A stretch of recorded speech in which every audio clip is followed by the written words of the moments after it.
Good morning, ladies and gentlemen. We are about to begin the Global Financial Leaders Investment Summit, so if you could please take your seats. I see many of you are at your tables.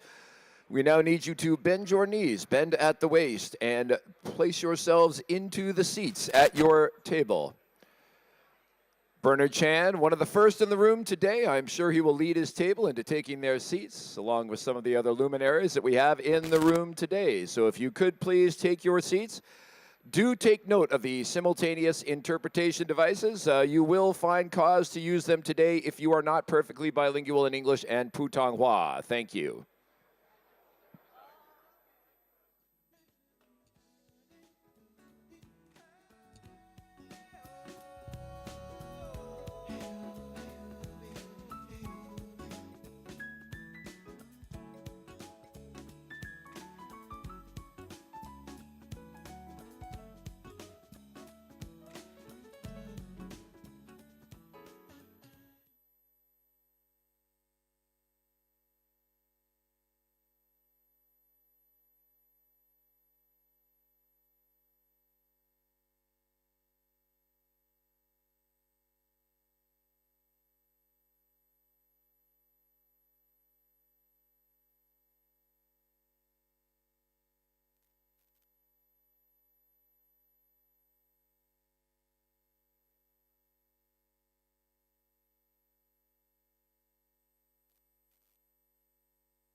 Ladies and gentlemen, I love the energy in the room. It's that Hong Kong energy that you've come here for, but I am going to have to ask you to take your seats. Thank you very much for joining us. Make your way to your tables if they're on the far side, the near side, and sit yourselves down. We are going to begin the official proceedings in just a moment. Thank you very much.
And good morning, Joseon, Joseon, 다가호, 니하오, 니하오, 니하오.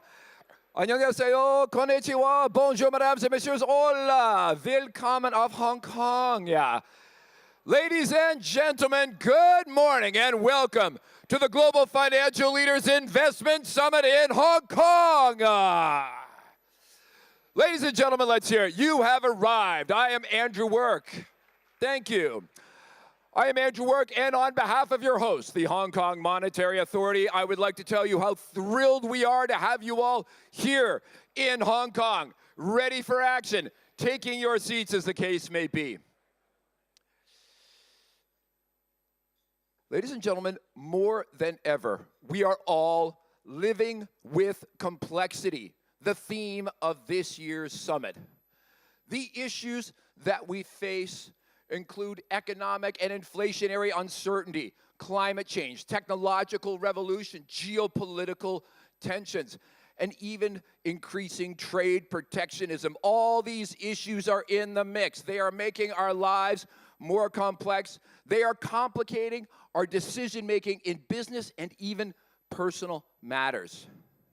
But you are the leaders of industry that will make sense of the complexity so you can lead your organizations to perform at an excelled level so you can serve your communities and your stakeholders. Now, ladies and gentlemen, we are living with this complexity, but you are going to make the future happen. We have gathered here today at this summit to provide a forum where you can have an exchange of views and experiences, where you can discuss how to seize opportunities and how you can chart a course to the future. We are going to be making that happen here at today's summit. It is going to happen in 2 languages, in English and Putonghua, Mandarin Chinese. And for those of you that are not perfectly bilingual in both languages, you do have simultaneous interpretation devices on your table. And then you will be prepared for the action here at this summit, which will begin today with welcoming remarks from your host, the Chief Executive of the Hong Kong Monetary Authority. Ladies and gentlemen, please welcome Mr. Eddie Yu.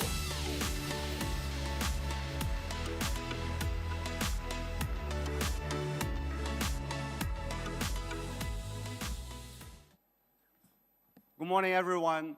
Welcome to the Global Financial Leaders Investment Summit. And in particular, for all our friends and partners who come from all over the world, a special welcome to you back to Hong Kong.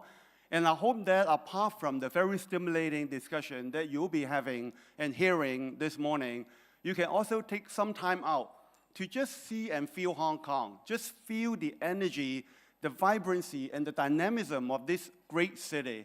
And I hope you will all enjoy it. For those of you who actually came to the summit last year, that was actually a very special one. It marked the beginning of the reopening of Hong Kong, and now we're in full swing. It's all business as usual, and we're actually really have a lot of vibrancy here. Last year, when we talked about in the conference, the theme was navigating beyond uncertainties. If you look back to last year, the pandemic was still there. We are still uncertain about where interest rates will go. The path is uncertain.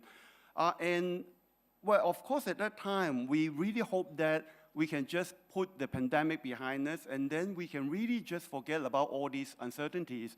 And come this year, yes, the pandemic is already behind us, but whether you like it or not, a more sober realization is that the complexities, the uncertainties, is likely to remain with us.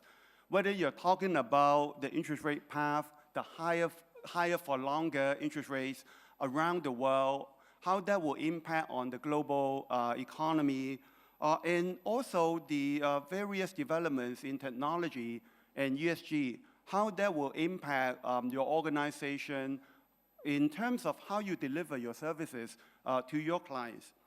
But rather than running away from all these complexities or just wishfully hoping that, hey, they will just go away, let's live in the same way as we did in the last few decades, we believe that we have to live with that complexity. But don't get me wrong, it's not all negative or gloom and doom. Quite the contrary, living with the complexity means that we have to learn how to make the best out of the challenges and also to grow our institution in spite of them, even better because of them. After all, financial institutions are here to manage complexity and risk, and also to look for opportunities even in the middle of challenges.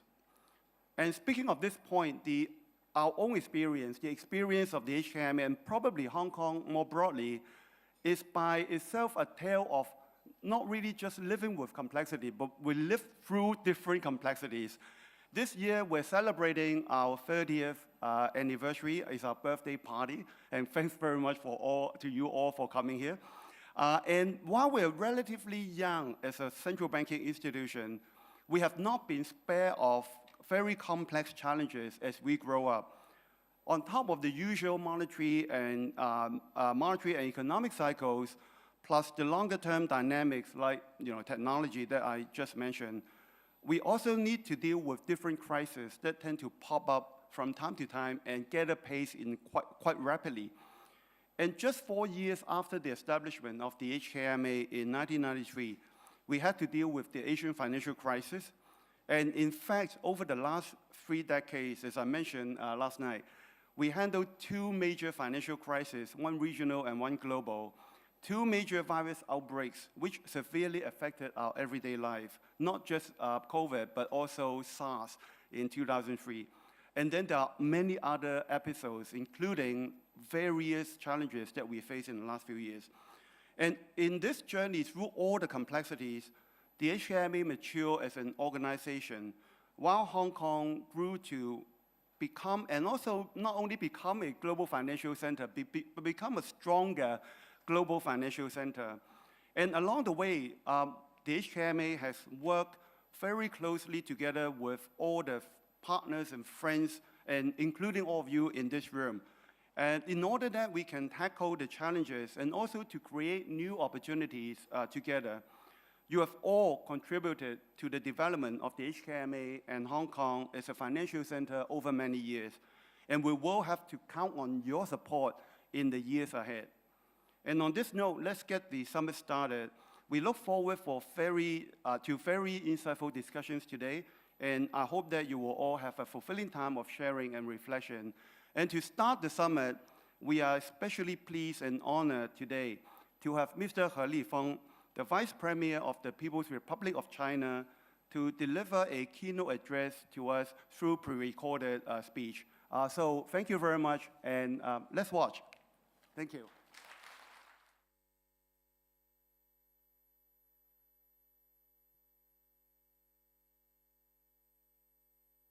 尊敬的各位， Hello, everyone. Ladies and gentlemen, distinguished guests. Hello. The Global Financial Leaders Investment Summit is taking place here in Hong Kong. On behalf of Premier Li Qiang, I would like to extend my congratulations to the government of the Hong Kong SAR government for the successful organizations of this event, and my warmest welcome to all. President Xi Jinping attaches great importance to the development of Hong Kong. He said, "My heart and that of the central government are always with Hong Kong compatriots." At the meeting celebrating the 25th anniversary of Hong Kong's return to the motherland, he solemnly declared that one country, two systems is a good system. There is no reason to change such a good system, and it must be adhered to over the long run. The central government fully supports Hong Kong in maintaining its unique status and strengths on a long-term basis in consolidating its role as an international financial, shipping, and trading center. At this time last year, Hong Kong successfully hosted the first Global Financial Leaders Investment Summit, which attracted more than 200 elites from the global financial industry to attend. It has proved Hong Kong's special status and highlighted its prominent advantages as an international financial center. The summit was more successful than expected. At present, momentous changes of a like not seen in a century are accelerating across the world. How to adapt to the complex environment and find opportunities for development is a major issue we all face. The theme of the summit, Living with Complexity, fits the current situation and echoes and is of great relevance and practical significance. Ladies and gentlemen, friends, President Xi Jinping has pointed out that finance is one of the country's most fundamental interests. The financial industry is Hong Kong's pillar industry, and the International Financial Center is Hong Kong's distinguished brand. Enjoying this backing of the motherland while staying connected with the world is a notable strength unique to Hong Kong. Hong Kong has seized opportunities in global economic development and over time grew from a small island exporting spice into a well-renowned international financial center. The Victoria Harbour has undergone a sea change since the return of Hong Kong to the motherland.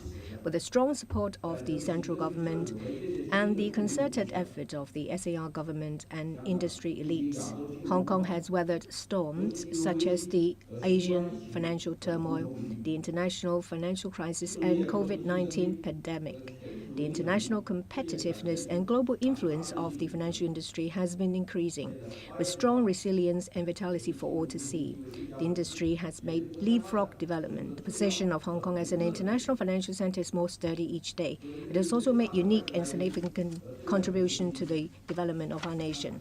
As the largest source of foreign capital and a destination of foreign investment in the mainland, Hong Kong is a prime gateway for investment and financing for mainland enterprises outside the mainland, a testing ground for opening up of the country's financial market to the outside world, an important platform for furthering development of Guangdong, Hong Kong, Macau, Greater Bay Area, GBA, and the high-quality development of Belt and Road initiatives.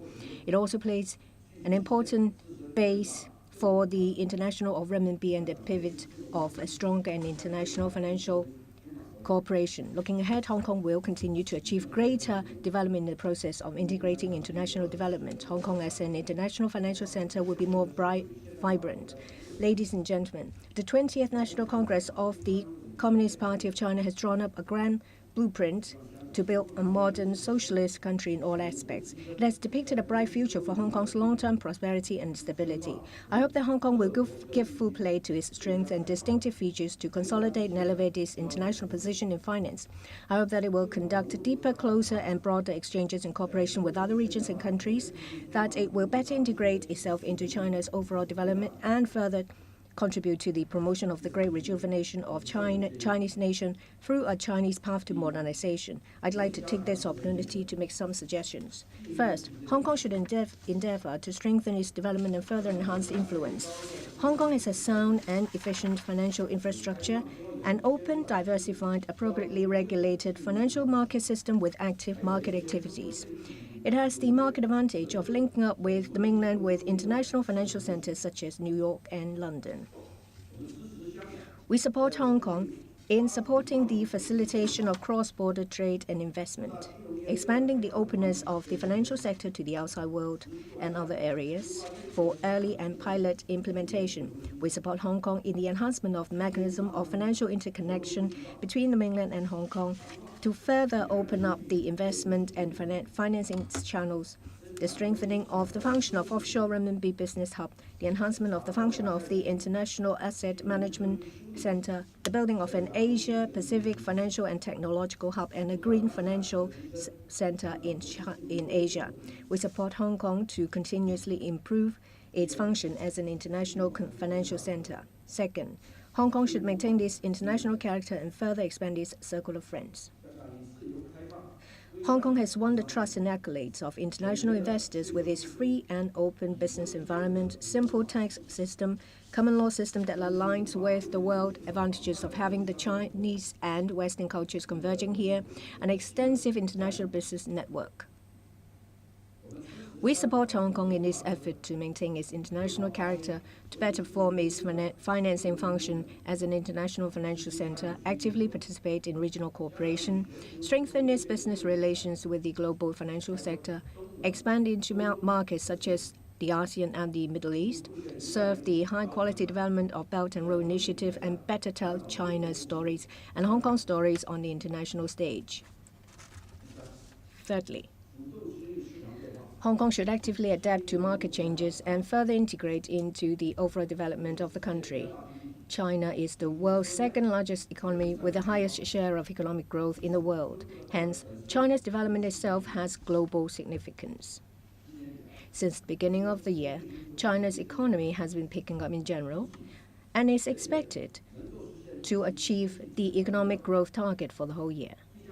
It will certainly inject fresh positive energy into the global economic recovery. Hong Kong has always been an important link between our motherland and the rest of the world.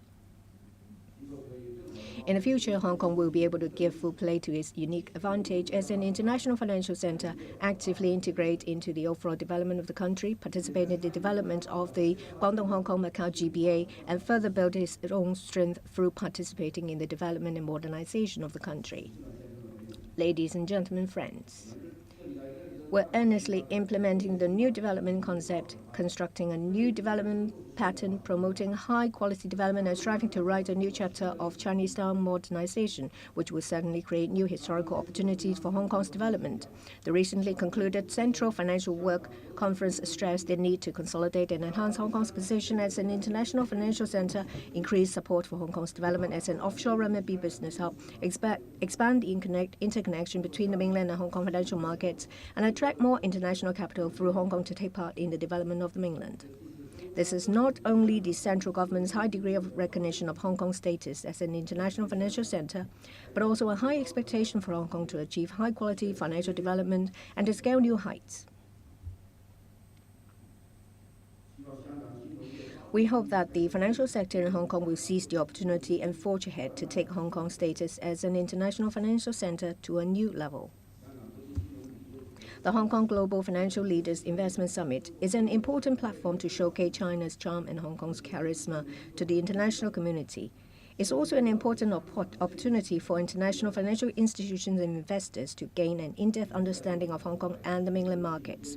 I hope that all of you who are industry leaders from the world's top financial institutions will speak freely and engage in in-depth exchanges, share your insights, and exchange ideas, so as to provide new insights and solutions to address the complex and volatile global macro situation. We sincerely invite all of you to establish a foothold in the Hong Kong market, actively participate in China's high-quality development and modernization, and jointly explore new opportunities for global financial cooperation and development. I wish the Hong Kong Global Financial Leaders Investment Summit a great success and a brighter future for the Hong Kong International Financial Center and for Hong Kong itself. Thank you.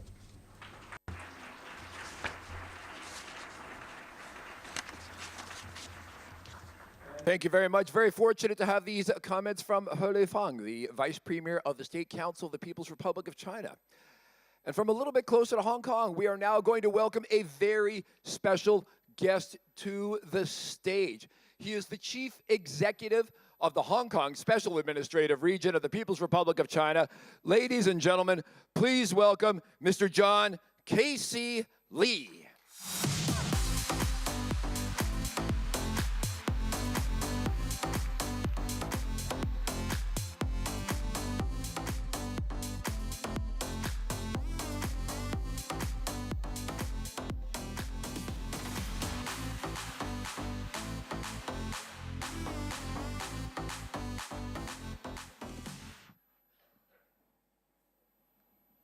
As in Hong Kong, an enjoyable and productive place to be in.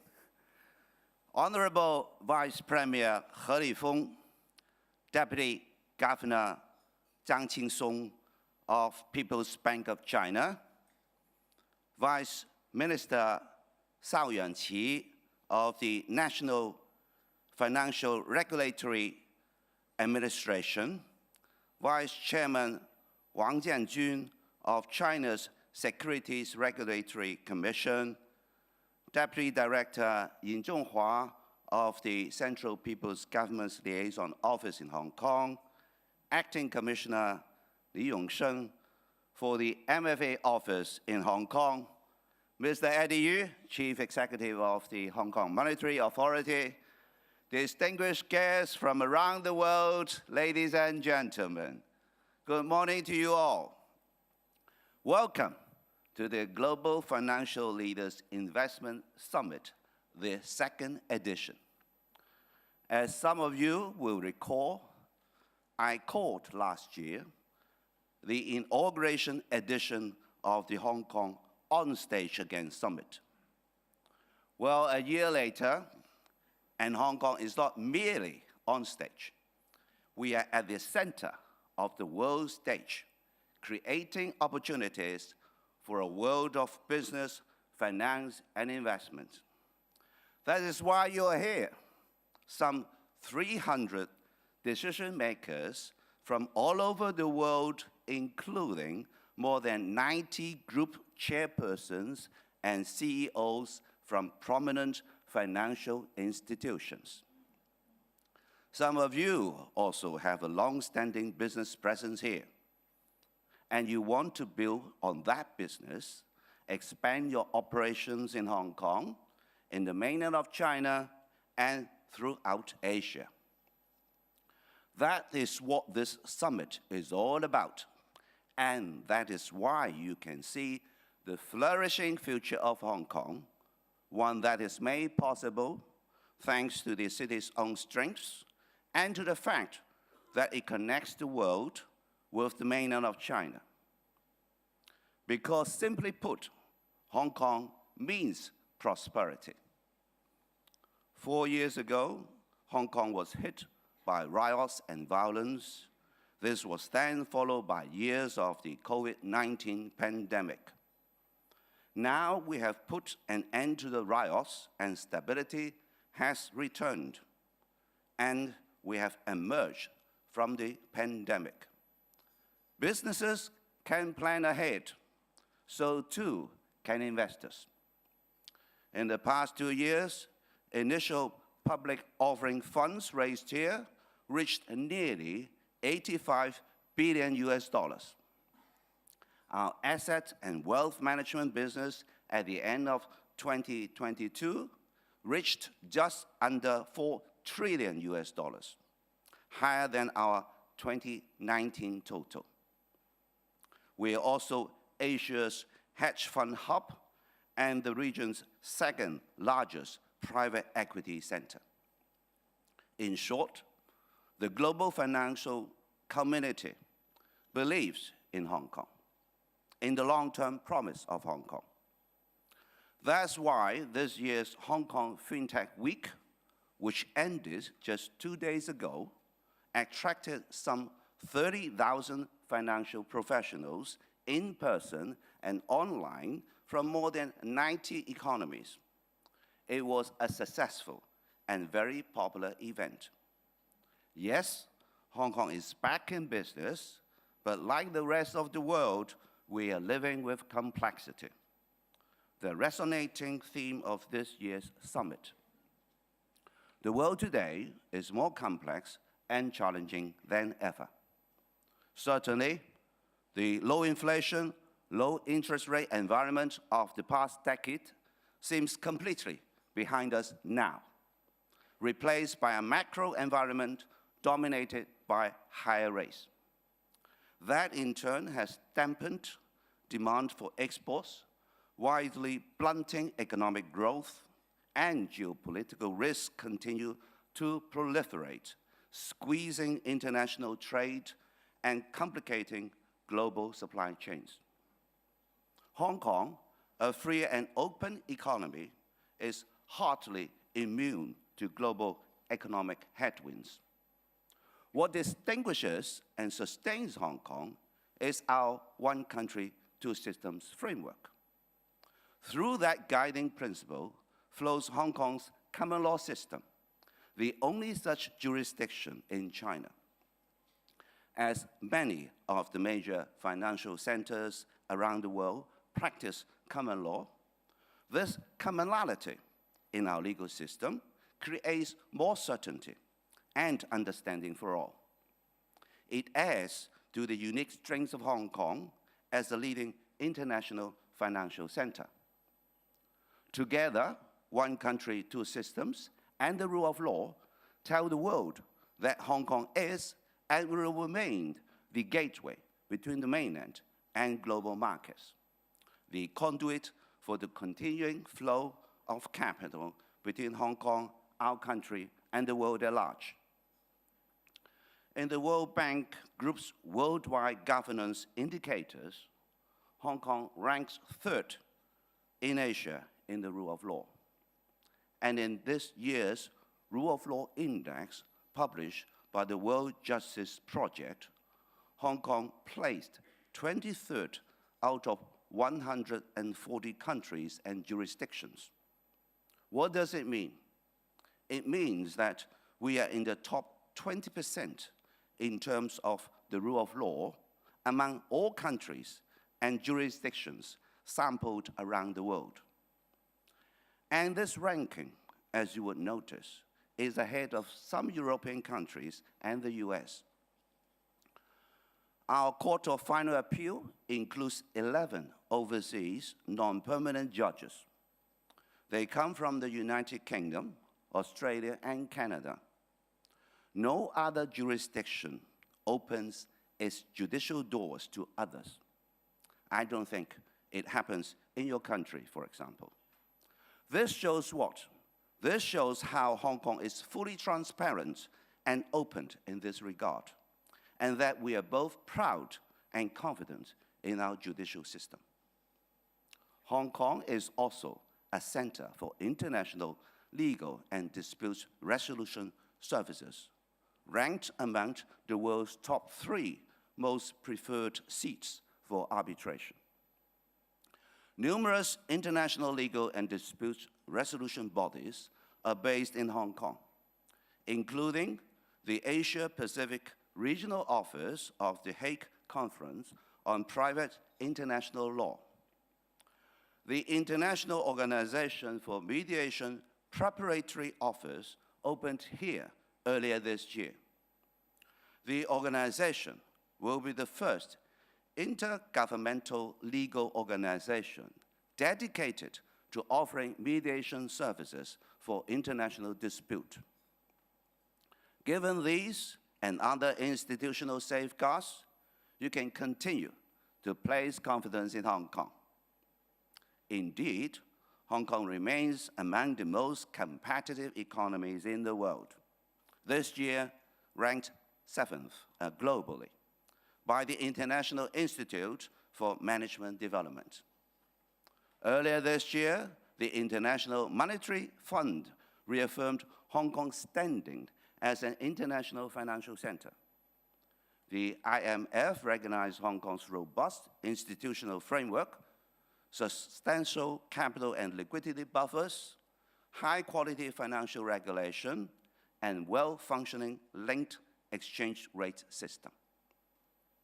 For the past 7 years, Hong Kong has been the largest center for arranging international bonds by Asian issuers. And we remained Asia's largest hub for green and sustainable bonds, capturing 35% of the market. We are committed as well to the growth of family offices in Hong Kong. Plans include encouraging at least 200 family offices to set up or expand their business in Hong Kong by 2025. A dynamic capital market is essential to our continuing success as an international financial center. To that end, I announced a number of measures to boost our stock market in my annual policy address 2 weeks ago.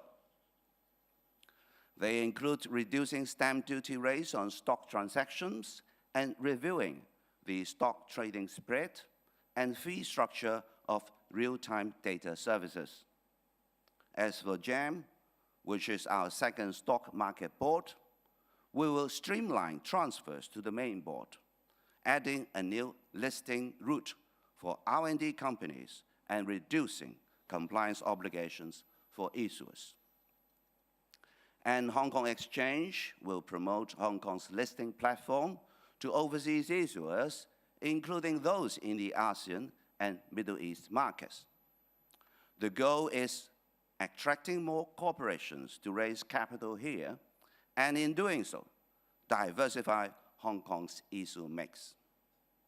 We are also implementing the Capital Investment Entrance Scheme to attract capital from abroad and strengthen the development of our asset and wealth management business, financial services, and related professional services.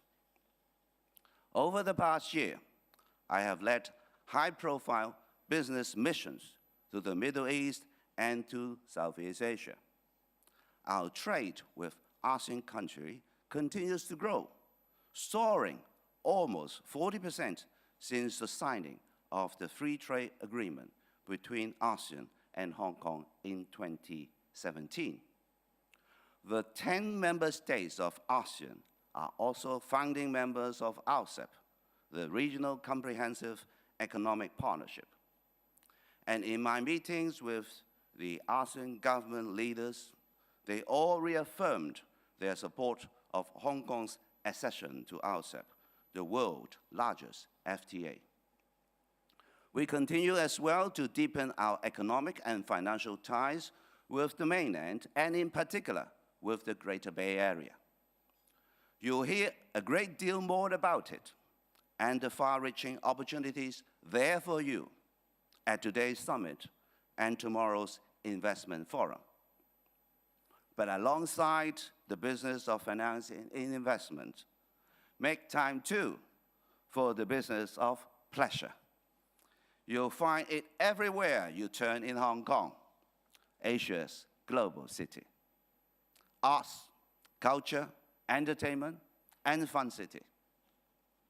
My thanks and my congratulations to the main organizer of this year's summit, the Hong Kong Monetary Authority, which turned 30 this year. A very good year, as I recall. I wish you all a rewarding summit, a memorable stay in Hong Kong, and the best of business, finance, and investment in the coming year. Thank you.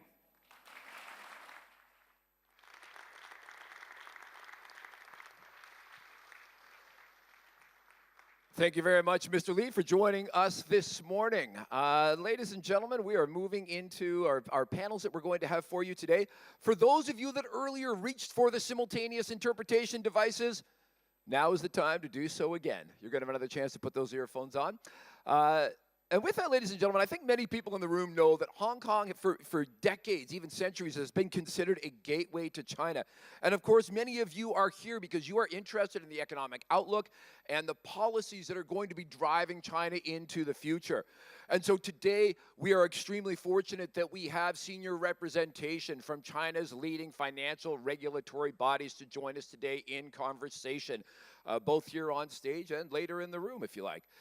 We're going to have a panel today that is going to be led by your host, the Chief Executive of the Hong Kong Monetary Authority. Eddie Yu is going to be joining us. We'll bring Eddie up here as I introduce the rest of the panel. He is going to be joined on stage today. Come on, Eddie, don't be shy. Here he comes. There we go. He is going to be joined on stage today by Mr. Xiao Yuan Qi, who is the Vice Minister of the National Financial Regulatory Administration. Please join us. We are also going to have with us Mr. Wang Jianjun, who is the Vice Chairman of the China Securities Regulatory Commission, and as well, of course, oh yes, please come and join us, gentlemen, as we call them. Thank you very much. Mr. Zhang Qinsong, who is the Deputy Governor of the People's Bank of China. Ladies and gentlemen, they are on their way to the stage. Let's give them a warm welcome, please.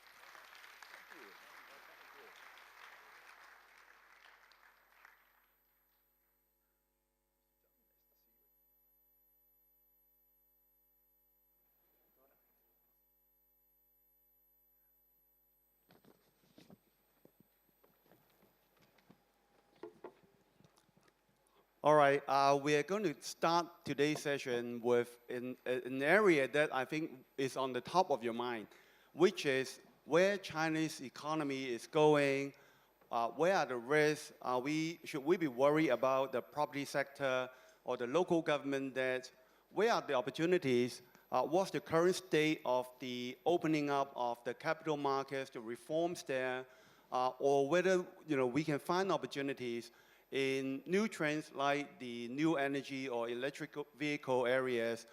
So we are really honored and fortunate today to have three senior officials from the three mainland financial regulators to join us to talk about the China's state of economy. And I will just go straight because I think today's rundown is a bit tight. So I'll just go straight to Deputy Governor Zhang. Around the room, when I talk to people, there's quite a bit of concern about where the China's economy is going, whether the recovery has been slower than expected, And some people are a little worried about whether there are risks in the property sector or in local government debt or even in the regulation of the technology sector. But they also see opportunities. So I think it's a great opportunity for you to tell us from the PBOC's perspective how you see the economy, where do you see the risk, and the measures taken so far, are they effective in dealing with all these risks? Deputy Governor Zhang. Thank you so much, Eddie. I have a prepared speech. I will answer your question in paper.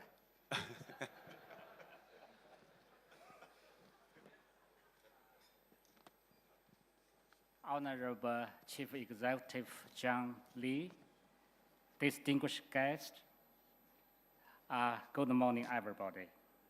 It's given me a great pleasure to attend this business summit.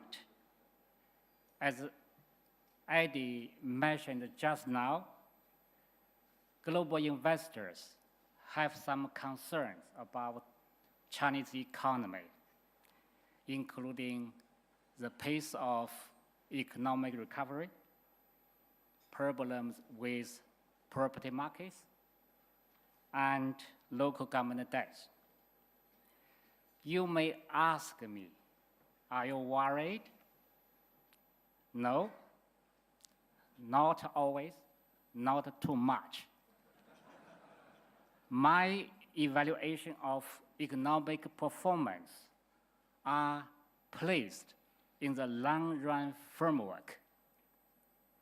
If the short-term economic indicators have not significantly deviated from the long-term trend, I prefer to leave market forces to play their roles and do policy adjustments if necessary. First, about China's macroeconomic trend. From the long-term perspective, the fundamentals of the Chinese economy remain stable and promising. The working age population in China has exceeded 900 million, with an average schooling of 11 years. Among them, 240 got their higher education, and 70 million are engineers. Our investment in R&D is growing very fast, exceeding 3 trillion yuan in last year, ranking the second in the world. All this kind of development, I believe, will lay a solid foundation for China's long-term high-quality growth. Moreover, China has finely designed comprehensive economic and social development program for each year, for every 5 years, and even for 2 or 3 decades. All important factors, including land use, capital formation, labor productivity, international trade and flows, technological advance, green transition, etc., are taken into consideration in these programs.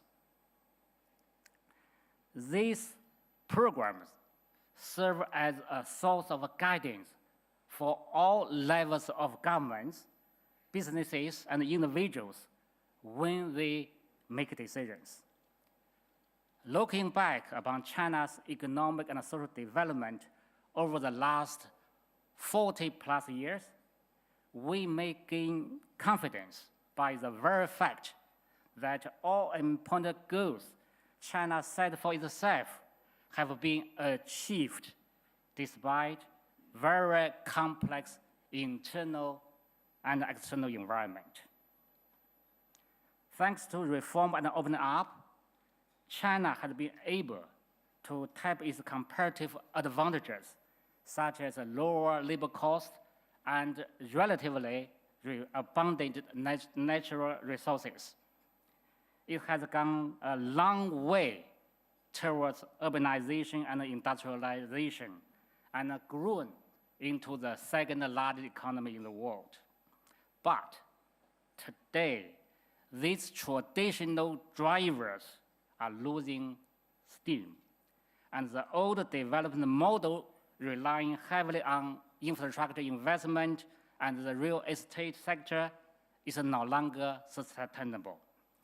That is why we must shift to a new approach to promote innovative, coordinated, green, open, and inclusive development.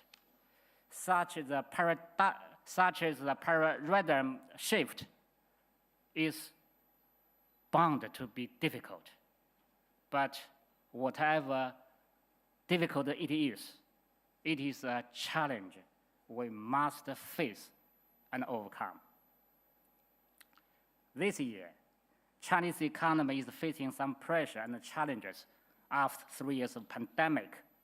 But in general, the economy is resilient and dynamic, especially in the third quarter.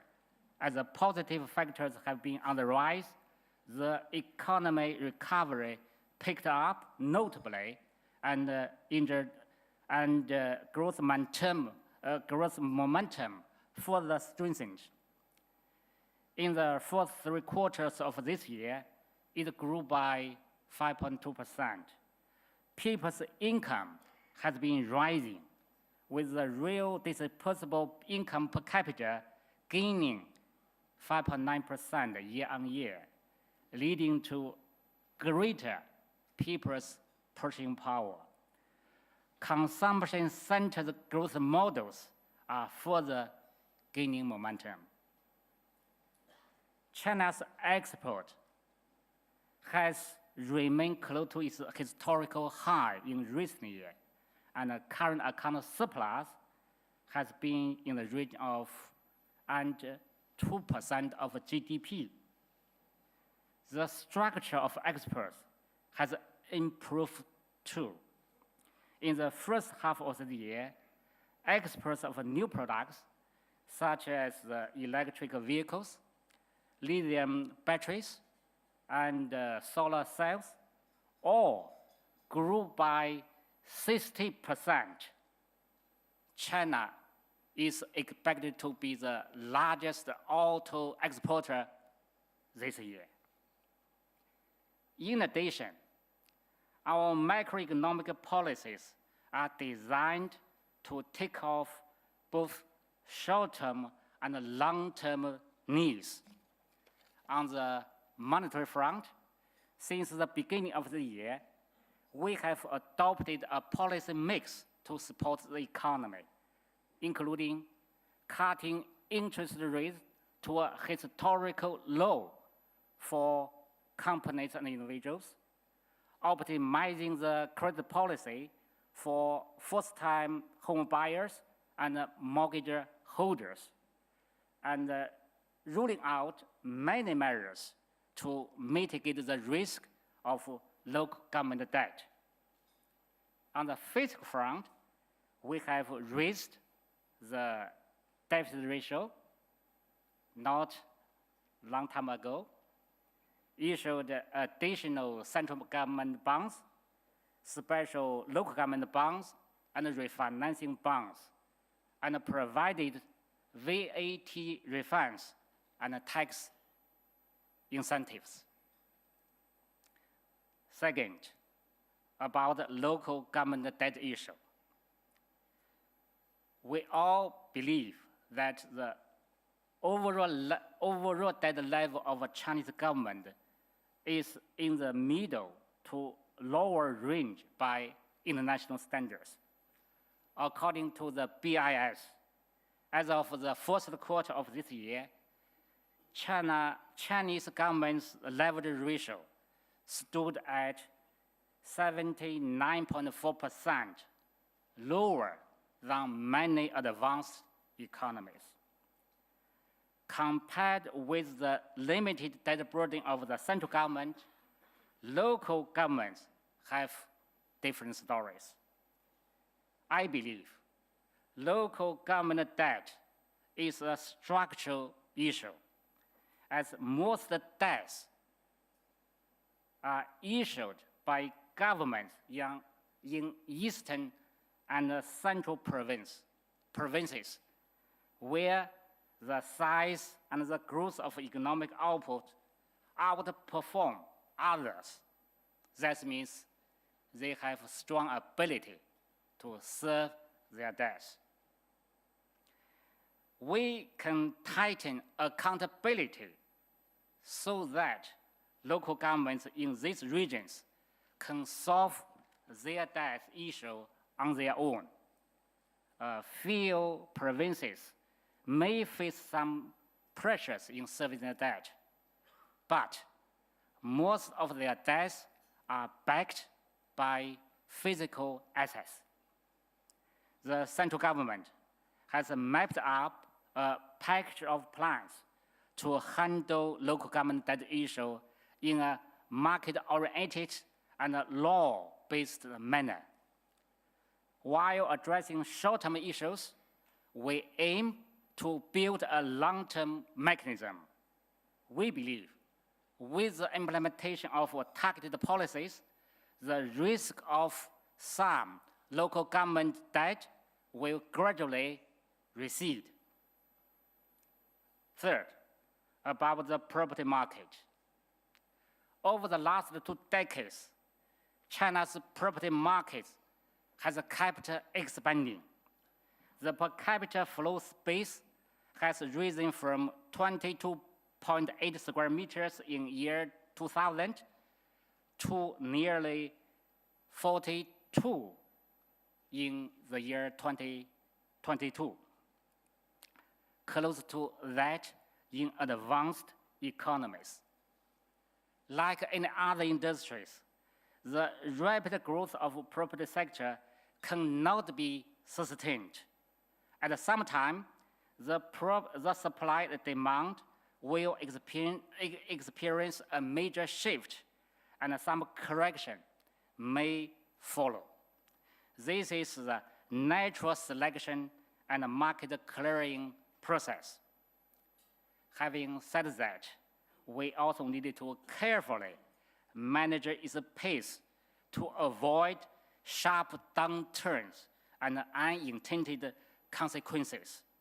We have rolled out many policy measures this year to stabilize the property markets.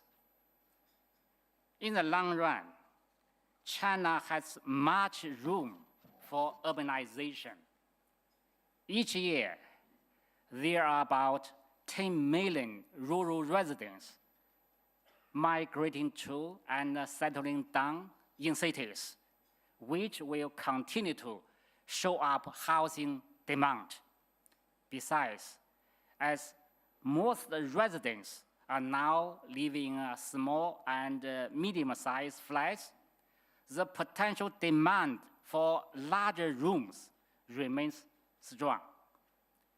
In addition, we're now carrying out three major projects, namely constructing dual-purpose facilities in metropolis, speeding up renovations in big cities, and building more rental homes. These measures, we believe, will promote an even healthier property market in the future. Therefore, we are quite confident or quite optimistic about the future of China's property market. These are my points, my observations. Thank you for your listening. Thank you very much. Thank you, Deputy Governor Zhang, for providing a very useful perspective on the various issues that I think are on top of the minds of many global investors. Let me now turn to Vice Minister Shao. Earlier in the year, we've seen quite a few episodes in some overseas jurisdictions about the problems in small and medium-sized banks, especially in the management of the interest rate risk. And what lessons do you draw from these incidents for the small and medium-sized banks in China? Are you worried about some of these banks? So what's your take on it?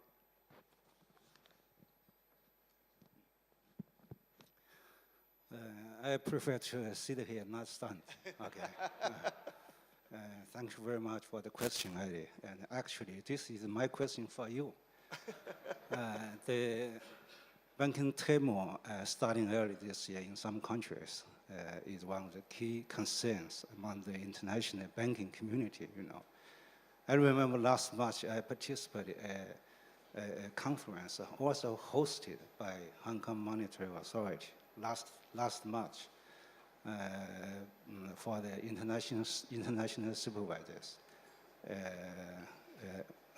At that time, everybody participating in that conference is very worried and very depressed because they worry another global banking crisis.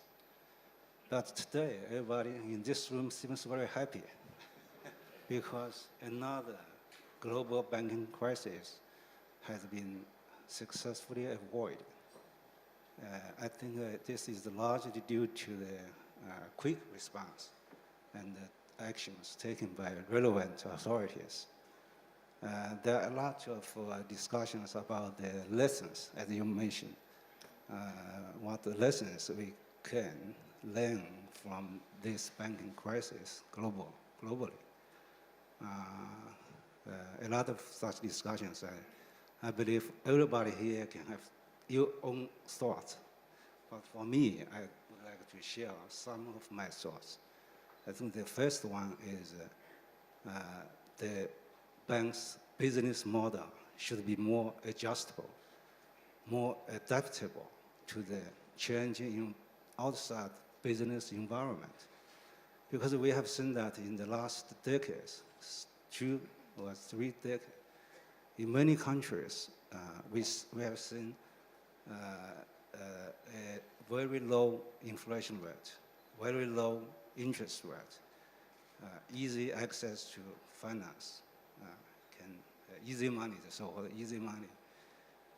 Most businesses, including the banks, their business model has been built up under this external environment. But in 2022, this has changed. In many countries, the monetary policy, the interest rate policy has changed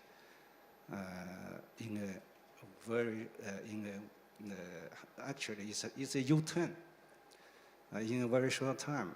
I don't think for any businesses they can survive under this sudden changes, although most of them managed to cope with the situation.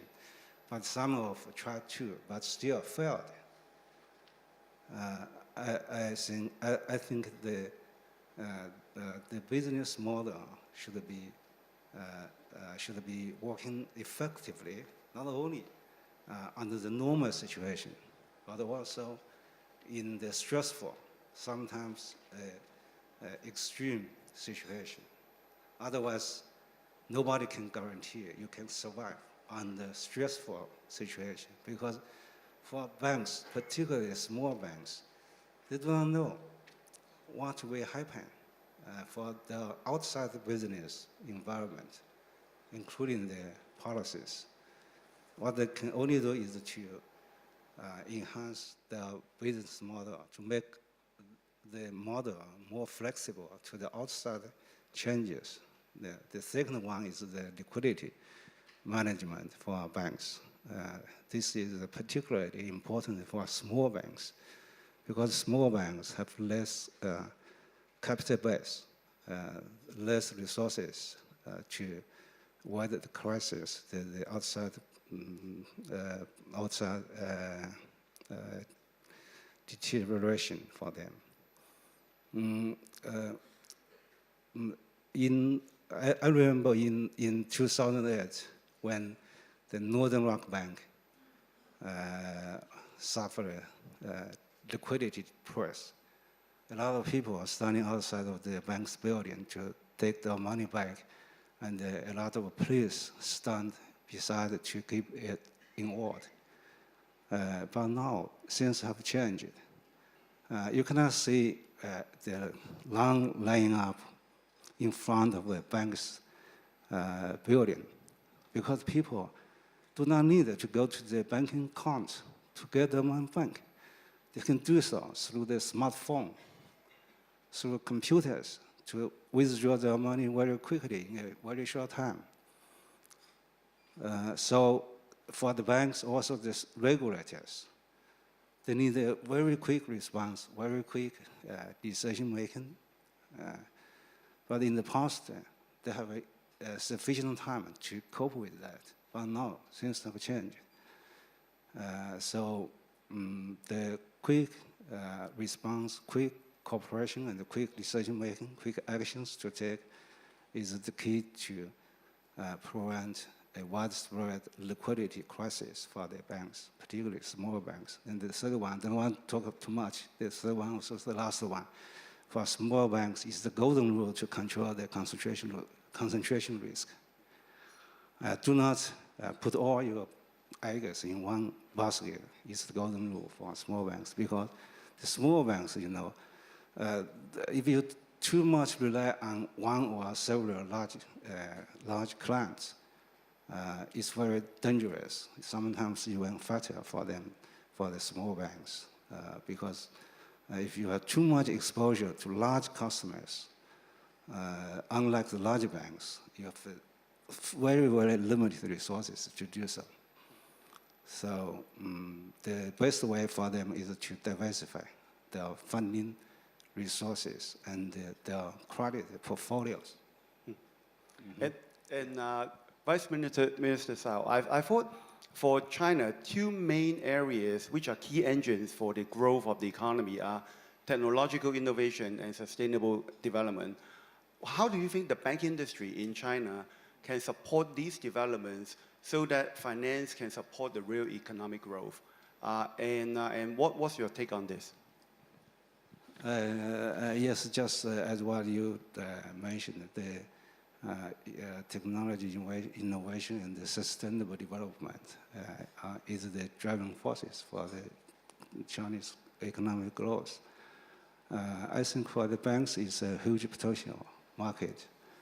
I think it will expand the production possibility frontier for all the banking industries a lot. For banks, there actually is there are opportunities, but still we have a lot to do to boost these new growth engines. I think the first is for the strategy, the bank strategy. They should reassess, I think the board should reassess the strategies to have more elements in the strategy. Of course, the strategy, you cannot hang on the pictures on the wall. The strategy should be realistic and achievable. And also, the tone should be from the top and be well communicated within the institution as a whole to not only the senior managers, but also the staff of the whole banks can know what your strategy is and what your objective is, or what your vision is. The second is the banks should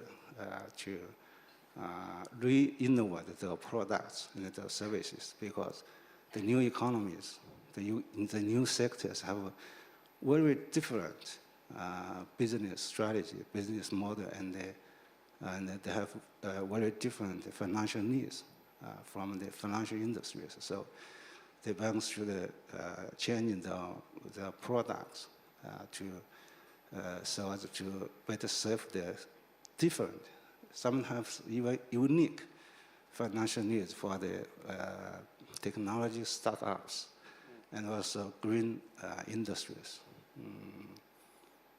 Mr. Ho, Vice President Ho also mentioned about this. And the third one for the bank is to train their staffs to be more accommodative to this new development. As a supervisor, we are now introducing more ESG elements in our supervisory philosophy and methodologies, also our supervisory practices. For example, for the green lending and the green bond investment, they can enjoy more favorable capital treatment, low risk weight rating, and international cooperation between the regulators also is crucial. And we are now having a lot of cooperation with the other supervisors from different jurisdictions to take action together. And I think the Hong Kong Monetary Authority will have made a lot of efforts to do so. We have so much experience, and we encourage Chinese banks to be more involved, more participative in this market here in Hong Kong. And here a lot of innovation, and you have already chaired a lot of. I think both you and Arthur have chaired a lot of sessions about green finance and to cope with the climate change. And the Chinese banks, insurance company can do more. Because we also, as this insurance supervisor, I found that the cooperation between banks and the insurance companies is also important, because in terms of the data accumulation, the insurance has a longer history of data warehouse to cope with the climate change. I think it's also very important. Thank you. Thank you very much, Vice Minister Shao, and in particular for your support to the Hong Kong platform. Let me now turn to Mr. Wang. And we're going to use Putonghua, switch to the channel of Putonghua for now. Wang 副主席，非常高兴你。Welcome, Mr. Wang. Welcome to our summit today. We noticed that recently you have launched many measures focusing on mainland's capital market. For the international investors, they are also concerned about the direction and pace of mainland capital markets opening up. Has there been a change? What is your take on this issue? And what about your views on the further opening up of the capital market? Thank you, Eddie. Well, Hong Kong is very diversified. My English is poor, so I better speak in Putonghua. The Honorable Chief Executive, distinguished guests, to answer Mr. Yu's question, my view is as follows. Opening up is a fundamental national policy of China. In my point of view, this is an essential tool for China's economic takeoff and fully building a moderately prosperous society. And it's also the only way to a stronger country and national rejuvenation. The mainland's capital market itself is the product of reform and opening up, and has also developed and grown through continuous reform and opening up.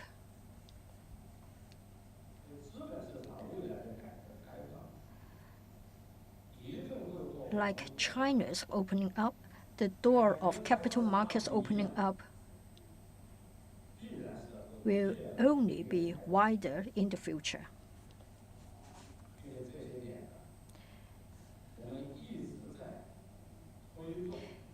Over the years, we have been launching a two-way opening up of the capital market with good results.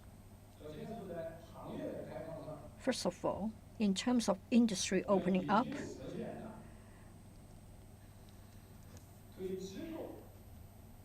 restriction on foreign capital's proportion of shareholding has been fully lifted. We also practice what we preached.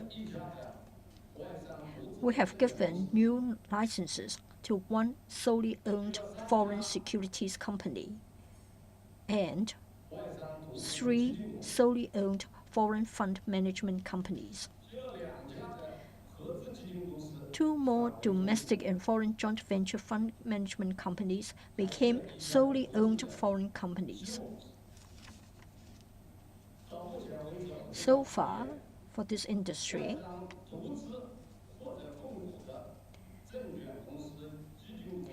there are 21 securities companies and fund management companies that are solely owned by foreign institutions or controlled by foreign institutions. And there are also 41 domestic and foreign joint venture securities and fund companies. And we are still getting a lot of applications, and we are vetting the applications in accordance with the rules and regulations. In terms of the opening up of our products, we launched China-Japan, China-Singapore, Shenzhen-Hong Kong, and Shanghai-Hong Kong ETF connectivity, with more than 20 ETF products under the regime.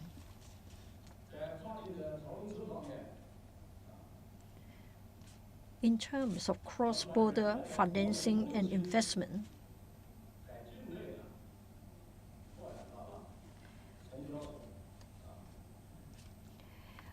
we have the following expansion: Shanghai-London Depository Receipt Connect, and that was expanded to include Shenzhen Stock Exchange and exchanges in Switzerland and Germany. And 21 domestic listed companies have issued GDR under this regime. We optimized rules for filing of overseas listing, which took into effect on the 31st of March this year, creating a more transparent and predictable environment for overseas listing.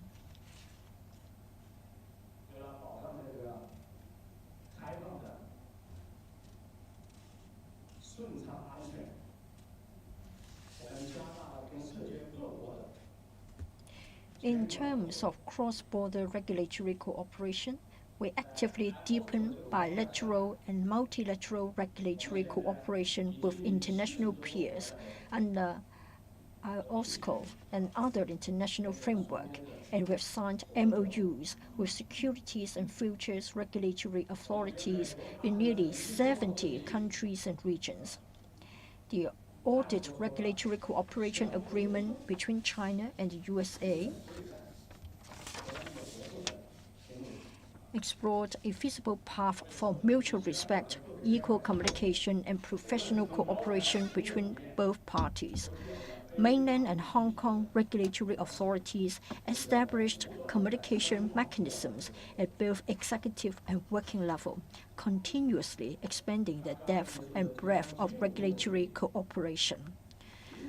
The recent Central Financial Work Conference proposed to steadily expand institutional opening up in the financial sector, enhance the convenience of cross-border financing and investment, attract more foreign financial institutions and long-term capital to develop business in China. We will earnestly implement the Party Central Committee's decisions and plans, deepen and expand cooperation with overseas markets in market connectivity, optimize QFII scheme, support eligible foreign institutions to participate in the mainland capital market, actively take part in capital markets international governance, and unswervingly promote institutional opening up of our capital market. In terms of opening up, our ancestors had a very open mind when running markets. As early as the time of Shen Nong, our ancestors proposed that markets should be open at noon time so that the people of the world could gather the goods of the world. People trade, and everyone would get what they want. We, of course, have this pursuit in building a modern capital market today. We will make our rules for opening up more complete and robust. We will offer more and more products in the market to include products of all over the world, while at the same time increasing market participants, attracting investors from all over the world, and building an environment where investors from all over the world are willing to come, willing to stay, and able to develop.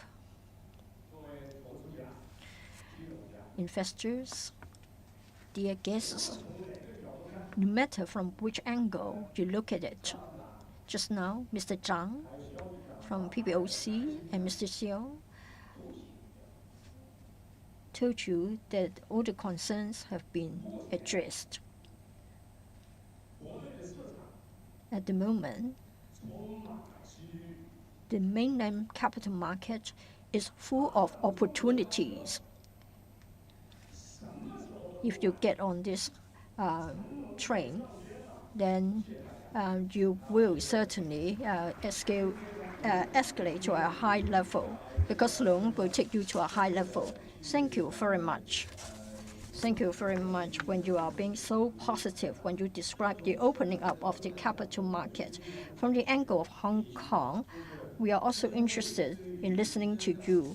In relation to the CSRC, in relation to your support, it was very strong in the past. What is the future like? Would you continue to support mainland enterprises to get listed in Hong Kong? Thank you.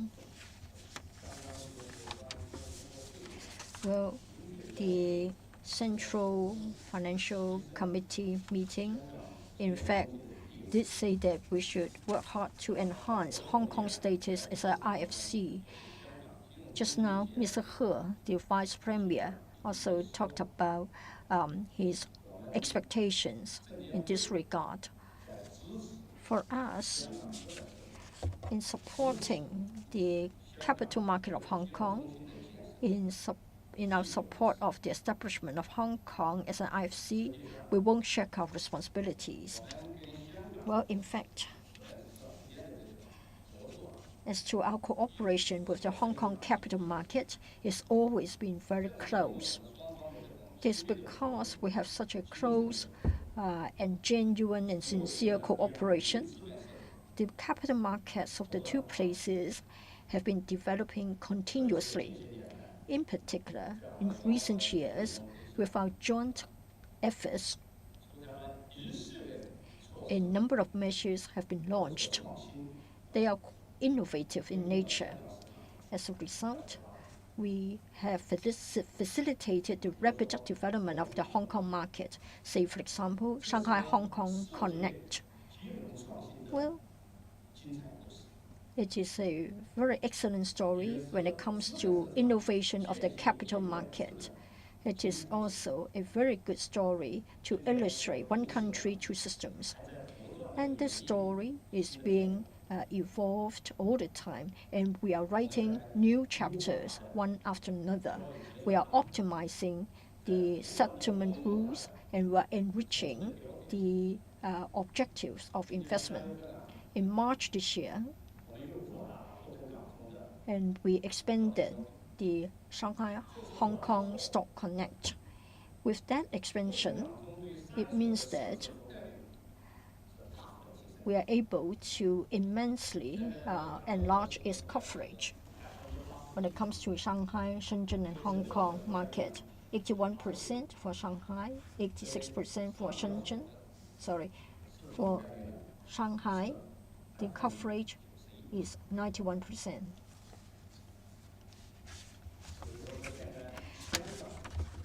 Currently, Hong Kong is truly the main field for China concept stocks. We have 1,400 such stocks being listed in the Hong Kong X. 50% is the share in the Hong Kong market.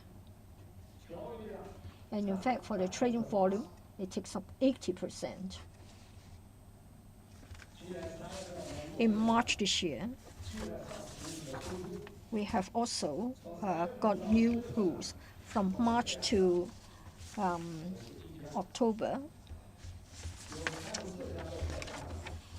34 of them have come to Hong Kong. And in fact, they are coming to Hong Kong continuously. And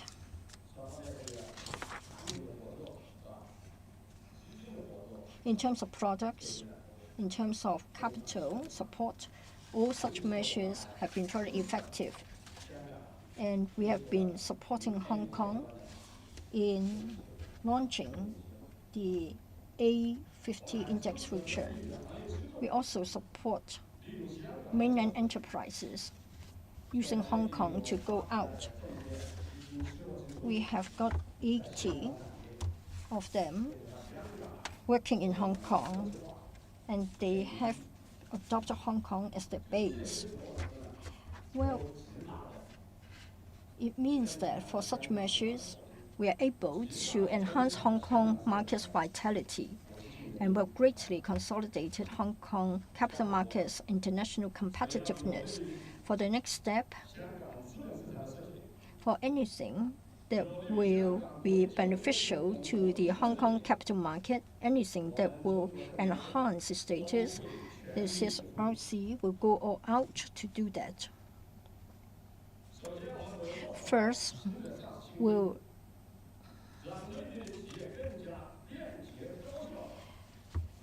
make it easier for mainland enterprises to come to Hong Kong to get listed.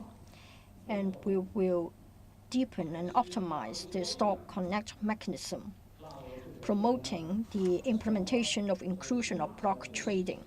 And we have also come to an agreement, and we are talking about the techniques, the supervision. We are tracking out the details. Once they are ready, we will launch it as soon as possible. In addition, we have the renminbi counters. We are also studying it. When it is ready, again, we will have it launched and included directly. In addition, in the light of the market developments in Hong Kong, we are going to have index options and stock bonds. Of course, in the course of it, we will enhance our supervisory cooperation with Hong Kong. We will crack down on market violations and will maintain the market order in both places and will effectively protect the legitimate rights and interests of investors.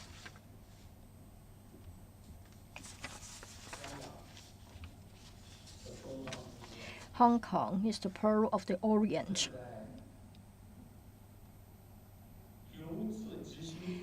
It is advancing from stability to prosperity. I firmly believe that after going through the ups and downs, the pearl of the Orient will not only retain its charm, but will also become even more brilliant. Thank you. Thank you.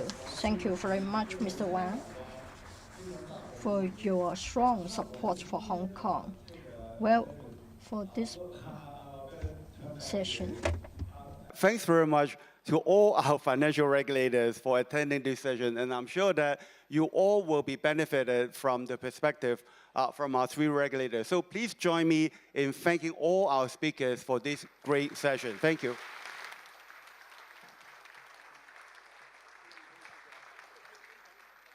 And thank you very much, Eddie. Well done. Gentlemen, if you could take a moment to go center stage, and we'd love to get a photo of you, Eddie, before you go. Gentlemen, we do not want to miss a chance for the photo while they make their exit. I do have to announce another exit. We've been very fortunate to have the chief executive of the Hong Kong SAR with us today.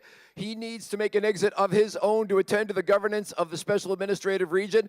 Ladies and gentlemen, another round of applause for John Lee. Thank you very much for joining us today. We appreciate it. Thank you very much.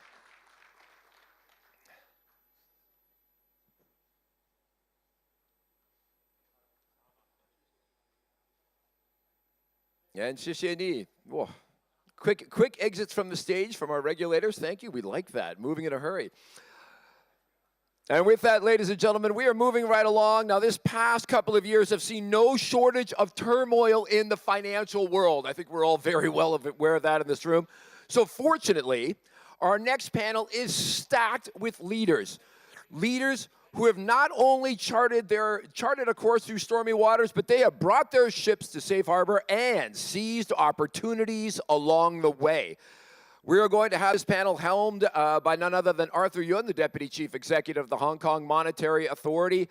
And on this super stacked panel, we would like to welcome Mr. James Gorman, the Chairman and CEO of Morgan Stanley, Colm Kelleher, the Chairman of UBS Group. We are also going to welcome to the stage Mr. Bob Prince, the co-CIO of Bridgewater Associates, and to round it out, Christian Sewing, the CEO of Deutsche Bank. Gentlemen, please run, don't walk. Let's get you on stage and ready for action. Now, Arthur is going to be reachable by you. On your tables, there are documents with QR codes. You'll see the QR codes, and what you can do is scan the QR code. That will take you to a page where you can put a question that will go to our offstage moderators, and then right here to our main man, Arthur Yun. So if you would like to get a question in, the QR codes are on the table and ready for action, as are Arthur Yun and our panelists. Take it away. Thank you very much. Good morning, everyone. Good morning. It's so good to see all of you here. So many familiar faces. Thanks for coming back to Hong Kong. And we have 4 very distinguished panelists. I don't think they need any introduction, although the MC has introduced them. But gentlemen, we have been given a very direct topic for this session. We are asking you to look into the crystal ball and tell the audience what you think the next crisis will look like. Now, if I put that questions directly to you, I think we can finish this panel in 5 minutes. But being a banking supervisor and having some senior bankers on stage, certainly I wouldn't let you off stage or off the hook that easily.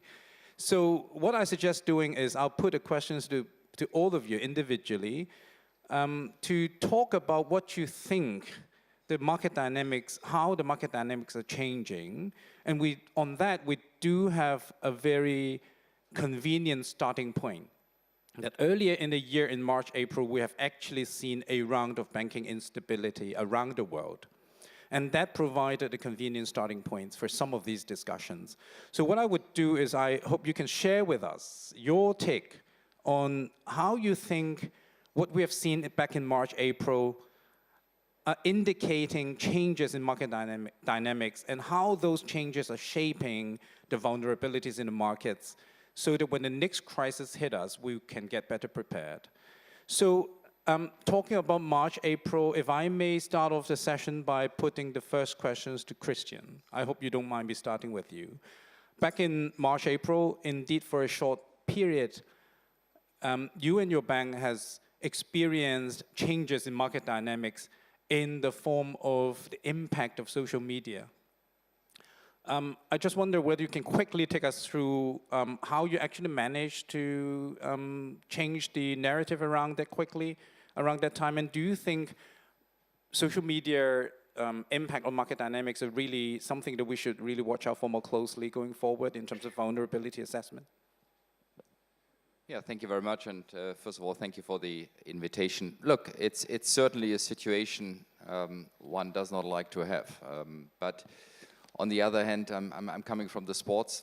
That's where you are practicing and training for, and I think that's why you're doing all the simulation and stress testing, which is obviously also a key demand from all of our regulators. In essence, I think the way we dealt with this was, I'm always calling it's 4 items. You know, it's all about an adequate, robust capital position, sufficient liquidity, and when it comes to sufficient liquidity, I think it's in particular based on a broad and diversified deposit base. And last but not least, it's all about a sustainable profitability. And this was all what we tried to do over the last 5 years in turning around Deutsche Bank. And With that, what we did over the last 5 years when transforming this bank into a sustainable, profitable institution, Arthur, I was always convinced that this, in my view, unjustified market attack, and you know, most of the people know how it was built up on a Thursday night, that people who are smart and look into that get the deal and know how robust this bank is. In particular, if you look at the capital, liquidity, the broad deposits, and the sustainable profitability of the bank. And this is exactly what then happened on the Friday morning, that analysts, rating agencies came out with factual reports, and with that calmed down the market. And what I learned on top of that is, obviously, it's all about the monitoring of your own liquidity and deposits. You need to be very close to it. And you need to be close to your clients and close to your own people. We, on purpose, decided at Deutsche Bank not to do any public statements. I think in a situation with social media and like that could have even worsened the situation, because we had the inner confidence that we are close enough to our clients to deal with that. And at the end of the day, I think the 4 items I just described really made the trick that that situation calmed down after 36 hours. Yeah, thanks, Christian. So what you're saying is that, first of all, we need to have a good story to tell, and then you have to manage that process very effectively in telling that story. And you mentioned that we only have 24 hours to respond to it. And indeed, I think there's a very important lessons that we've learned from the March incident, that the response functions of both the banks and the regulators or banking supervisors have been compressed so much these days. But thank you very much, Christian, for your sharing. Let me next turn to Com. You are clearly in a happier seat back in March, although it's still a very trying circumstances at that time. But you really have a front row seat in that. Can you just, I know this is quite a tall order to ask you to talk about it in a few minutes, but can you really share with us how you steer your way through that trying circumstances back in March? And in terms of the overall European sort of banking situation, is everything well now? Any risk factors that we should watch out for? Well, I'm not sure about a happy seat. It was very clear that we at UBS did not want to do the deal initially. We had our own strategy, which we felt if we executed on would have been massively price book accretive. However, we were watching what was unfolding for a year, and by October 22, it was clear that Credit Suisse, in our opinion, was a total falling knife at that point. So given that we felt that we would get a call potentially, not necessarily as the takeout, but certainly as a validator, as a board we got ready and we enlisted the mighty house of Morgan Stanley as our advisors to get ready for this call that we didn't want. And by the way, just for the record, some of you in here wrote me direct letters saying under no circumstances are you to contemplate a merger with Credit Suisse. Now, what happened was we actually did a deal that I think satisfied the fiduciary interests of our shareholders and did stabilize the situation.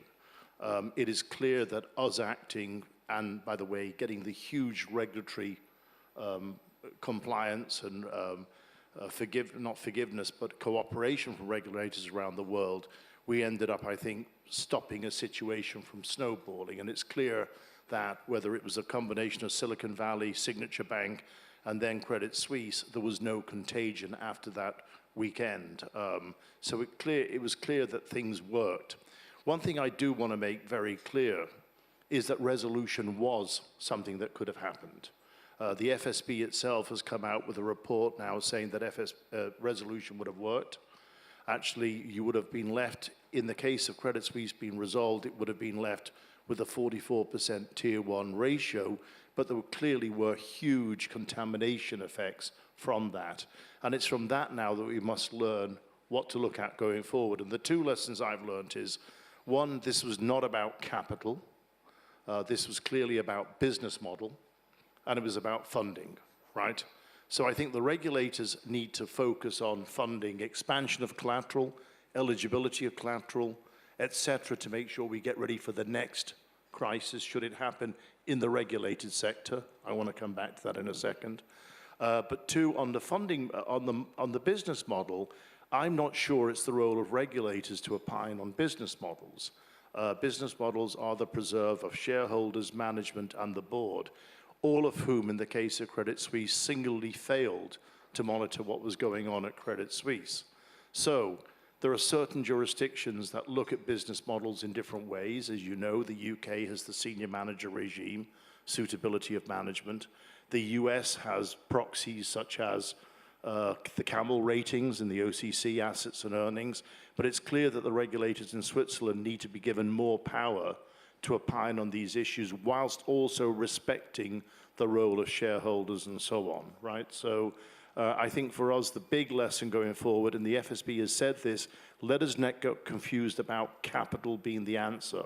There was more than enough capital at Credit Suisse. That is clearly not the answer, and certainly I think movements from certain regulators at the moment to try and top up capital are misguided. They should be focusing on other issues. I'll answer your question about where the next crisis is later, okay? Yeah, sure, thanks, Com. Let me just clarify that happiness is always a relative concept. And I'm sure relative to another Swiss bank, you have been in a much happier front row seat. But thanks for sharing, and I think what you refer to in terms of some of the issues in relation to resolution or resolvability or resolution execution, put it this way, is something the international community is actually looking very closely at. I have recently led the peer review on Switzerland on the Too Big to Fail reform program. The report will be coming out soon, so take a look at that. And some of the things that you have mentioned would also be covered in that report. Since you have referred to Morgan Stanley, let me next turn to James. James, you have actually been through different crises.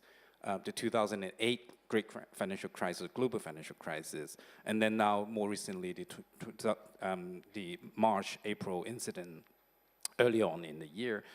I have to say that on both occasions there have been talks about a major contributing factor is actually the regulators not getting things right in some major aspects.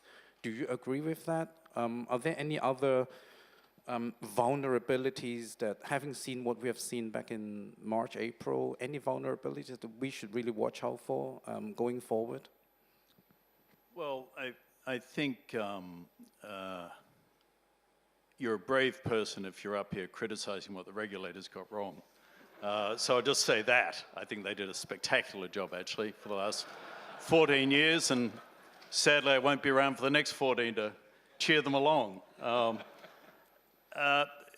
You know, I think using the word crisis for both of these is really, it's just not accurate. The first was the mother of all financial crises, and it wasn't just the regulated banks, it was the non-financial sector, it was GE, for goodness sake, with GE Capital. It was every financial institution in the world. And, you know, the only way it could be stopped was the intervention of the governments, because ultimately society is the backstop to the banking system. The banking system operates on leverage, and without having a backstop to that leverage at some point, you'll have failure of the whole system. Now, the objective, of course, is to ensure you have sufficient capital to meet whatever challenges the leverage you have on your balance sheet might bring. And that objective failed, and it failed in multiple jurisdictions. In fact, there are some countries in this world where the governments still own part of the banks. The result of that was the most comprehensive reworking of the regulated banking system in, you know, probably since the 1930s, and has largely worked. I mean, apart from the situation that Colm had to deal with in Switzerland, which had sort of been an unresolved aspect of the financial crisis, and for reasons I don't need to go into. The world has been, from the banking sector, relatively benign. Now, come forward to March of this year, and by the way, I think Christian is exactly right. This is the kind of absurdity that people project from a narrow situation, which was a couple of three US regional banks, to sort of the rest of the world, and appropriately they belted that back. But what we had here was, you know, three regional banks who built, back to one of the regulators earlier said about concentration risk, built very concentrated business models, were sort of the darlings of their sector because they were doing sexy stuff. You know, in the case of First Republic, providing very low-cost loans to a lot of people who work for a lot of people in this room, in the hopes that they'd bring their deposits to them, which they did, and then they promptly pulled their deposits out when it wasn't convenient to hold them. Same thing happened in Silicon Valley with the venture community, and Signature Bank with the real estate community. So very concentrated groups of clients. This was not a banking crisis. This was a crisis for three banks. That's all. And it was cauterized.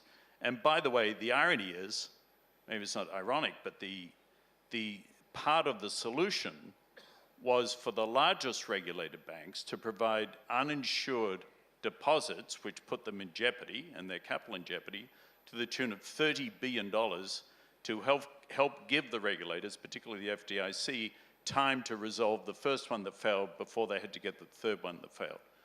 So the problem children of the first true financial crisis became part of the solution for the next crisis of three banks. And I think the system worked. But as I step back from it and just reflect a little bit, and I lived this with Colin, you know, side by side for a decade, the CCAR, which is the annual health test of banks that's put in place in the US, you could argue has reached a level of detail. In our own case, we submit 80,000 pages every year. CCAR. Somebody has to read it, process it, put it together with the other 32 banks, I think there are, that go through CCAR, and somehow spit out, you know, rational, actionable answers from it. I joke we have 83,000 employees and 80,000 pages in CCAR, and you're in a bad place when your CCAR book is bigger than your employee resume book. But I think CCAR has kind of reached the point of liquidity matters more than anything, and it matters every single day we get. Liquidity matters more than anything, and it matters every single day we get liquidity reports and we study them.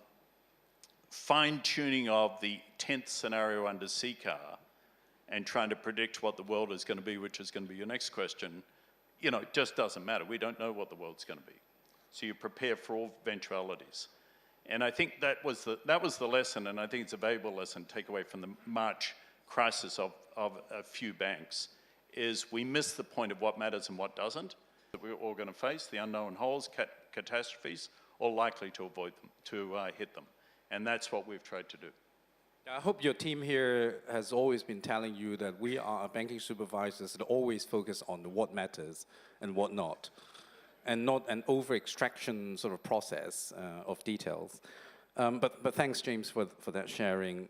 Let me finally turn to Bob before we actually open up the floor for some questions. Bob, you are the only panelist here who's not a banker or representing a bank. So it's good to hear your views on what's your take on the banking situation or incidents back in March, or in James' word, the crisis of three banks in the US, regional banks in the US. Yes. Another possible question I can put to you bluntly is, we have actually focused a lot of our energy on reviewing the lessons learned from the banking incidents back in March, April, and previous crises. We haven't actually been focusing a lot of our energy on non-bank financial institutions. Could the next crisis come from that direction? Yeah, it could. Yeah, sure. Well, first of all, thank you for the invitation here in this really very important discussion. That prior panel was really excellent. When we think about the causes of crises and events such as that, one of the big causes of those things is when you're in a certain regime, economic regime, for an extended period of time, and then people extrapolate that into the future, and on the basis of leverage and asset liability mismatches and so forth. And then you get a shift in that regime, and that's exactly what we've had, and that's why I believe this question is really relevant and timely. When you look at the events of March, they're a perfect example of that, of the asset liability mismatches. When we look at that specifically, we see those banks at the extreme tail of the poor asset liability management, and that when we look at the rest of the banks one by one, we don't see the same kind of problems existing. There's an earnings drag across the banking industry from being upside down against the bond portfolio, but that's different than a crisis. If I look more broadly at the effects of a transition from really 15 years of abundant free money, which was essentially necessary to battle the deleveraging, to offset the deleveraging pressures in the financial system after 2008 and then the pandemic. We do have a number of residual effects from that I don't know that are particularly acute, but I think that really you should be registering over time. And I would categorize these as some long-term, some medium-term, and some short-term influences from that regime shift. Under the category of the long-term, when you look at U.S. government treasury debt, in 2008, debt to GDP was about 70%, around the level that it had been for decades. And the after effects of battling, offsetting the deleveraging pressures and the pandemic, you've had a massive wealth shift from the public sector to the private sector, and that's left the government with debt to GDP up from 70% up to 120%. And the particular, I think, vulnerability of that is in the debt rollovers and the gross issuance that you're going to see in the coming decades. You're stuck with that debt until you pay it off, and that means you have to roll it over like anybody else does. And the debt rollover, gross debt issuance will be running around 25% of GDP for as far as the eye can see. Now, that means every year you're issuing 25% of GDP of debt. From 1960 to 2008, the average amount of debt issuance was 12% of GDP. So this is not the norm. You can't look at the last 60 years and say this is the same thing. This is different. Rollovers, typically people don't pay much attention to the debt rollovers because you assume that the debt gets rolled over. But actually, if you look at countries who've experienced balance of payments crises, it's typically the inability to roll over debt that is the source of the problem, typically in emerging markets, but not always. And so I think the crucial thing to look at is the holders of the debt, because the holders are the ones that roll over the debt. And in the case of U.S. Treasury debt, 27% of U.S. Treasury debt is held by foreign investors. 18% is held by central banks. Foreign investors would normally be a reliable source of investment, but it does heighten the sensitivity to the geopolitical risk. And so geopolitical risk converges with debt rollovers and the gross issuance of the Treasury as an issue that I think you need to pay attention to in the coming years. It's probably not an acute problem, but it's also a problem that's not an issue that it's going to be with us, right? And then when you look at 18% of the debt owned by central banks aren't your normal buyers of bonds. They did it for policy reasons, and most central banks have their fill of bonds at this point. And so will they roll over that debt? Obviously, the Fed is not doing that right now. They would probably if policy required it. So between foreign investors and central banks, U.S. Treasury debt is 45% of it is held by those two groups. So you have to think about whether that presents a rollover risk. I would say that's your biggest long-term residual issue. Is if I went to the kind of the medium-term residual issues, I think undoubtedly the 15 years of abundant free money has fueled the private equity boom. And while you probably don't see any particular acute issues there, maybe they exist, I think you'd have to figure that with interest rates at, let's say if companies are borrowing at 8% instead of 2 or 3%, that the pace and the transaction cycle is bound to slow. And so that's already started to have some effects. We have, when we talk to institutional investors around the world, many of them are experiencing liquidity issues right now. And the liquidity issues result from the fact that so much money was allocated to private assets, and now the transaction cycle has slowed. And so I don't know specifically what manifestations that might cause, but that's something I'd be, looking at. One kind of narrow manifestation of that, I think, is in the leveraged loan market. The leveraged loan market was an interesting market because you could go out and borrow money for 5 to 7 years at term at a very low interest rate, interest only, and you had a bullet maturity at 5 to 7 years. And the basic idea is you pay your interest, and then after a couple years, you just roll it out to a new 5 to 7 year maturity. But as the interest rate structure rose, now you're left with a greater challenge in extending the maturity of that. And so now what we see is in the leveraged loan market and the high yield market that the maturities within the next 2 years are about 16% of that market. The normal is about 8%. So we have a little bit of a wall of maturities there.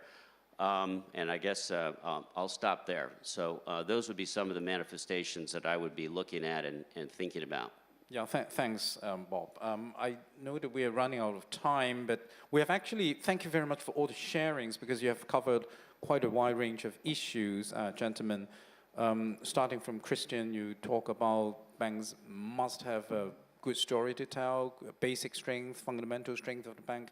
But you also mentioned a very important point of having a way to effectively connect up with stakeholders when the time comes, instead of just relying on social media, sort of driving all the narrative. And Com, you talk about business model risk, the powers of regulators, resolvability sort of issues. And you also mentioned a very important thing, that funding is very important, both from, I guess, from a funding of the bank's perspective as well as emergency funding provisions by the central bank to the banks. There are a lot of question marks raised after seeing the incidents back in March, April. And then, James, you talk about also some of what you said refers to basic business model risks of some of those banks. Bob said that those few banks have been the bottom end of the asset liability management, but basically, if they have gotten the business model right, then it could make it easier for them to manage the asset liability side of things, I guess. And then the effectiveness of the supervisory process, what should we be focusing on? Pretty much what the topic of the panel is about. What crisis are we talking about? What are the factors that we're talking about? And then, Bob, you mentioned some long-term geopolitical, debt rollover type of considerations that might actually be shaping some of the vulnerability points that the debt maturity war that we will be facing soon. So a whole range of issues. I did receive one question from the floor. So it's addressed to Bob. Will the debt sustainability issue in the US that you refer to change the status of the US dollar as a global reserve currency? It has very little to do with crisis or global financial crisis, but indeed there's a fundamental issues. Bob, do you feel like taking that question? Yeah, well, I skipped over that part when I was describing. I guess it was too obvious. Yeah, well, you have the implication is a potential dollar bond problem, but that could be manifest in the interest rate structure or the currency. The question of a reserve currency is a huge issue. Ray Dalio has studied the life cycle of reserve currencies, and they do come and go over many, many, many years, if not centuries. It's typically the last thing to go, and it's something that you need a good alternative, right? And so it's an issue, but I don't think that you're going to see any sort of near-term loss of the dollar as a reserve currency, but you could more likely it manifests in pricing, right? The interest rate structure and the currency itself, as opposed to the actual status. But we're headed probably in the wrong direction though in terms of quality. Thanks, Bob, for taking that. We now have only 4 minutes left, so let me turn back to the original questions that were put to us. What do you think the next crisis will look like? As banking supervisors, I always have the motto that there will always be a next crisis. It's just how we get prepared for it. And the period between crises was just a transient sort of phenomenon for us to get prepared for it. So let me go back to Christian. Maybe I can, again, start with you. Just very quickly, 1 minute, what you think would be the most important risk factors or vulnerability factors that we should be watching out for going forward? Well, I keep it with James. It's always hard to obviously see the next crisis, but to be honest, I'm nervous about the state of the capital markets because I think they have been extremely resilient. If you think about what we have, what is going on in this world from a geopolitical point of view, still from an inflationary point of view, if you think about where interest rates have gone over the last 12 months, if you then see how resilient and calm the markets are, the crossover is at 420 basis points last night. I mean, this is a level which is, in my view, far away from that what you would normally see in these situations. And my biggest fear is that there is, for instance, one more geopolitical escalation, and that can happen pretty quickly. And the markets at some point in time actually give up their calmness, and then you have a market event. And in this regard, I think we all need to stay very much on alert with regard to risk appetite, stress testing, and simply don't do the mistake and simply think that the markets will remain that calm as they are right now. Okay, thanks, Christian. Next, let me turn to Com. Your take? I'll do it in a minute. This is at the risk of upsetting half the people in the room, some of whom are clients, some of whom are competitors, and some of whom are actually clients and competitors. Since 2008, the number of assets that have moved out of the regulated financial sector has grown by roughly 10%. Roughly 50% of global financial assets are now in what you call non-bank financial intermediaries, the shadow sector. Bob touched on one or two areas where there could be real friction points. I think the next crisis, when it happens, will be in that sector. It will be a fiduciary crisis. I know the FSB is very focused on this, finally, having been told in 2009 by us banks that we were being penalized too much, and they should look at the shadow banking sector. But I think it's a real cause for concern. Yeah, we called it non-bank financial intermediation now. We have ditched the shadow banking tag some time ago now. James, your take on the next vulnerability? Well, I don't know what triggers it. I mean, nobody in this room, I think, predicted COVID. It is likely to be something geopolitical/political. I mean, the challenges to democracy in some countries around the world are pretty evident. So that I don't know what is going to predict it, but where the sort of weak link is, I think, is it goes back to what we saw in March, and I think we got a bit of a precursor. The sort of policy objective is to limit the size of large banks and, by implication, support smaller banks around the world, which may be a perfectly noble policy objective. From a practical reality of having these banks deal with the cyber, the regulatory oversight, all of the technology investments one's got to make to be competitive in the AI space and so on, means that they're just less competitive. And when you put pressure on the system, the least competitive player falls back. So I don't think we've got this conundrum of a policy desire against the reality that when the pressure hit, it was the largest banks that came in to help were not hurt. And I don't think until you resolve that, I don't know what's going to trigger it, but I think that's the issue. Thanks, James. Finally, Bob. I think probably the biggest thing I'd be worried about near term is that the markets are under discounting how long the tightening cycle is likely to go on in the US and Europe before we actually achieve some sort of equilibrium conditions of a 2% inflation rate with a 2% growth rate, given that so much of that is now entrenched in wages and unemployment and so on and so forth. It's likely to continue on.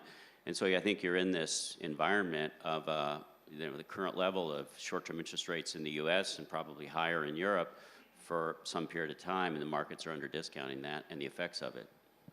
Thanks, Bob. And thank you very much to the four gentlemen for your insightful sharing. I'm sure the audience have benefited a lot from your sharing. So let's give them a big round of applause. Thank you very much. Wonderful job, Arthur. Gentlemen, if I could ask you to gather at center stage for a photo so we can capture the moment before you head off back to your seats. And there we go. Once again, if you'd like to get your questions into our moderator, the QR codes are on your table, and we will have that for the panels for the rest of the day.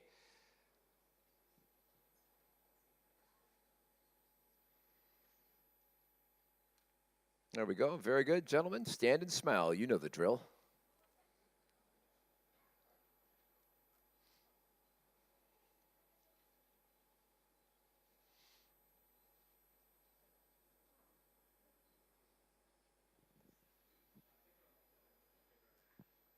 All right, thank you very much once again to our panelists and our moderator, Arthur Yun. Great job.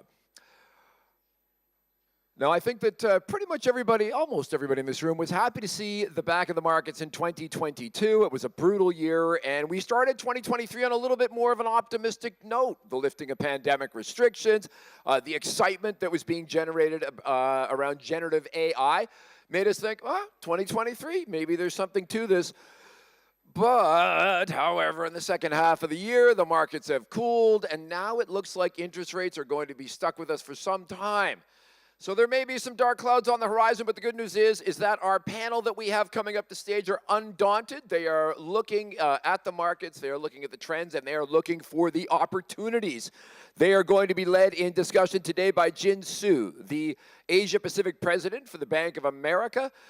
Jin Su is going to come on up and be joined momentarily by Peter Harrison, who's the Group Chief Executive at Schroders. We're also fortunate to have Mark Rowan, who is the CEO at Apollo Global Management. We have David Solomon, the Chairman and CEO of Goldman Sachs, and we also have C.S. Venkat, who is the Group Chief Executive at Barclays. And with that, Jin Su, I think you're ready for action. We're ready. Take it away. Good morning, and welcome to Hong Kong. And thank you guys for being here. So as the title of the summit this year rightly pointed out, 2023 has been a complex year for investors.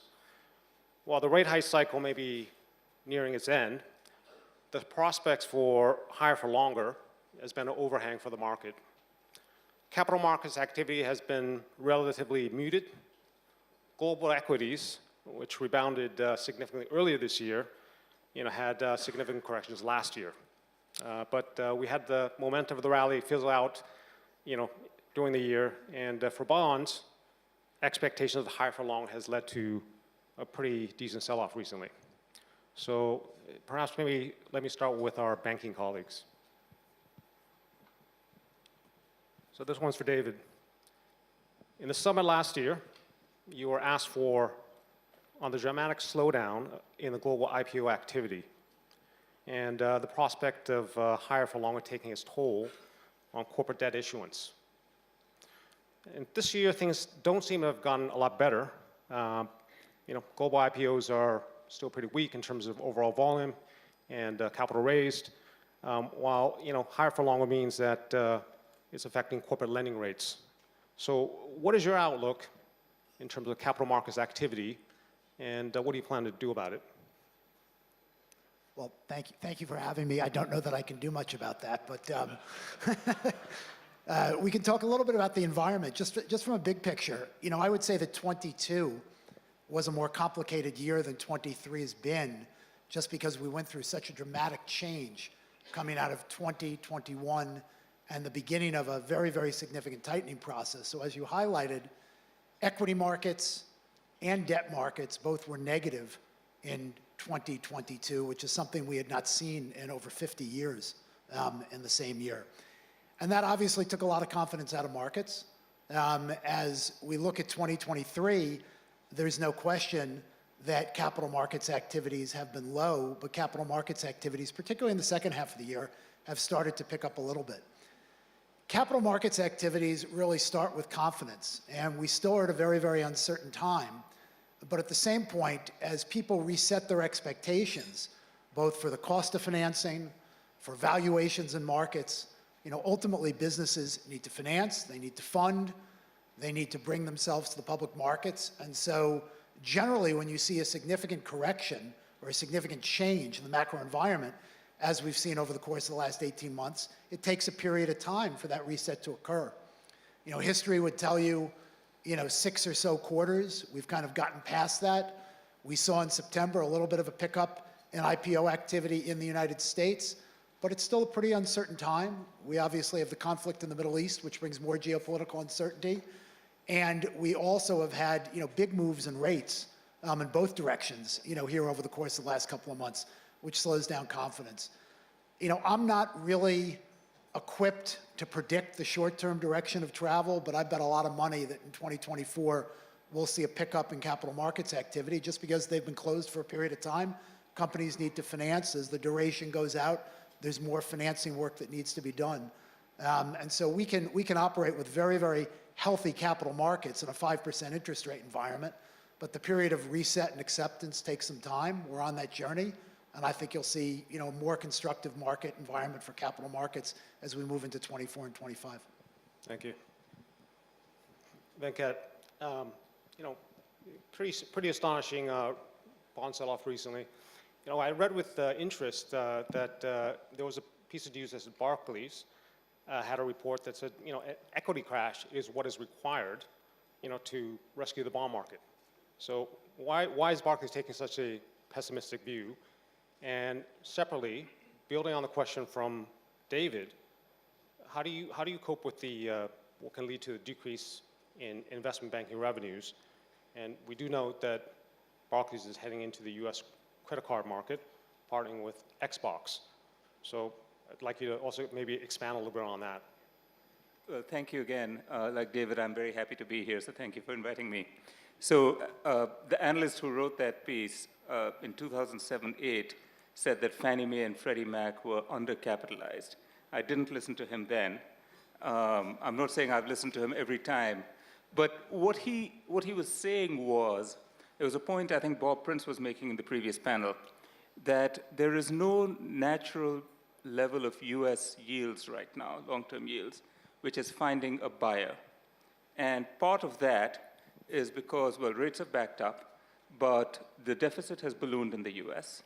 And then natural buyers of US treasuries were central banks, and the developed market central banks have obviously been selling.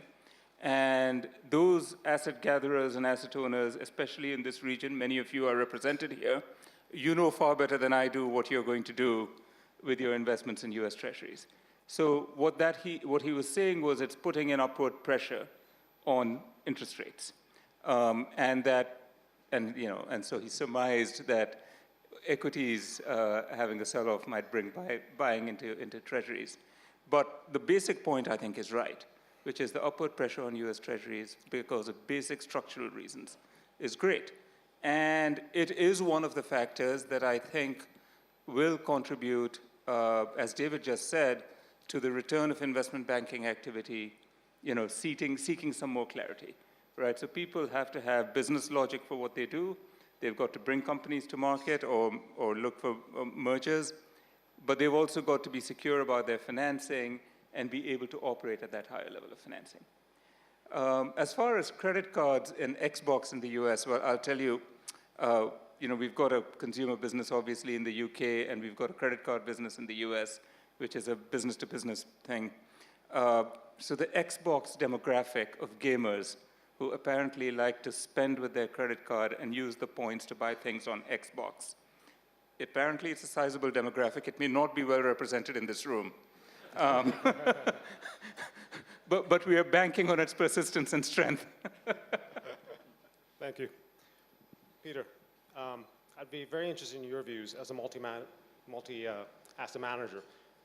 What is your view on bond yields? And given that equities also rose significantly in the first half of the year, but kind of petered out in the second half, how do you see global equity market for the rest of the year? Thank you, and thank you for being here. look, we've finished the era of bonds being return-free risk, and we're now into the next era where they do at least offer something. But I've got a lot of sympathy with what Venkat said, that we're in an environment where the data is about as dirty as it's ever been, and we've got the post-COVID savings. We don't quite know how they're washing through. We don't know what the inflationary impact of commodities washing through is. We've got all sorts of deglobalization trends. We've got decarbonization trends. I think that understanding corporate profitability and understanding defaults is particularly difficult right now. And as Bob was saying in the last session, the issuance cycle is against us all. So I think we're in a really difficult period where the data is really noisy. And frankly, there is a very significant outflow across pretty well all equity market platforms around the world of people saying, I prefer cash. It's worth understanding that the average retail investor lost, the more low risk they were last year, they lost 10, 15, 20% of their money. So when you offer them the opportunity to put some money in cash with a guaranteed return, they're grabbing it with both hands. I personally feel there's quite a long way to go before we feed to some sort of normalization. We're 1 year into a new normal.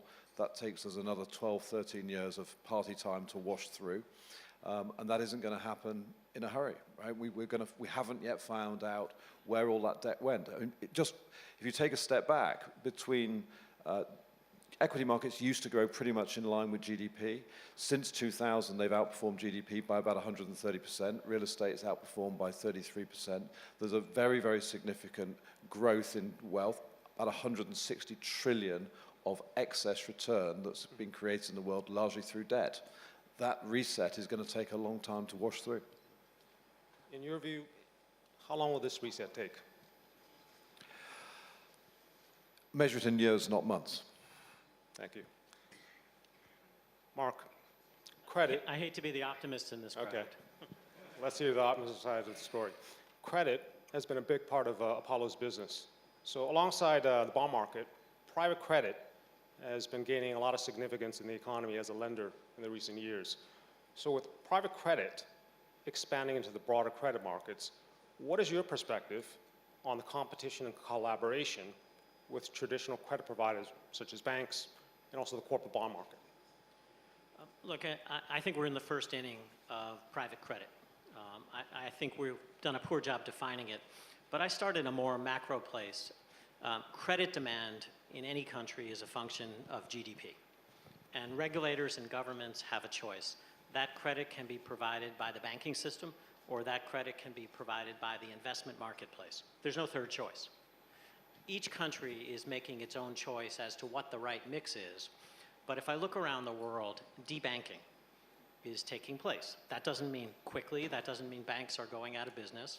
That just means on the margin, regulatory pressure is pushing banks to increase their capital, which is pushing banks out of certain businesses.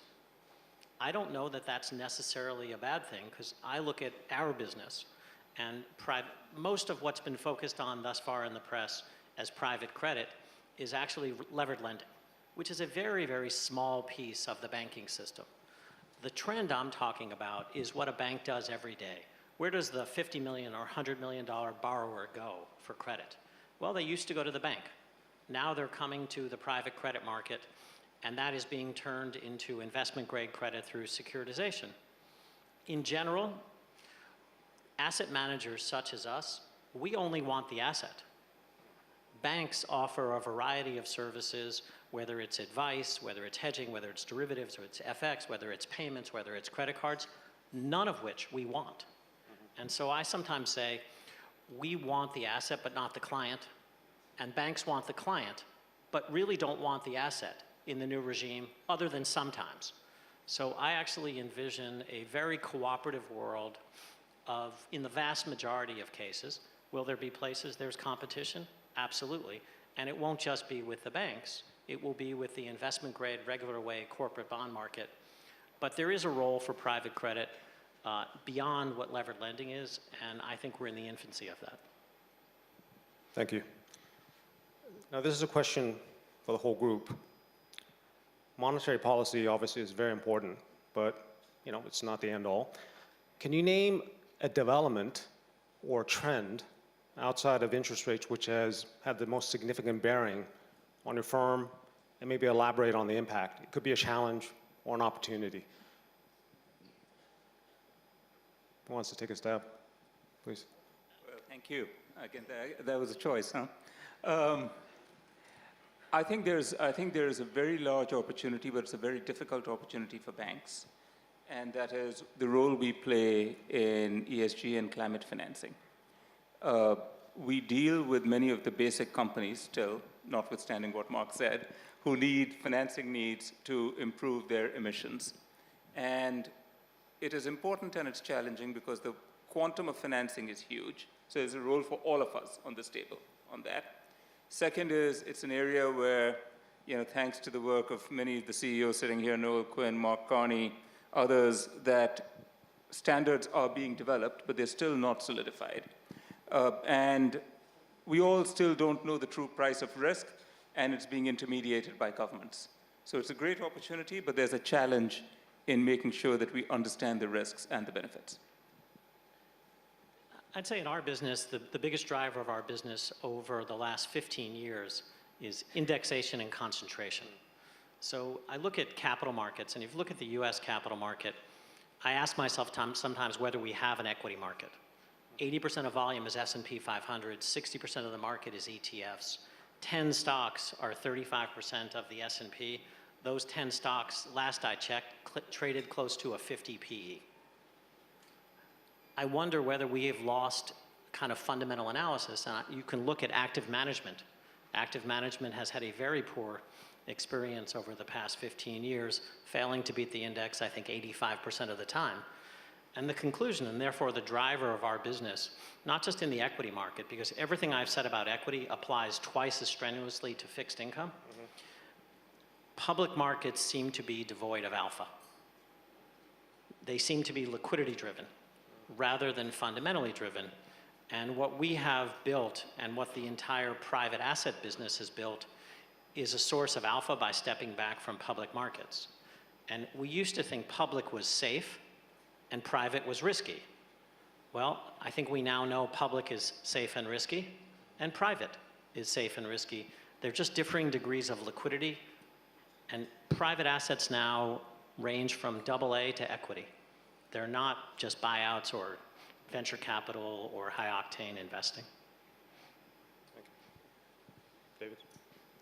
I'd comment, this is a forward-looking thing, and we'll see how it plays out. I'd comment on the Basel III endgame, in the U.S. And we've been talking here and in the previous panel. We're going through a very, very significant tightening cycle for the first time in a long time. And as Mark just appropriately highlighted, there's a balance that the regulators choose in how we regulate the banking system and how that forces activity in and out of the banking system. And that will evolve over time. And certainly I think both the banks and activity outside the banking system are going to be incredibly important for capital formation in the capital markets. We believe very strongly in a regulated system and keeping the banking system, safe and sound. I think James made some comments in the previous session, just around the role that the large banks played when we had a handful of banks that had trouble, earlier in the year. And while we want the system to be safe and sound, when I look at these rules, I think these rules go way too far.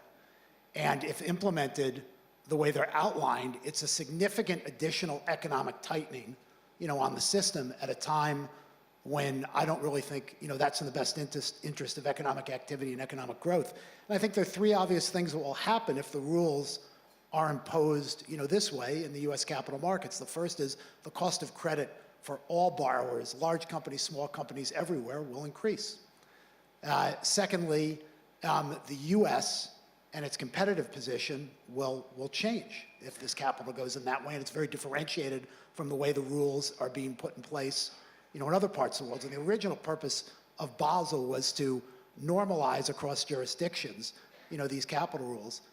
And, the third thing is, per what Mark said, that balance of what's in or outside the regulated system and how it evolves would continue to evolve. So, we and others, obviously will continue to advocate around all this, but, this feels like this would be a very major thing if it went in, on this basis, and would have an impact on capital markets activity and growth. And so we're hopeful with all the commenting that's going on, there'll be some adjustments.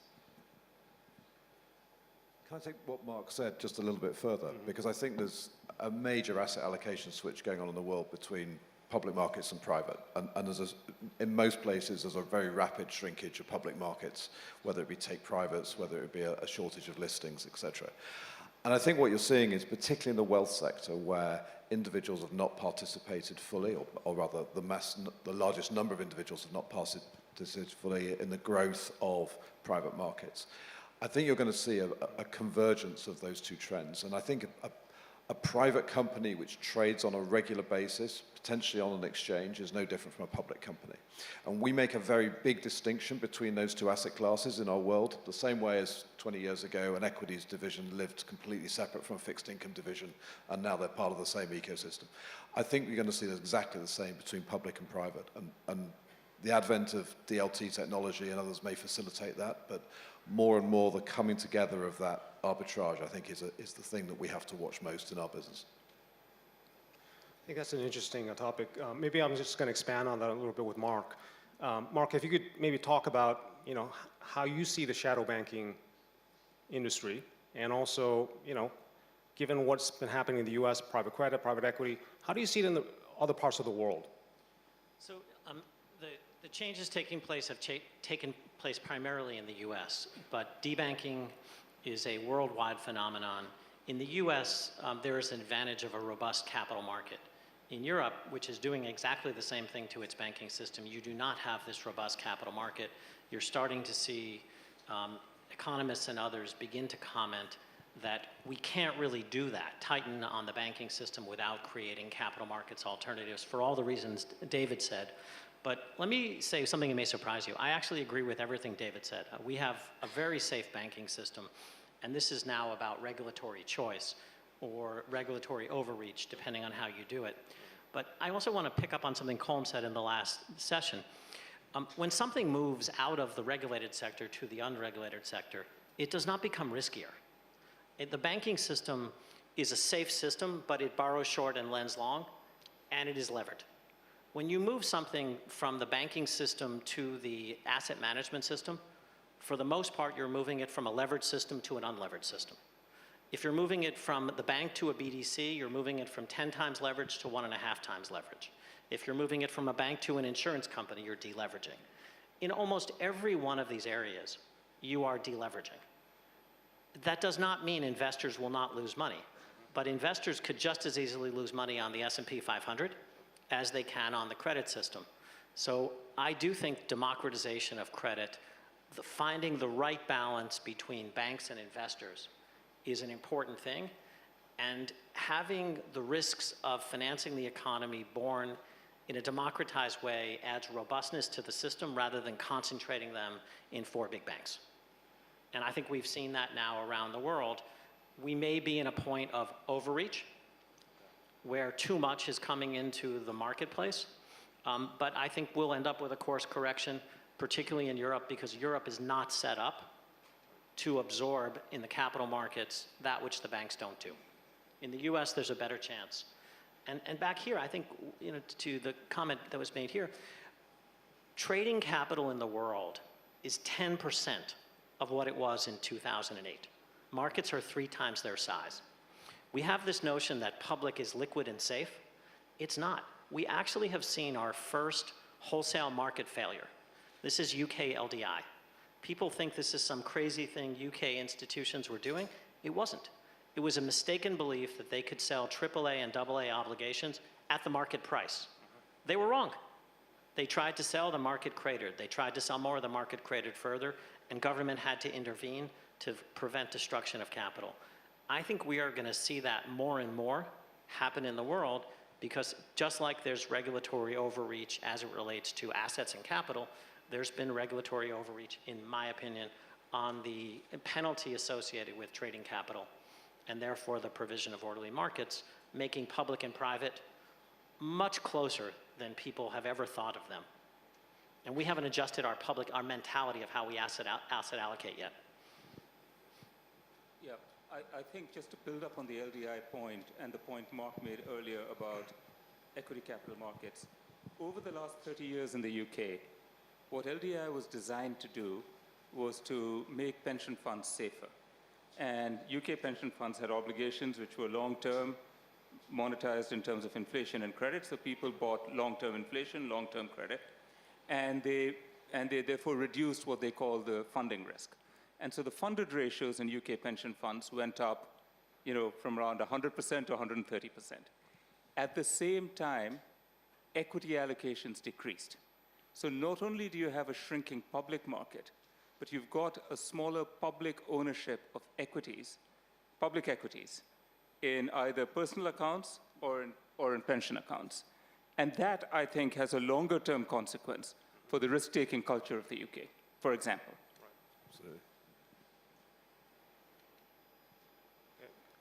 Let me just expand on that for a second. So we're talking about liquidity, we're talking about LDI. With the US fiscal deficit, if you take out the student loan adjustment at minus 8%, do you think there's an overcrowding effect? Do you worry about the liquidity? Is this a topic that, is talked about? I thought I was thinking it too, so I'm just... I'm happy to start. I'm sure you have a comment on this too. I think we absolutely have to worry about what's happening with deficits in the United States. I think the panel previously, there were some very, very, appropriate comments just on the growing size of the debt, the cost of refinancing that debt in a different environment than we've had for quite some time. Who are the buyers? How do we develop new buyers when you have governments, when you have central banks and also, foreign governments that have been such a big buyer of treasuries? And I think the important point to make that's been made in the discussion about LDI is just the fact that liquidity in all markets is generally fleeting. And at moments of stress, there's much less of it than you expect in any market. And so the clearing price under stress is very, very different than the clearing price when markets are functioning. And, I think in all markets, including, markets for government debt, there's risk of stress. We saw that, by the way, in March of 2020. And, in my opinion, we will see it again. And so how you prepare and are, ready to deal for that, I think is an important part of risk management that any organization has to think about. I agree with everything David said, but I also think we should look at the broader trend in asset management. We are going to transfer value from equity to debt over the next few years. Every time there's a refinancing, value is being transferred from equity to debt.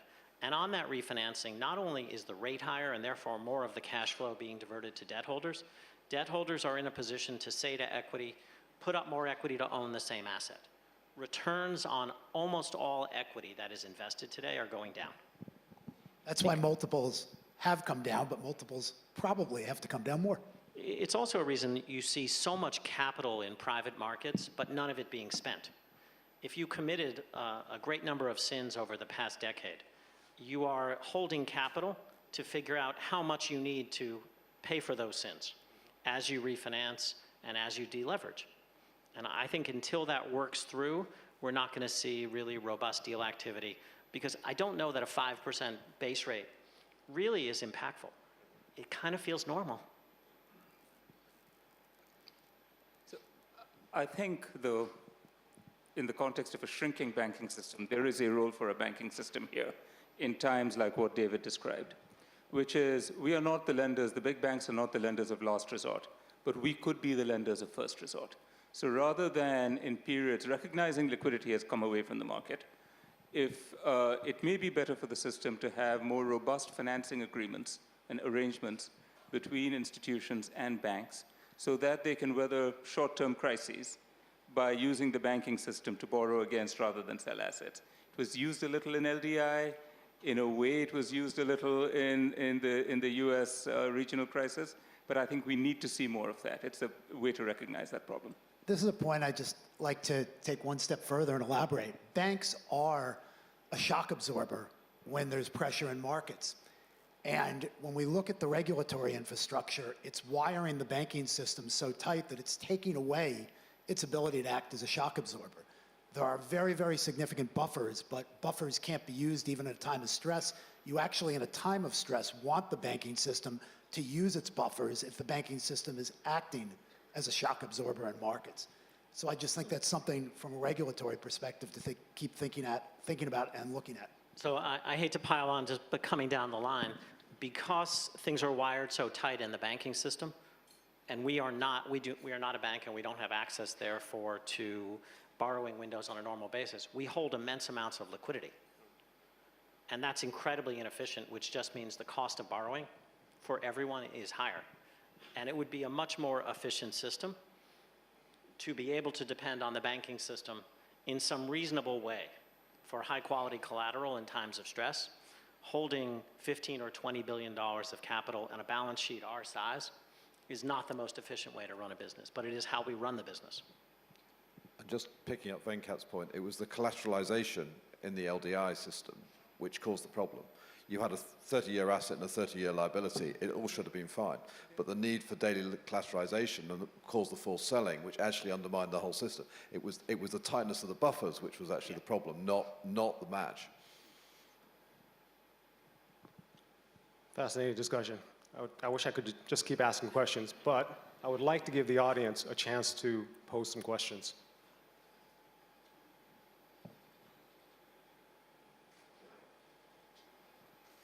Gentleman over there. I have a question. Regarding the private credit industry, is it going to get regulated given all that's going on? Will it become more like the banking system at some point? The question had to do, will private credit be more regulated? So the answer is yes and no. Private credit is, to the extent it performs credit origination type activities, is already regulated. You know, I jokingly say I barely get the fingerprinting ink off of my fingers from the number of regulatory interactions that I have. We're just not regulated the same way. You could join our world and have more ink on your fingers if you'd like.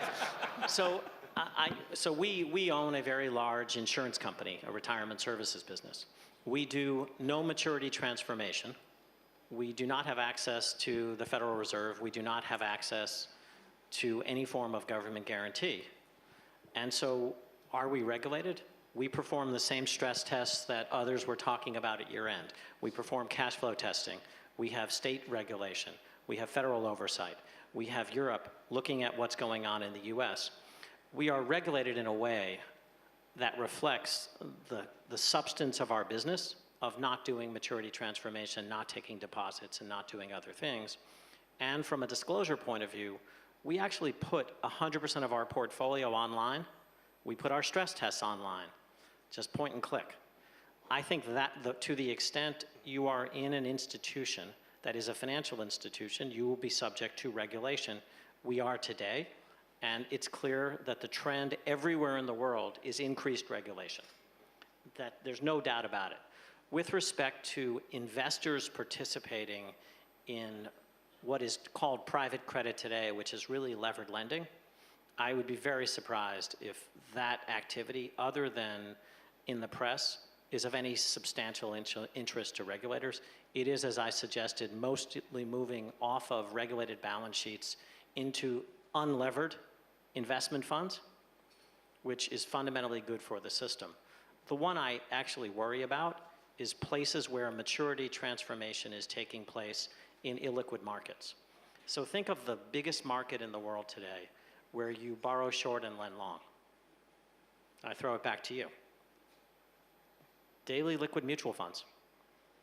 If you have something where you offer your clients their money back every single day, but you have assets that you can't trade very frequently because there's not trading capital, that is where you build up systemic amounts of risk through a mismatch of the underlying assets that these institutions hold. But regulation, and more of it, I don't know that we're going to get to 80,000 pages, but I bet we're at 40. Thank you. I think we have time for maybe one more question.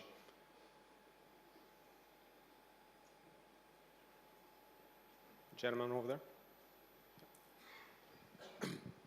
So if you were to believe on the assumption that climate risk will lead to the biggest repricing and reallocation of capital in the history of the world, what implications will that have to the shifting of assets and banks, right? From high carbon or high climate risk versus low climate risk, and to the to the private assets, to the private credit markets, Mark.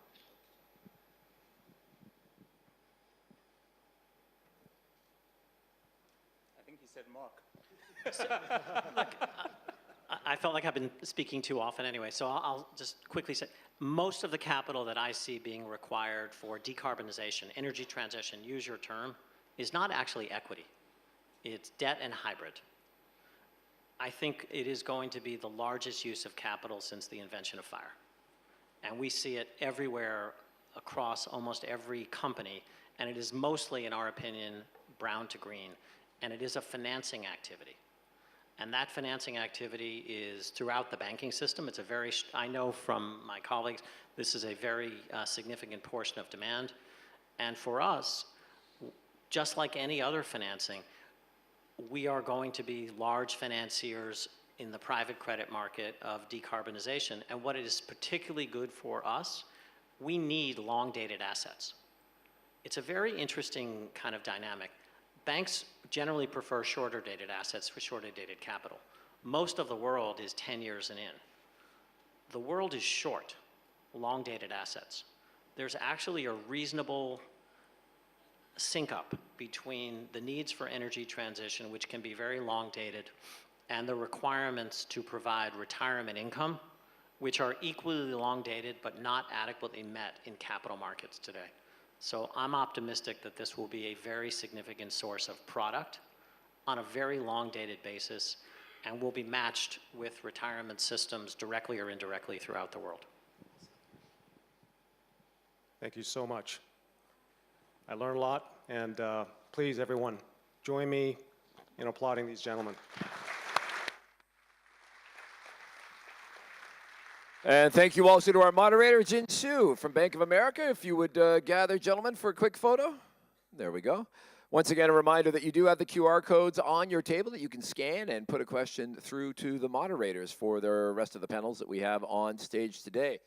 And some very frank talk on the stage today. Things are heating up here. No doubt are going to get a little more fiery as we go on. There we go. Thank you very much, gentlemen. All right.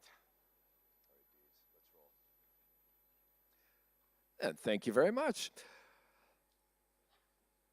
Now, we have seen no shortage of factors that are disrupting the global economy, disrupting the financial system over the past couple of years.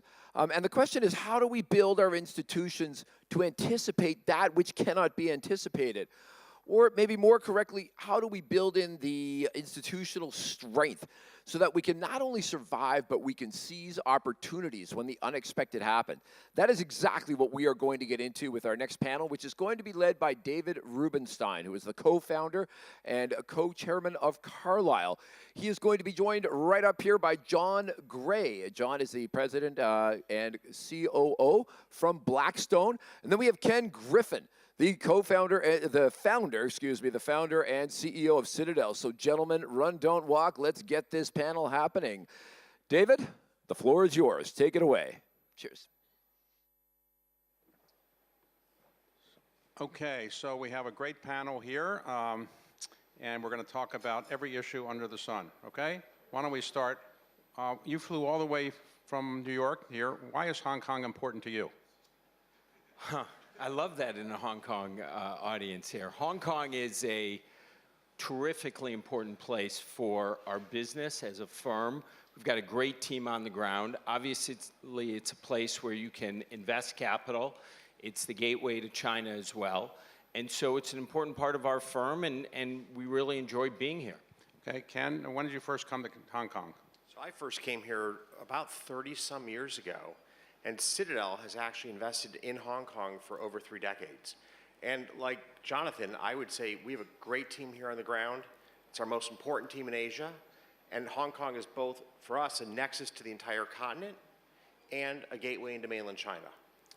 I would just add, I came here about 50 years ago, and there were no underground passages between Kowloon and here, and so you had to take the ferry across. It was 25 cents Hong Kong, pretty cheap.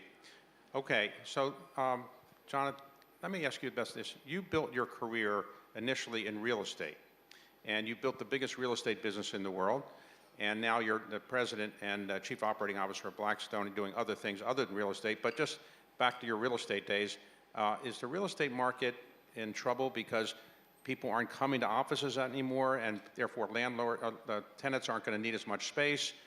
What's the situation? Are we going to see a lot of distressed debt in real estate soon? So I guess you're probably focused on the U.S. here in this question, and maybe around the world in Europe. I would say there are two negative headwinds near term. One is the office market, which you talked about. Remote work hurts demand for office space. There's obsolescence. And I think we'll continue to see pressure in that space, particularly in the United States. It's an area we do not have a lot of capital deployed. I think the second headwind, which people have talked about more broadly on the panels today, is the rising cost of capital. Obviously, if short rates have gone up, more recently long rates, that creates pressure on valuations. I think the good news is that underlying fundamentals in some of the better sectors, like logistics and student housing, data centers, are helping offset some of that. And the second thing I'd say is you're going to see a sharp decline in new construction, which will help real estate over time. But the short answer is, yeah, there's some near-term pressure. Okay, Ken, you obviously started Citadel, great hedge fund, one of the most successful out there. You also have started Citadel Securities, which is a global market maker. I had always thought that market makers were people like NASDAQ or exchanges. How does somebody start a market maker, and how you operate all over the world, including here? We do. We operate in every major country around the world. The exchanges are where buyers and sellers come together, but market makers are responsible for the intermediation of demand in real time.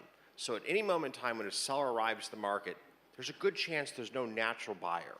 And the role of the market maker is to provide the liquidity at that moment in time. And we do that in equities, in options, in fixed income for over 1,000 clients around the world. Okay.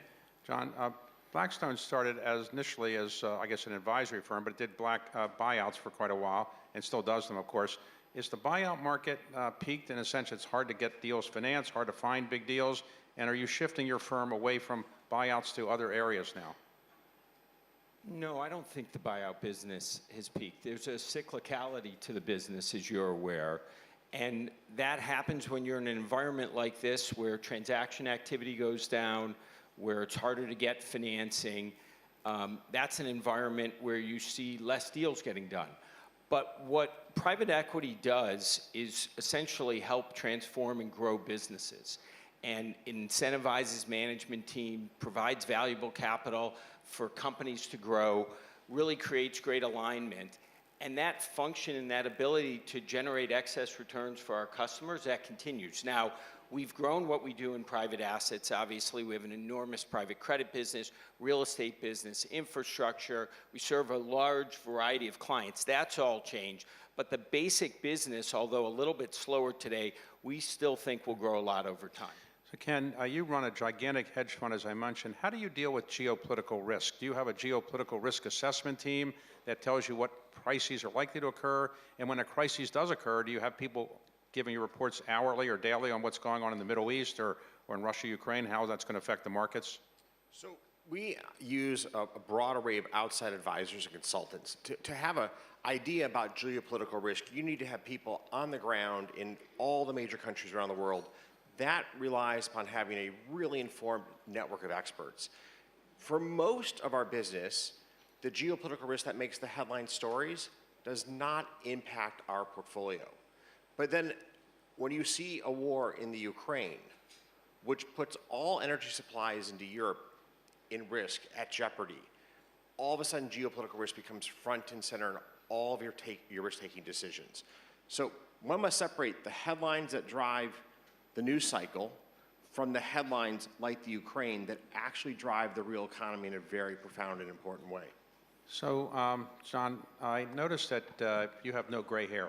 So, obviously, I guess the pressure of doing this is not so great. So is the fun of running a global private equity, private investment firm as challenging as I thought it was, or it's not so tough? I would say, and you know this well, it's a very challenging job. What's exciting about it is you get to think about some of these powerful trends that are out there. And so it's interesting when Ken talks about the geopolitics, one of the challenges with our business, managing $1 trillion plus of assets, is every day when something happens, it impacts a business, an asset you own around the world. But I think as investors, what you want to think about are these longer term trends. What's happening in digitalization and AI, what's happening in green energy, what's happening in life sciences, which countries are growing faster. You know, some of these big long-term trends are very powerful. And back to the job, that's what I love about the job, trying to think about where is the world heading and how can we deploy capital against that. So, Ken, I assume people want to go work at your firm. How many people apply a year to work at Citadel, and how many do you take? And what kind of, for those who have children who might be watching here, or maybe people here who want to work at Citadel themselves, what are you looking for in the people you hire? High IQ, high work quotient, they wear a tie, what do they have to do? Well, if wearing a tie was a job requirement, we'd have a really tough time finding candidates. We've got about 100,000 college applicants this year across North America, Europe, and Asia. I mean, these are from the best schools around the world. That's for about 300 spots between our internship and full-time program.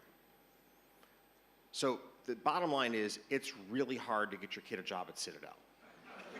Now, the good news is, there's 100,000 kids that want to work in a firm that's 5 days a week. So going back to your office portfolio, the younger members of our society want careers. They don't want just jobs, they want careers. And careers involve mentorship and apprenticeship, and you're not going to get that in a hybrid work world. And it makes me so happy to see so many young people around the world want to be back in an office 5 days a week. I think it's so important to have that collaborative culture of mentorship, of apprenticeship that drives innovation, increases productivity, and ultimately for our team allows us to deliver for our clients. Do you require your people to come into work 5 days a week in the office or not? We do, and we've been back for 2 years. And I think it's been a big part of our success story over the last 2 years is that ability to work together as a team in a very complex, rapidly evolving world. We've seen more geopolitical crises in the last 2 years than, I mean, we've seen in our lifetime. And to have people together, collaborating together, responding together, has been a huge source of competitive advantage in these financial markets.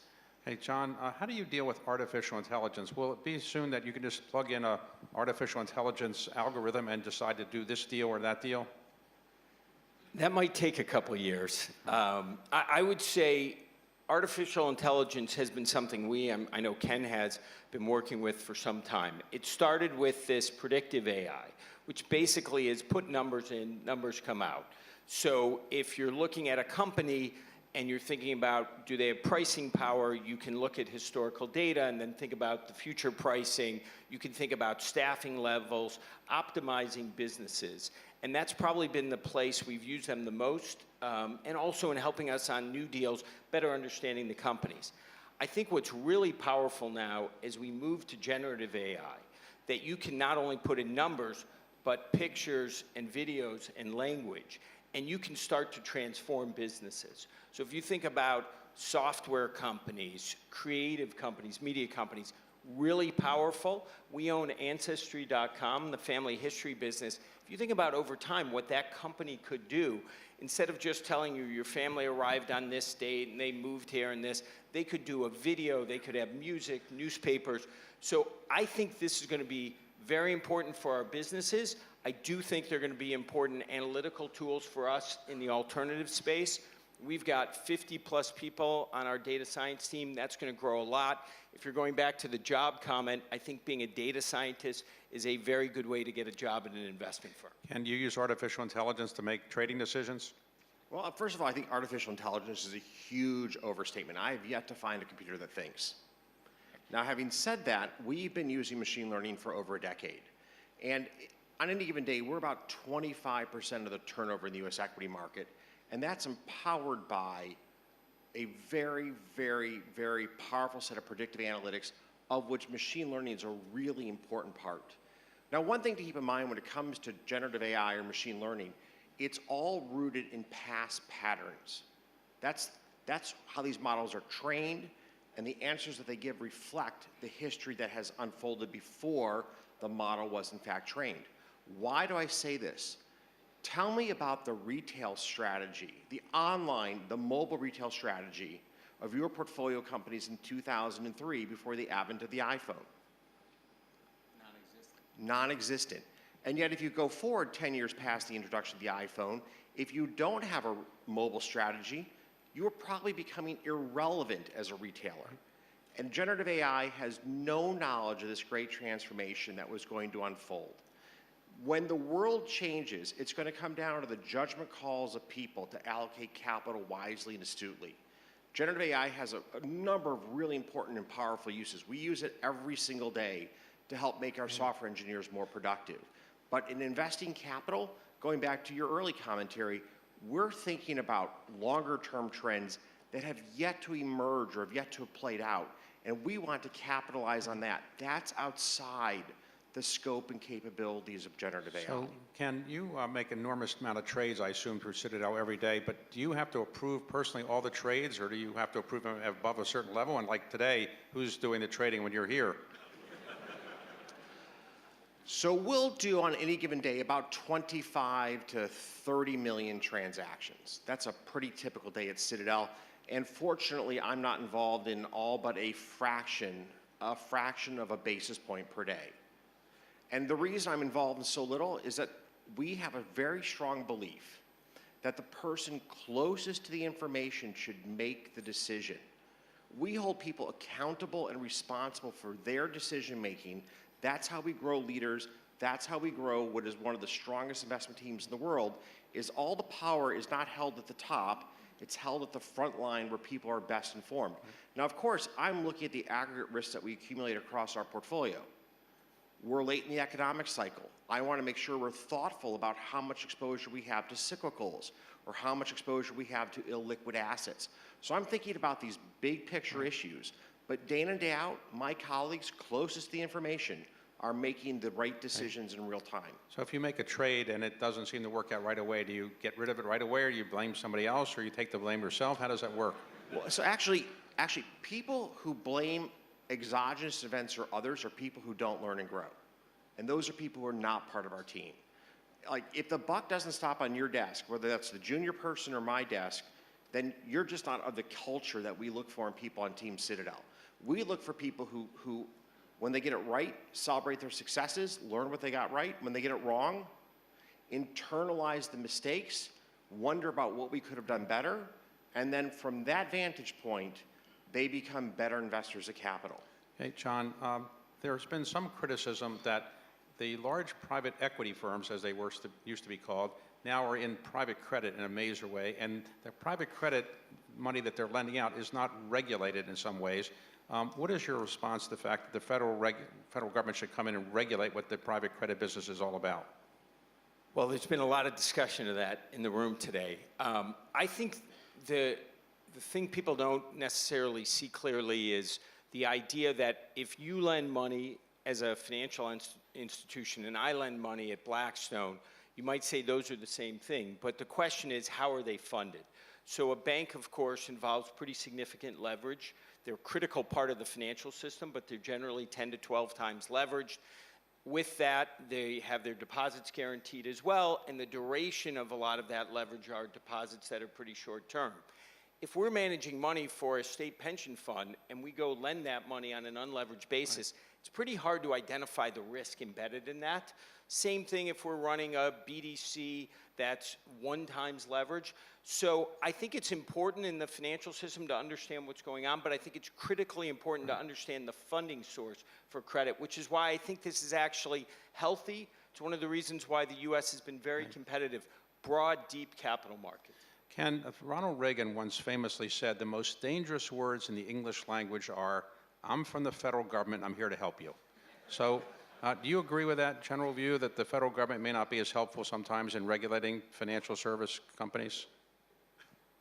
mean, Reagan is, I think, almost everyone's hero for a reason. And I think he's got that statement just completely right in the context of the U.S. financial system. Now, this doesn't mean that we haven't had regulatory missteps, that we haven't had large financial institutions that have been undermanaged episodically. But one of the great virtues of the U.S. capital markets is the diversity of capital sources, the diversity of investors, and the flexibility of our economy to allocate capital on a very rapid and reflexive basis. That's been a big part of the reason the United States has been the epicenter of so much innovation and new business formation over the course of the last 100 years. It's underpinned by the robustness of our capital markets. Regulation plays a really important role. Regulation should be in place to reduce systemic risk. And as James Gorman said, the regulators need to be focused on the right big picture systemic risk issues. I'm paraphrasing your words. The 80,000 pages in a CCAR report tell you nothing. You want to stay focused on, will this bank be able to get through a period of economic contraction and continue to provide credit to American consumers and businesses? Right now, I'm very perplexed by the regulatory agenda of the SEC. There's 50 meaningful rules in various forms of approval processes that will really diminish the flexibility of America's asset managers and capital markets. And I just don't understand it. The U.S. capital markets have been such an incredible source of prosperity, job creation, and frankly, just success in America. For the average American family, we should try to encourage capital formation, not discourage it. Hey, John, the most predicted recession in all time is the one that we're predicting is going to happen, but it hasn't happened yet. Are we going to have a recession soon so be people who predicted it can be seen as right? Well, I would say the good news I'd say on the economy is we definitely are seeing the inflation coming down, which is helpful. We see it in our portfolio in labor costs, the increases there coming down, shelter costs not increasing at nearly the same rate. And also, to your point, there's been incredible resilience. Those are the two positive things out there. I think the challenge is when you raise the cost of capital as dramatically as we have, up to 5.5% in the US, 4-ish% in many other places around the world. Now the long end of the curve has also gone up. That's a real weight for consumers and for businesses to borrow at 8%. It works its way through the system. I think we will see a slowdown. We've begun to see hiring at our companies be much more subdued. I don't see this as a sort of cliff, but a sequential decline. But to your point, do I think we'll see an increase in unemployment, slower rates of GDP growth? Yes, but we do not have anything like the imbalances of 08, 09. So the conventional wisdom in Washington, which many people say is almost always wrong, but the conventional wisdom in Washington, Ken, is that the Fed is done raising rates for the time being. Do you agree with that, or do you think the Fed might still raise rates? So the wild card we don't know is the inflationary consequences of deglobalization. One of the huge benefits that both Jonathan and I have had in our careers, in our lifetimes, the peace dividend. Remember when I started my business was the end of the Cold War. And the second dynamic has been globalization, which has been an incredibly deflationary force for the entire 30 years that I've been in business. We don't know what a world looks like that involves deglobalization. How much does that increase inflation just systemically around the world? What does that mean in terms of monetary policy around the world? That's a giant wild card. So for choice, I definitely agree with Jonathan. We're seeing inflation come down right now. What we don't know is where does it land in this world of supply chains that are being radically changed around the world. And then with respect to the recession, our best view is sometime mid-next year, we're likely to see a slowdown in the back of these higher real rates. It's taking a bite out of the economy, in particular the private sector. The counterfactual to this is the U.S. government is on a profligate spending spree. We're going to run a deficit this year of about $2 trillion in the United States.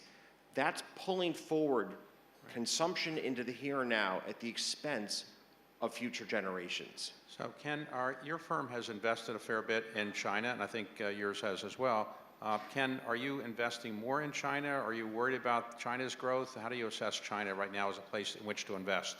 Well, I think big picture, you could have been an investor in the United States at almost any point over the last 100 years, had solely a domestic investment portfolio, and have done extraordinarily well.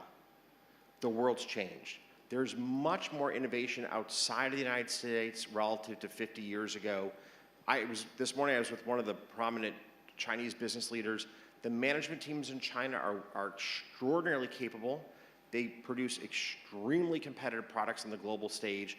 They lead in many areas that are important to the world: solar, EVs. These are really important competitive advantages that exist in China. Companies, great management teams, great products. If you're a global investor, you've got to be watching and investing here in China. John, in your current position, I assume you deal with regulators and administrators all the time. Do you find that an uplifting experience to go talk to them about convincing them about your point of view of things, or not so uplifting? I'm only going to say positive things about those experiences. Okay, so you like that part of your job. And I'm going to make sure all my future meetings are with him then. Okay. We can go together to Washington if these are your experiences. So, John, how has the large global private equity firm that's publicly traded evolved in the last 10, 20 years or so? Well, the business, as you know extremely well, having created one of these firms, was pretty narrow. I mean, we were basically in high-octane strategies in private equity, real estate private equity, and distressed credit. We were trying to produce 20 gross, 15 net, and we had a small number of customers. And when you look today, you've seen a real evolution of the business model. We've expanded who we serve, insurance clients, individual investors have grown to be, almost a quarter of what we do, many more institutional investors, and we've moved down the sort of risk-return spectrum into things like direct lending to companies, asset-backed finance, infrastructure, lower returning core plus real estate. And so the total available market is much larger for what we do today, and we continue to see this migration from all sorts of pools of capital towards alternative assets because of the return premiums that have been generated. Ken, you were trading securities when you were a Harvard undergraduate, despite the fact Harvard probably didn't like that. And then you ultimately went to Chicago, built Citadel there, and then last year, I guess it was, you moved Citadel from Chicago after many, many years to Florida. So why did you move your entire firm headquarters to Florida? That's a great story, because in the pandemic what you saw was that people moved all over the world. And we put a number of people in Palm Beach in the Four Seasons during the pandemic so we could run our trading floor during the height of the pandemic. We could trade the entire US equity market if need be from the Four Seasons Palm Beach. Now, why did I talk about people moving around the world? My colleagues who went to Florida during the pandemic said, why don't we just stay here? And today, Miami is the headquarters for Citadel, and virtually the entire senior management team from Chicago moved to Miami. Now, of note, here out of Hong Kong, we had people scatter across Asia, back to countries that they were from originally, so on and so forth. They've come back to Hong Kong. It's a real statement about the quality of life that Hong Kong offers and about the attractiveness of Hong Kong as an international finance center. Ken, in the United States, you're one of the largest philanthropists, I think it's fair to say. For people who are listening here or listening elsewhere, how do you decide where to give your money away? So we look at a number of considerations in how we allocate our charitable giving. But first and foremost is the impact on humanity. Like, first and foremost. Education's top of my list. I really believe that the American dream is paved by the on-ramp of education. And education in the United States has been struggling over the last 50 years. In Illinois, the state that we left, there are 53 schools without a single child who performs at grade level. That's 53 schools full of children who will never experience the American dream. And one of the areas that I think we need to focus on in the United States is being far more competitive in educating our children. We live in a globally integrated economy, and if our education's not at the very top of the charts, we're going to struggle to be competitive with the rest of the world over the decades to come. Okay, John, in your case, you're also very involved in philanthropy and particularly cancer research. Why are you so actively involved there? Unfortunately, my wife lost her sister to ovarian cancer related to a BRCA gene mutation, which leads to much higher levels of breast and ovarian cancer and some other types of cancer. And so our thought was, if we dug really deep in that area, we can make a difference. We created a center at the University of Pennsylvania, the Bassler Center, named after my sister-in-law. And it's been amazing in terms of talking about what's changing the world, what's happening in life sciences, the advances today because of genomics and big data, the intersection of those two things. I think it's going to change the world in a profound way. We become really encouraged about what's happening in this area. Ken, you're a very large political donor in the United States, you know, you've been interested in public policy. Have you ever thought of running for President of the United States yourself? Or you're too young?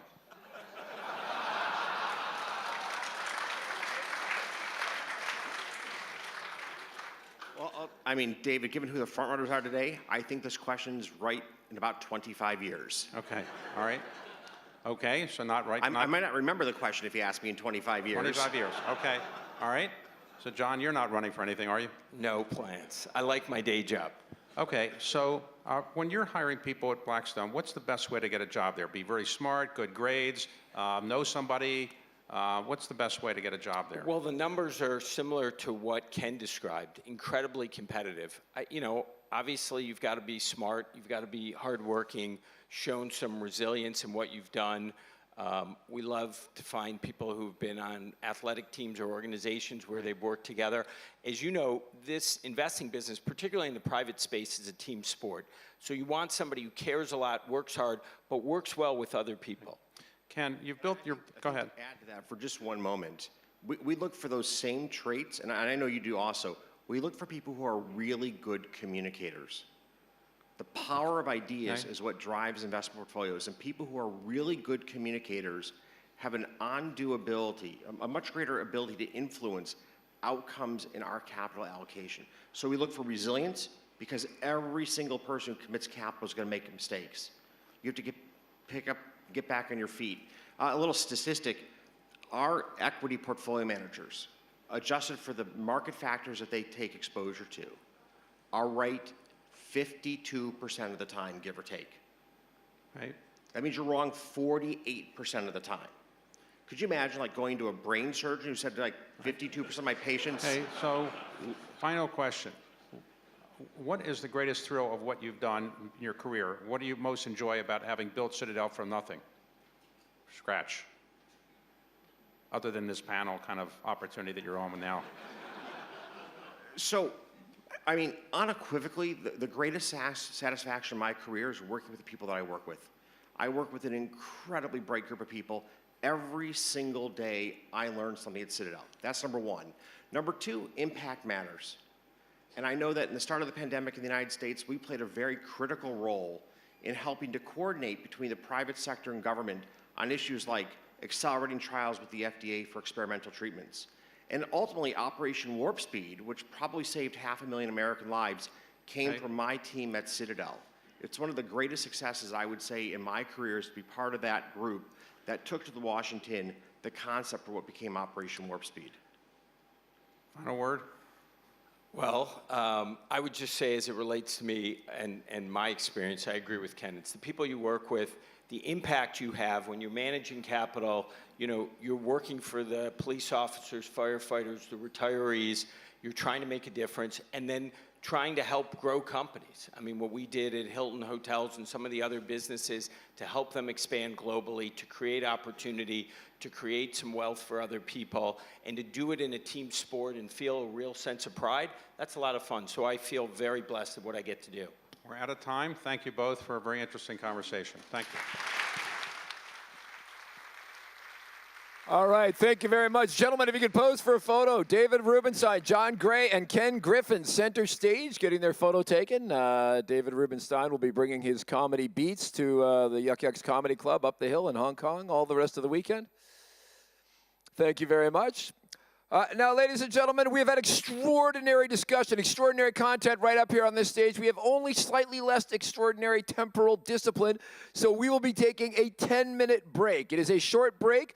If you need to leave the room, please put some bounce in your step so you're back in here quickly. We will be serving coffee and tea at the tables, along with a little bite to eat to tide you over until lunch. So please do take the time if you can, and we'll have you back in your seats in 10 minutes. Thank you.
Hey, ladies and gentlemen, we are going to ask you to return to your seats. We are going to get back in action here at the Global Financial Leaders Investment Summit.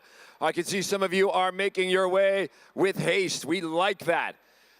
Fantastic. So, ladies and gentlemen, if you're, especially if your seats are in this side of the room, please make your way because we are going to kick off with another VIP panel right up here on the main stage at the Global Financial Leaders Investment Summit. So please do grab those business cards, shut down the conversation, and make your way to your seats. Thank you very much.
All right, ladies and gentlemen, this is it. We are back in action on the main stage at the Global Financial Leaders Investment Summit. So if you could please make your way to your seats.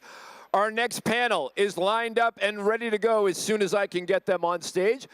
So if you could make your way into your seats and sit yourselves down, that would be absolutely magnificent. Now is definitely the time to do that.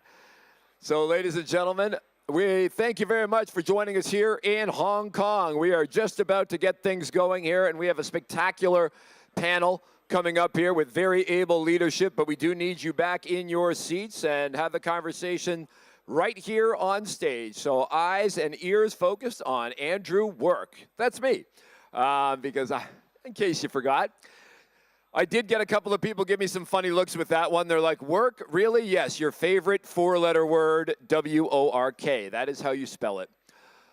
All right, and with that, I think Laura Cha is about to settle herself. Thank you very much for joining us today. Always a pleasure to have the chairman of the Hong Kong Exchanges and Clearings out with us. Thank you very much. In the back, they are getting seated. Fantastic. We are maintaining seating discipline here at the Global Financial Leaders Investment Summit. I think we have reached critical mass of people in chairs. And with that, ladies and gentlemen, we are ready for our next panel. We are looking at ESG and sustainability. And I mean, this is a topic that has been very much in the limelight, not just in the financial sector, but really in every industrial sector around the world. And, you know, there are many, many different opinions across this that have been written about, that have been spoken about recently. Some feel that we have not done enough, and others wonder if it is even appropriate to be addressing these issues within the financial sector. Perhaps they are best left somewhere else. We are going to get into it on stage with our next panel, which is going to be ably chaired by Mr. Paul Yang, the CEO Asia Pacific for BNP Paribas. Paul, please come on up here and get ready to command this panel. He is going to be joined today by Valerie Bautsen, who is the CEO at Amundi. Thank you very much for joining us. We also have Mark Carney, who is the chair of Brookfield Asset Management and the head of Transition Finance. He is also the United Nations Special Envoy on Climate Action and Finance. And rounding out the panel, we have hot office appearance at Hong Kong FinTech Week, Bill Winters, the Group Chief Executive of Standard Chartered. Paul, the stage is yours. Thank you. Well, thank you, Andrew. Hello, everybody. So maybe, given that I understand that we are running a little bit late, I forgot. I should start immediately. So I think we've seen these days that ESG has been, as Andrew said, very serious. Nonetheless, I think there has been some sentiment recently about, you know, that actually the funds are slowing down. So is there any confusion about what is transition, what is ESG, what is the sustainability? So maybe I start with Mark. Do you have any, can you tell us about what you feel about this thing? Are we seeing some slowing down in ESG? Thank you, Paul. Eddie, thank you. This is absolutely extraordinary. Even better than last year. I didn't think it was possible to do that. Even better than last year. So I'll get straight into it. Actually on that theme, look, the main thing is the main thing. So I would very much distinguish between ESG and transition. And transition has come up a number of times in a series of the panels earlier. It's about carbon, it's about knowing your carbon exposure and getting that exposure down, and it's one of the main drivers both of value and risk.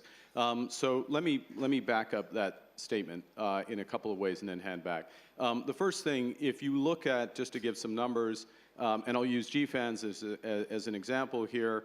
2 years ago, 100 plus institutions, 60 trillion of assets. 2 years ago exactly, at Glasgow, 450 institutions, 130 trillion of combined balance sheet. Now over what's basically 700 institutions, 150 trillion of balance sheet. And that's 150 trillion of balance sheet that's being managed, you know, in a market that has gone down over that period. And about a third of those assets are transition assets, so assets that either are green or are headed in that direction, and increasingly brown to green assets. That's the first point. Second thing, if you look at public markets, and a big theme today has been about public-private markets, I'll just put on the table, there is a huge arbitrage between public and private markets around carbon.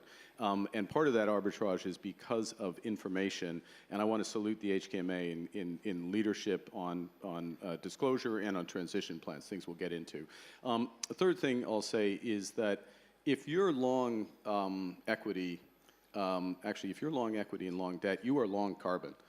And there's two ways to reduce that exposure if you think the world at least is going to head in the direction of sustainability. One is to have companies that have plans to get that carbon down and to know that. And the second is to have some exposure to carbon credits or carbon credits in some form, and maybe we'll get into that. And then the last thing is just around risk. In the last 3 years, the scale of stranded assets in this region, in the Asian region, has doubled to $4 trillion. Now, that's $4 trillion if the world gets to sub 2 degrees.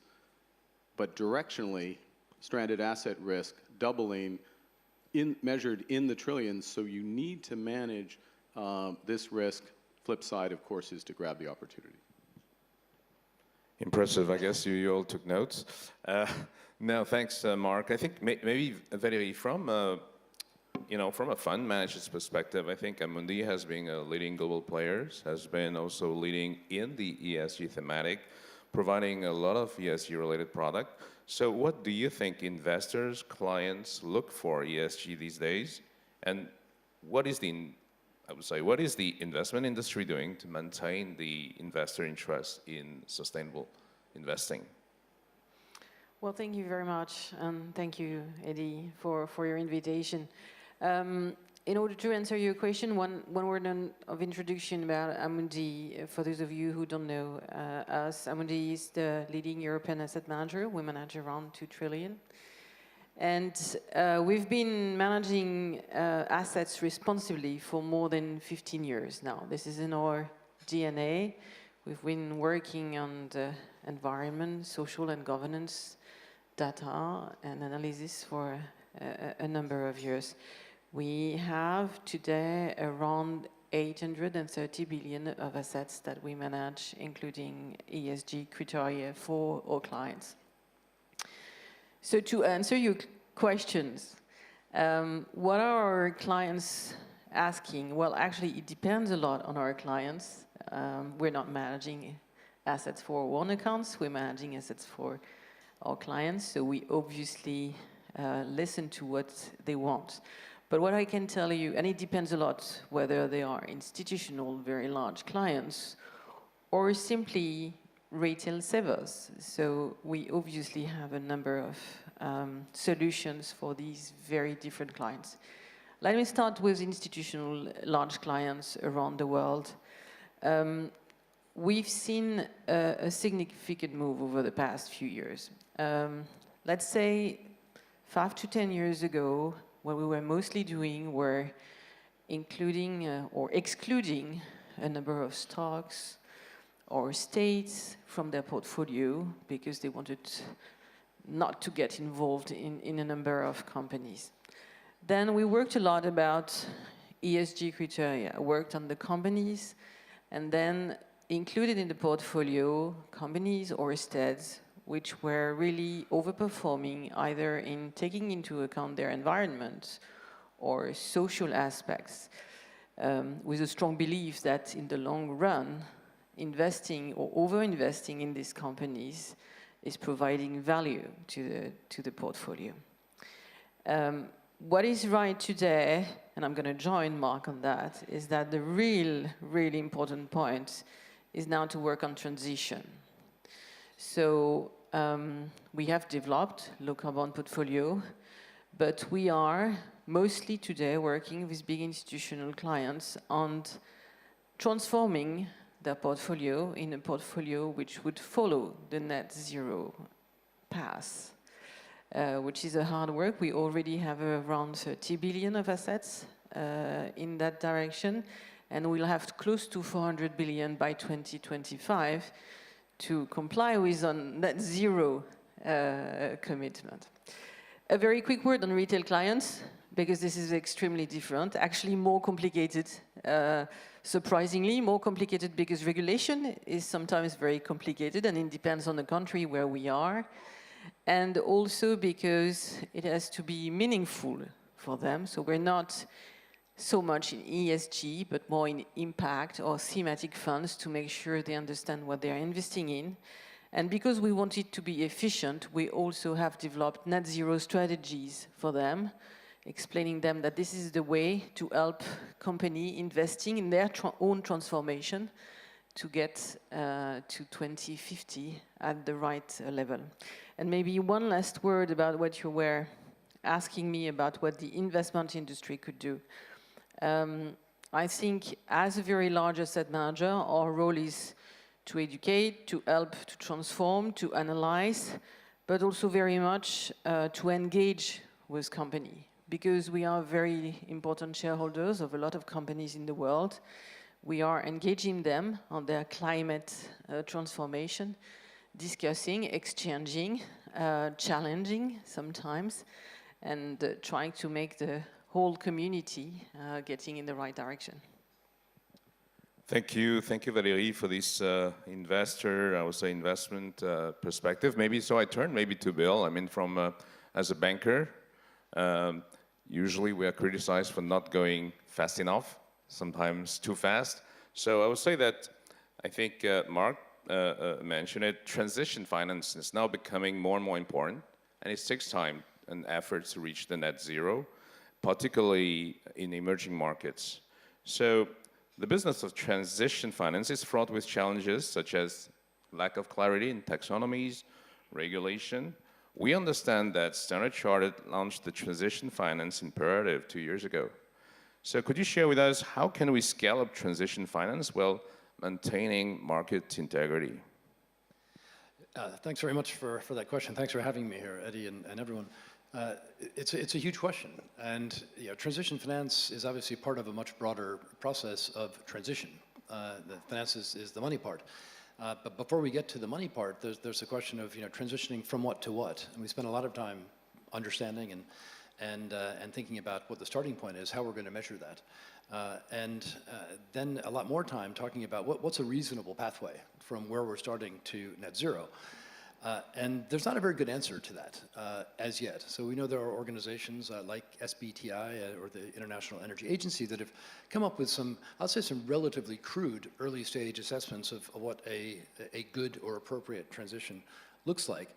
But we haven't completely bottomed that out. And for those corporations who know they have to change their business model and they know that they're going to have to raise financing to accomplish that change in business model, they're just getting on with it, and it's happening at pace. And I certainly, from our client base, there's a tremendous willingness to undertake this transformation and make these changes. For those who are a little bit less inclined to engage in the transformation, there's 1,000 places to hide. And these places to hide are the lack of detail, the inconsistency, also some of the ambient noise. And I'm going to say a lot of the fringe community, the environmental activists who talk about transition but don't actually believe in a transition. They believe in a hard stop. But they make a lot of noise. Very, very damaging to the broader ecosystem, which is evolving quite fast. And for us to really focus on transition finance, we've got to be clear about what the transition is first. Finding the money it's not that hard. As Valerie just said, there's a ton of money. As Mark said, the supporters of and participants in GFANZ, trillions and trillions of dollars.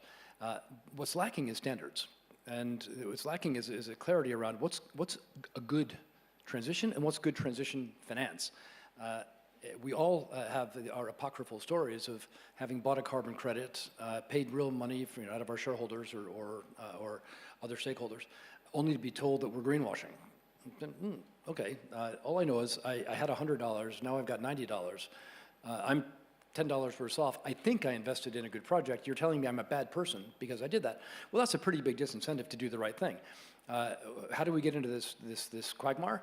Because we don't have a consistent set of standards.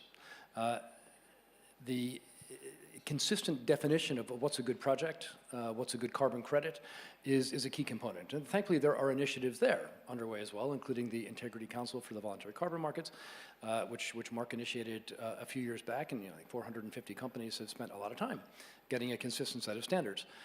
We've got to nail that, and we've got to get that, and then we have to buy into it, and governments and regulators and other stakeholders around the world need to support that.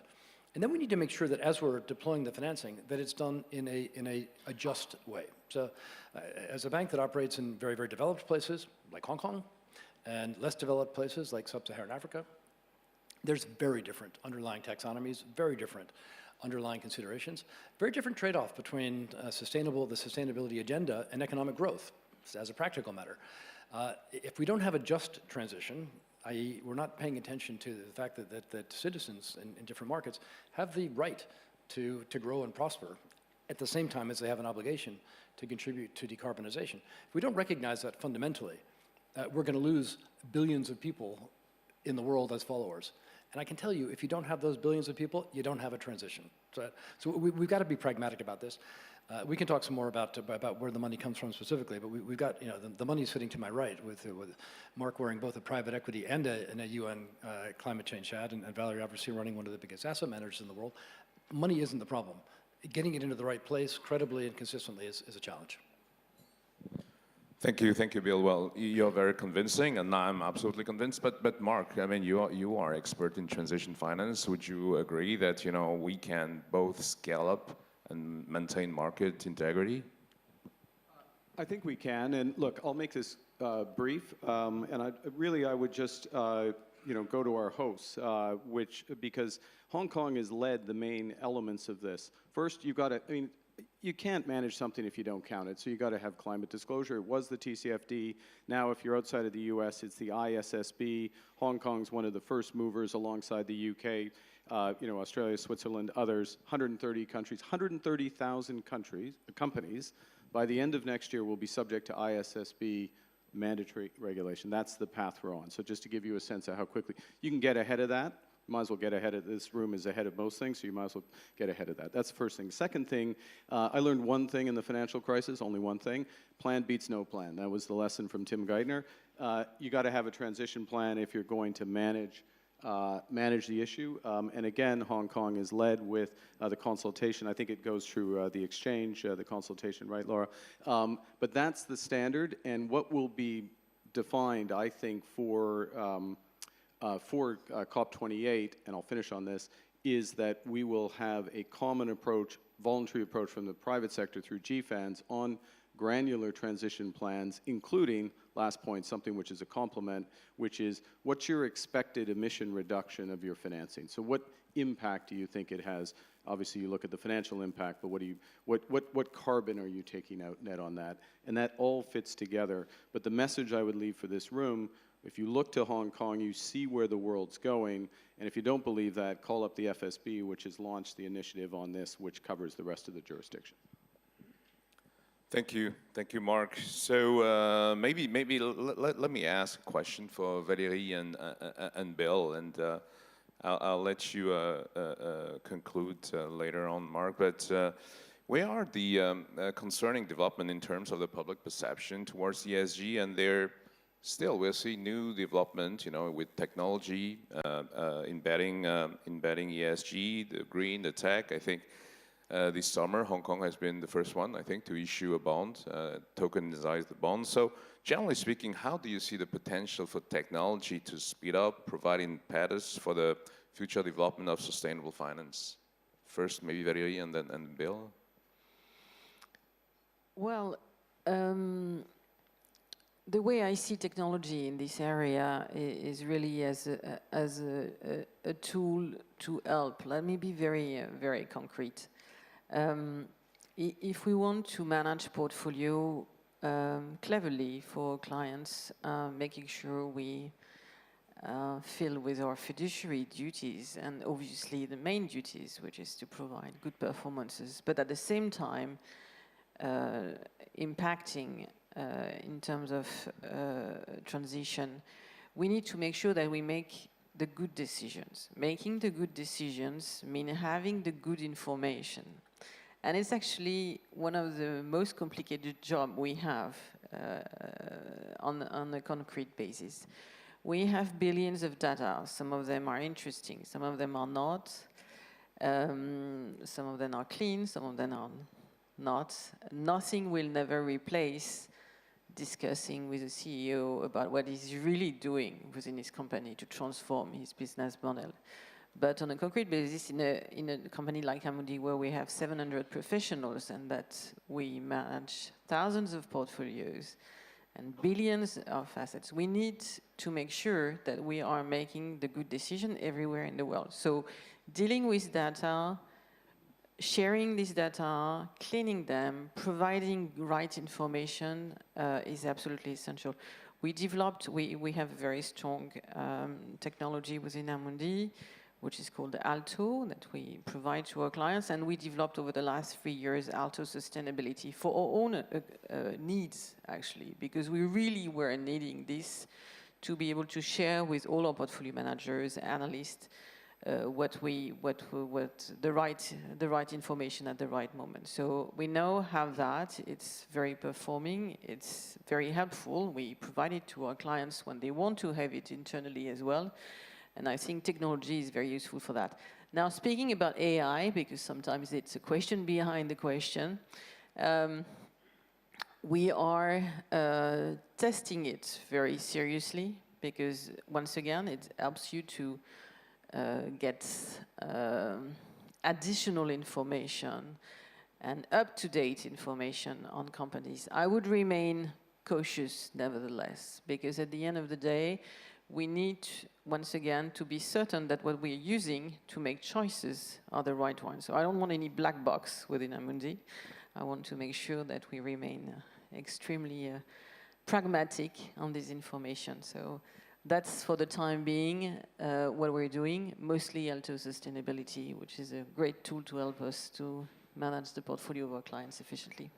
Thank you very, Bill, maybe same questions? I think the technology question can be looked at a few different ways, but just in sum, I completely agree with the points on data, also on taxonomy. One of the interesting technologies I think that is coming to bear, and in particular in the carbon markets, is DLT or blockchain technology, which is addressing one of the primary concerns in the market, which is around verification and who's done what to verify a particular project. Is it actually doing what it said? And I think an avoided deforestation project, is there actually logging going on? And how are we tracking that? Obviously, the ability to surveil with drones or satellite technology today is fundamentally different than when a lot of carbon credits were issued 20 or 30 years ago. So that form of technology around both verification but also tracking, assimilating data, and then mapping that against the various taxonomies is key. The other generic technology approach is the extremely exciting, I'll call it medium to long-term technologies being developed to extract carbon from the environment, either fundamental business model changes or things like direct air capture, which are very exciting, and they could provide a long-term solution. I worry a little bit that the excitement about some of these future technologies diverts attention away from the migration of business models today, and finding a way to keep the pressure on all of us in the short term. Because frankly, if we continue to burn the Kalimantan and the Amazon forests, there's not a lot that we can do in terms of direct air capture that's going to save this 2% scenario that Mark referred to. So we've got to keep the focus on the short term and be investing in these long-term technologies. Through that combination, obviously, if we bring the money to bear, I think we have a fighting chance here. Thank you, Bill. So maybe I got my one of the last question, maybe to Mark. Of course, you know, I have to play for the French. I think the COP21 2015 was really a great breakthrough. It just happened to be in Paris. But I think, you know, you're gonna heading probably in Dubai, I mean, this month for the COP28. What is that you can share with us, Mark? I mean, what is the expectation? And for the financial industry, what do you think is going to be, you know, if you can share a little bit? Sure. Well, actually, let me say the first thing is that, yeah, you're being modest, uncharacteristically modest for a French bank, but which is, it wasn't just because it was in Paris. I mean, absolutely, the French presidency drove that result. But at Paris, the world was headed to 3.5 degrees. Okay. Right now, the expectation, 7 years on, or 8 years on, is that we're headed to 2.4 on existing policies, but actually what countries say they're going to do by 2030 and beyond, we're headed to 1.7. So there's been a big shift in that regard. It has consequences for stranded assets. It has better, it's not everything, but we need to get there. Okay, that's first context. And there will be a formal stock take, but the numbers that will come out at COP will basically be that. What should we look for as the financial sector? First thing, and this is in public domain, you should look for a deal in the oil and gas sector. The question is how big and how binding. And the core deal that they're looking for is who's signing up for near zero methane by 2030 as a company, as a country, and doubling the energy efficiency of the production and distribution of energy. To give context, 10% of global emissions right now are from the production and distribution of oil and gas, not the burning of oil and gas, production and distribution of oil, gas, and coal. And you know, the hosts are being very aggressive and ambitious in trying to get as many countries and companies to sign up for that. So look to that, and it goes to a point which this room will appreciate. I mean, the time value of carbon is huge. So saving emissions today buys time for technological developments and progress, and just rolling out the scale of capital investment that needs to happen with proven technologies to get it. So first is on the oil and gas. Second, I'll make 2 points specifically on finance. Look for progress on the plumbing of finance. We talked a bit about transition plans and the mainstreaming and kind of the world catching up towards where Hong Kong and a few others are around that. And then secondly, and this is an aspiration, but I think we should be putting pressure on the COP presidency and the G20 to make progress on carbon markets. This has been a movable feast of developing standards and talking and talking and talking. Well, literally, the world's burning. And to put context on that, 10% of emissions today come from deforestation.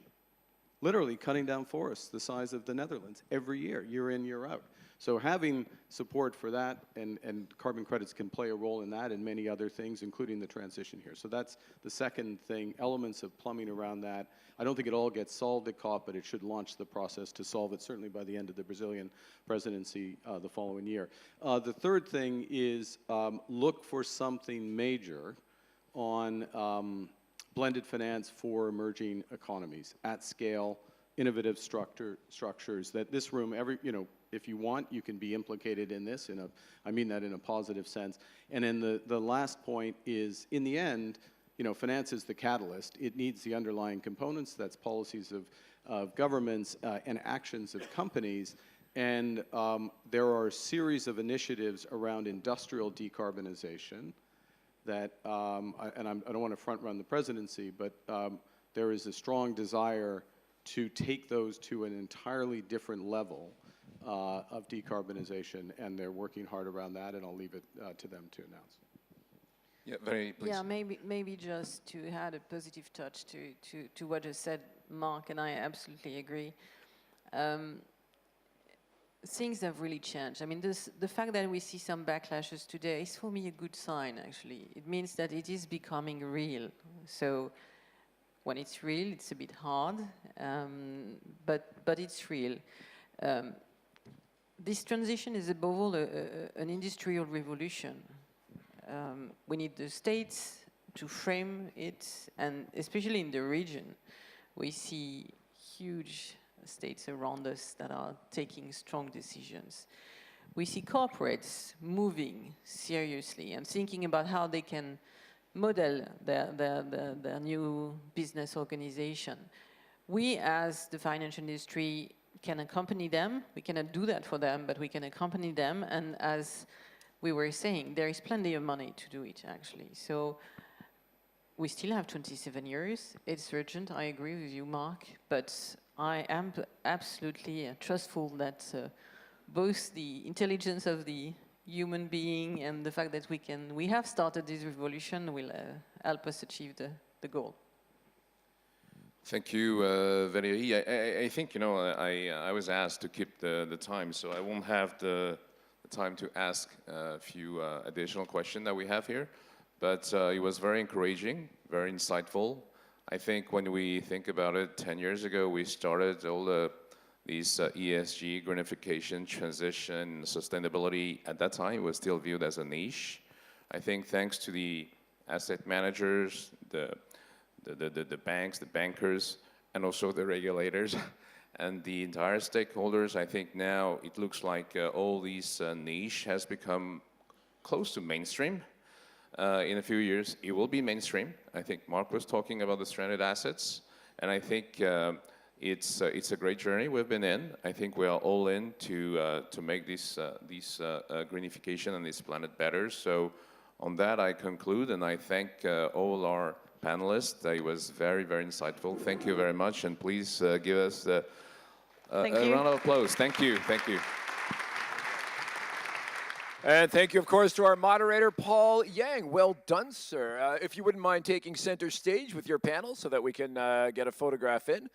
Merci encore, Valerie Bodson. C'était absolument superbe. Mark Carney, the man for whom I choose my socks every year at this event.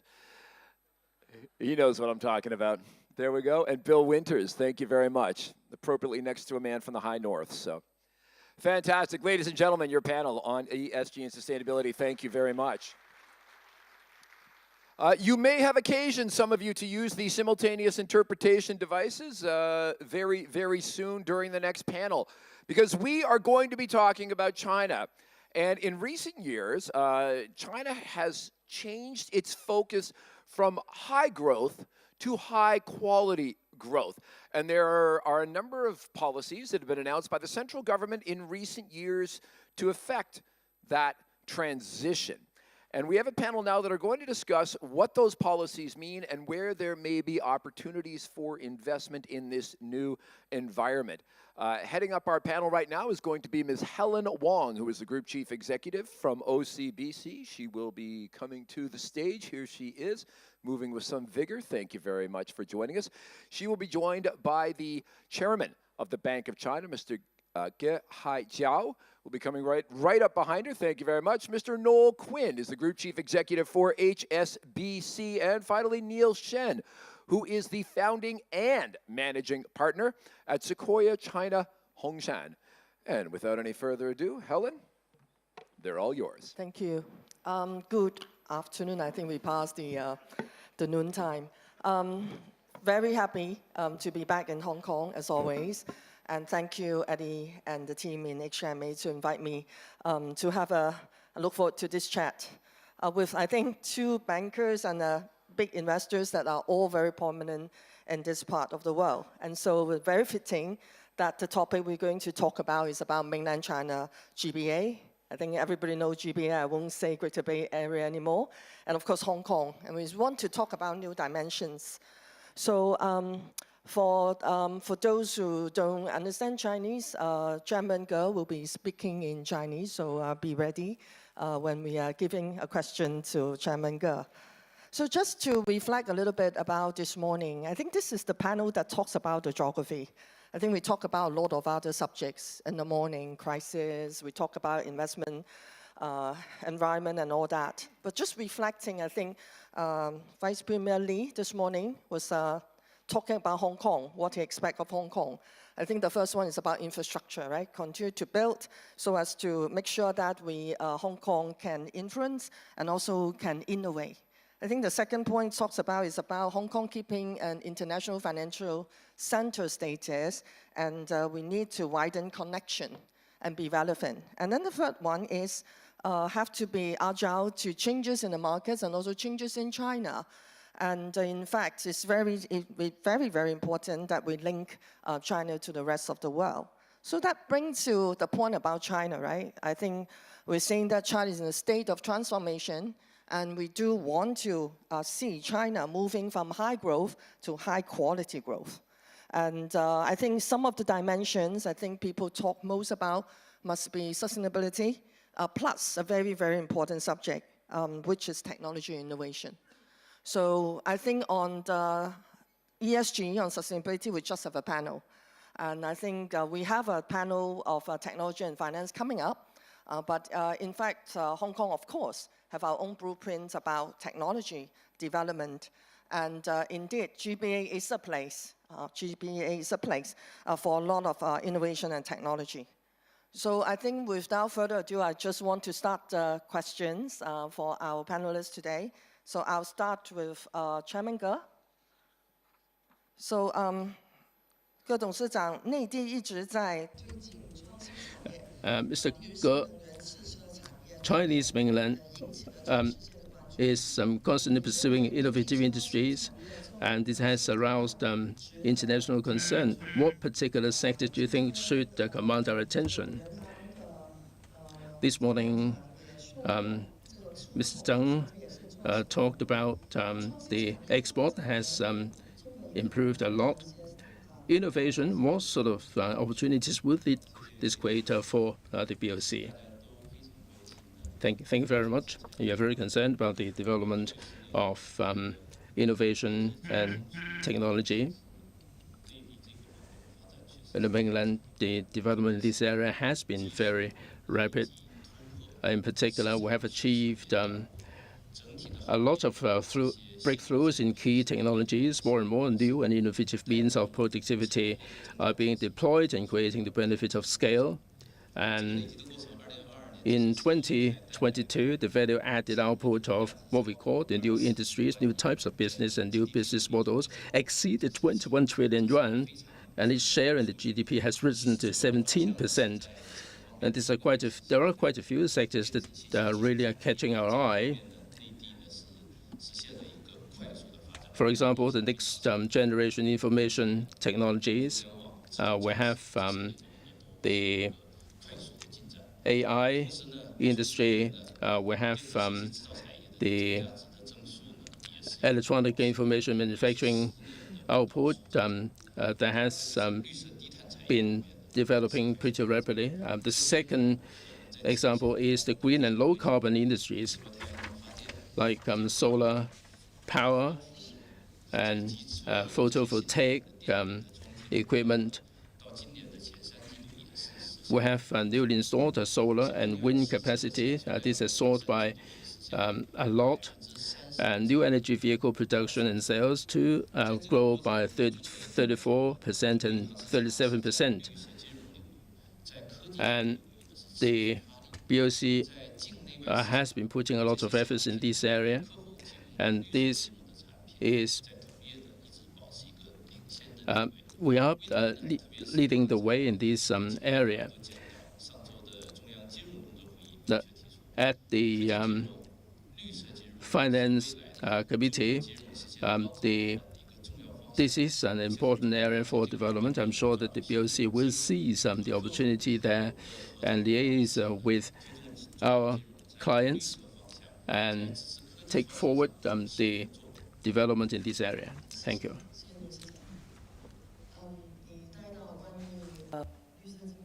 So you talked about green technology. Thank you very much. So no HSBC, of course, is deeply rooted in Hong Kong and has shown long-standing support for innovative companies in both Hong Kong and mainland China. So can you give us more color on how banks can support Hong Kong, the GBA, and mainland in large in developing its innovative economy, and what are the biggest challenges in doing so? Thanks, Helen. And let me talk about the Greater Bay Area first, if I can. And first of all, not talk about HSBC, but the one thing that's very interesting about the Greater Bay Area is there is one joined-up economic plan for all of the Greater Bay Area. There's a Hong Kong plan, surely, but there's also a Guangdong plan, and they're brought together. So you see one economic plan being developed for that whole conurbation, which is nearly 90 million people and around about $1.8 trillion of GDP. Second thing, in that plan, there are tangible elements in the development of that plan around cross-border information sharing and cross-border people movement. Why is that important? Because in the Greater Bay Area, there are three principal pillars. There's clearly the financial community here in Hong Kong. There's the manufacturing community in Guangdong. But there's also the R&D, research, university community as well in both areas, and particularly here in Hong Kong. And you put those two together, research development, education, plus financials, plus manufacturing, in one economic zone, the Greater Bay Area, you got a powerful combination. So that's what I see as the raw material, and a strong commitment from all of the people I speak to develop that as an economic zone. And you will have seen in the policy address in the recent days that the desire to share information and share people movement. So now already it's possible for foreigners based here in Hong Kong to be able to have multi-entry visas, not only into the Greater Bay Area or throughout the Greater Bay Area, but into mainland China. So that mobility is working. If I look at what we, HSBC, have done, we started our journey clearly here in Hong Kong 158 years ago, but we started our journey in mainland China 157 years and 11 months ago. So within 1 month, we were in Shanghai. So the Greater Bay Area, we've been expanding into the Guangdong region with corporate bankers, commercial bankers, personal bankers for quite some time now. So we certainly treat that as a huge opportunity for growth. We're very focused as well on the technology sector that exists here and in the Greater Bay Area more widely. And we've created a special team of people to service the new economy across the Greater Bay Area. And we've given them a special fund, a lending fund, to bank the emerging and early startup businesses. And we've just topped that fund up as well recently because the appetite is great. Let me give you an indication of activity levels post-COVID. The new-to-bank activity in retail banking in the Greater Bay Area is up around about 70%. The new-to-bank activity here in Hong Kong from SME, smaller corporates, is up around about 90%. That's post-COVID. If you look at the flow of wealth from mainland China into Hong Kong, just this year, we're seeing growth in that activity of 3 to 4 times growth in activity. And we're seeing, and that's pre-COVID level growth. So there's a huge flow of wealth management activity coming into Hong Kong post the opening up of COVID. Our insurance business alone this year to date, I think, is up around 40%. And a good proportion of that is the flow of business from mainland China into Hong Kong. So I would say from an activity level point of view, we're seeing a return to levels of activity in wealth management here in Hong Kong as a consequence of the integration with mainland China. In technology, I think there's so much more to do in the new economy. It's an untapped opportunity. But you've got to go to the market with a distinct proposition, and we're very pleased that earlier this year we were able to buy the Silicon Valley Bank business in the UK and recruit the Silicon Valley Bank team here in Hong Kong. So we're now going even further into banking the new economy with full-blooded support for venture debt, venture lending, and supporting the SMEs develop. So that's, give you a flavor of, do I think there's an attractive opportunity in the Greater Bay Area? It's a very simple answer, yes. Thank you, Noel. I think this is exciting, and the numbers you quoted post-COVID and what Hong Kong role is for Greater Bay Area, that's very exciting. And then we'll pass along the question to Neil. Neil, can I ask you a question in 2 parts? Okay, the first one is I do know that Hong San has always been active supporting the development of I&T in Hong Kong, and you set up the Inox Academy. Do you see any particular area where Hong Kong may have advantage or may be challenging in I&T development? That's the first part about Hong Kong. The second part is about, of course, Hong Kong is so closely linked and is indeed part of GBA, and its I&T is also very much linked to I&T development in mainland China. So can you also share your take on the latest opportunities in the GBA and any sectors in particular? Thanks.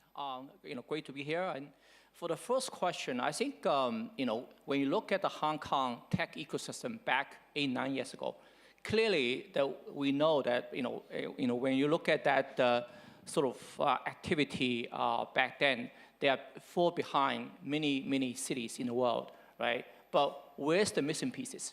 If you look at Silicon Valley, Beijing, and Shanghai, they're just not capital, but they are more than that. There's an ecosystem, right? So obviously you can argue we should start from a long list of large companies, but then you have to build small company to reach that status. The second piece of that ecosystem are angel investors. And the third piece of that, which is probably the most important, are incubators, all type of service providers to helping the young entrepreneur to grow. And this is, to me, it was exactly what the missing piece back 8-9 years ago. Now, over the last 8-9 years ago, I do see that many of the players in Hong Kong, from government, from private sector, has been all put a lot of efforts, right? So that's exactly what we have been working with the various, a few, university here to launch Hong Kong X and Academy, because we want the, the PhD student at Hong Kong UST in computer science, in robotics, to get a flavor of what entrepreneurship looking like and helping them to understand what the commercial world want. And that connection is very, very important to helping them to grow into potential entrepreneur. That's exactly what we have done. And I also see many people actually, even in this room, has been contribute to that. So what Hong Kong is unique? What do we have, great things to offer? One thing which I've been touched upon is this top universities, right? We have 4 universities in the city which are in the top 100 list. And we're talking about they are strong in some, very important areas. Biotech, medtech, robotics, computer science, and so on. So there are a lot of things you can do to helping the IT conversion from the university to real-life applications and product. That's exactly what Hong Kong has witnessed. And we see some interesting early-stage companies grow into decent size and become very, very important players. The second, I would say, Hong Kong is all to offer is the Hong Kong talent are very international. We're talking about senior team members who have substantial working experience in overseas, US, Europe, and Southeast Asia. That helped the Hong Kong-based tech company to become very international. Look at the top unicorn here, right? You look at Futu, Airwallex, Klook, and Lala Move. Every single company in that category has non-China, non-Hong Kong business, non-mainland China, non-Hong Kong business. Because the team is able to penetrate into Latin American market, South Asia market, because the team has their early experience, has great exposure, and they understand how to do business in those markets. And this is a big differentiator, frankly, or big edge. At least some of those companies, who are based in Beijing and Shanghai, even though I have to say the mainland Chinese company today are also getting more international. Coming back to the second question, I think I want to borrow a jargon we used before. Back 30, 40 years ago, we talked about 前厂后店, front shop and back factory, right? So, and when you look at this dynamic, it's actually very interesting. The back factory in the GBA area, in other cities of Guangdong, is still humming, but they change a bit. Back some 40 years ago, those factories about apparels and toys. Now they, over the last 30 years, they gradually move into consumer electronics. Today, they are in the areas of EV battery, new energy, robotics, medical device. That is a very big change. So the question we are got to ask is, what is the role of Hong Kong? We cannot, obviously, you cannot just be a shop anymore. Shop means a trader. Today, the transaction happen directly from mainland Chinese cities to overseas. And that role is diminished. What we have seen over the last 20 years, there's a role of a service, right? I mean, people here, we are the financial market players. We play a role to serve the companies in the GB to raise money here, to transact with investors and so on. That's a role, great to play. But I would say moving forward, there's even a more important role that Hong Kong could play, which is system. What system? You want management and R&D. If we can actually have talent who can work with the technology today with those universities at developing some IP, developing a technology, and get the factories in the GBA cities to manufacture them, I think we're going to see some great synergies, and that's a real gateway role Hong Kong have to play. So when you do that, you have to look at what is the areas within the GBA cities which are strong, but at the same time that we have some technology in Hong Kong could actually collaborate with them, right? So for example, in the areas robotics, medical device, two, I think, very good examples. You see that it is clearly you have a good match. You have talent here that could actually developing a great company with R&D, with a management skill set, and then working with Guangdong. At the same time, you can use Hong Kong as a launching pad for international business who are originated or who are headquartered in Guangdong. Thank you. Thank you. This is very exciting. I think we talk about GBA, I reflect. When we first talk about it, I always say it's always good to have people in Hong Kong who probably start with a prototype. And then you go and get the manufacturing done in Shenzhen because you have a lot of engineers, research capabilities there. And then whatever you successfully manufacture in the PRD, Guangzhou is really the big trading center for you to sell the products around in the country. And of course, exports through Hong Kong if needed. And then eventually, we can do some celebration and relaxation in Macau. I think that's GBA to me, in a way. I'd like to turn back to Noel. So we call you a foreign bank in mainland China. Probably you will say no. Of course, you already said that GBA is where the opportunity is, and you said yes. So, but as do I call you a foreign bank? I don't think so. But with a long route in Hong Kong and indeed a long history of operating in mainland China, so what's your strategy? Maybe I'm asking you for some trade secrets here to capture GBA opportunities. Helen, you know all the trade secrets. We worked together for many years, so what I know, you know.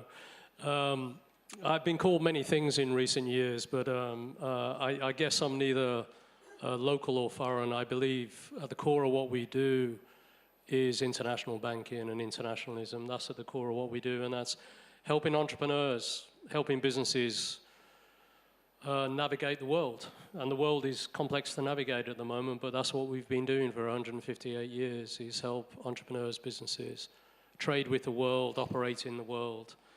And that's exactly what I think we can offer here to the Greater Bay Area, is help those companies grow, innovate, develop, manufacture, and then trade globally. And that's the complete picture. So if I was to look at any label, it's international banking, largely for entrepreneurs. And a lot of people have asked me, why did we buy Silicon Valley Bank in the UK? Why did we do that? And the simple answer is we've been a bank for entrepreneurs for 158 years. That's what we started out doing, and that's what we've been doing for 158 years. Those entrepreneurs then become PLCs, but they start as entrepreneurs. And I firmly believe that the tech sector, there are two big themes in the world at the moment. One is innovation and the other is ESG. And being able to help develop solutions for innovation economy and to help those innovation companies go global and expand their businesses is a huge opportunity. And then helping the world globally find financing solutions for sustainability is another huge theme. And I think both of those are relevant to here in Asia, and particularly in China. They're both relevant themes, and therefore represent huge opportunity. Thank you, Noel. I think we'll come back to these two big themes before we ask one more question to Chairman Ge, which is more a technical question. Mr.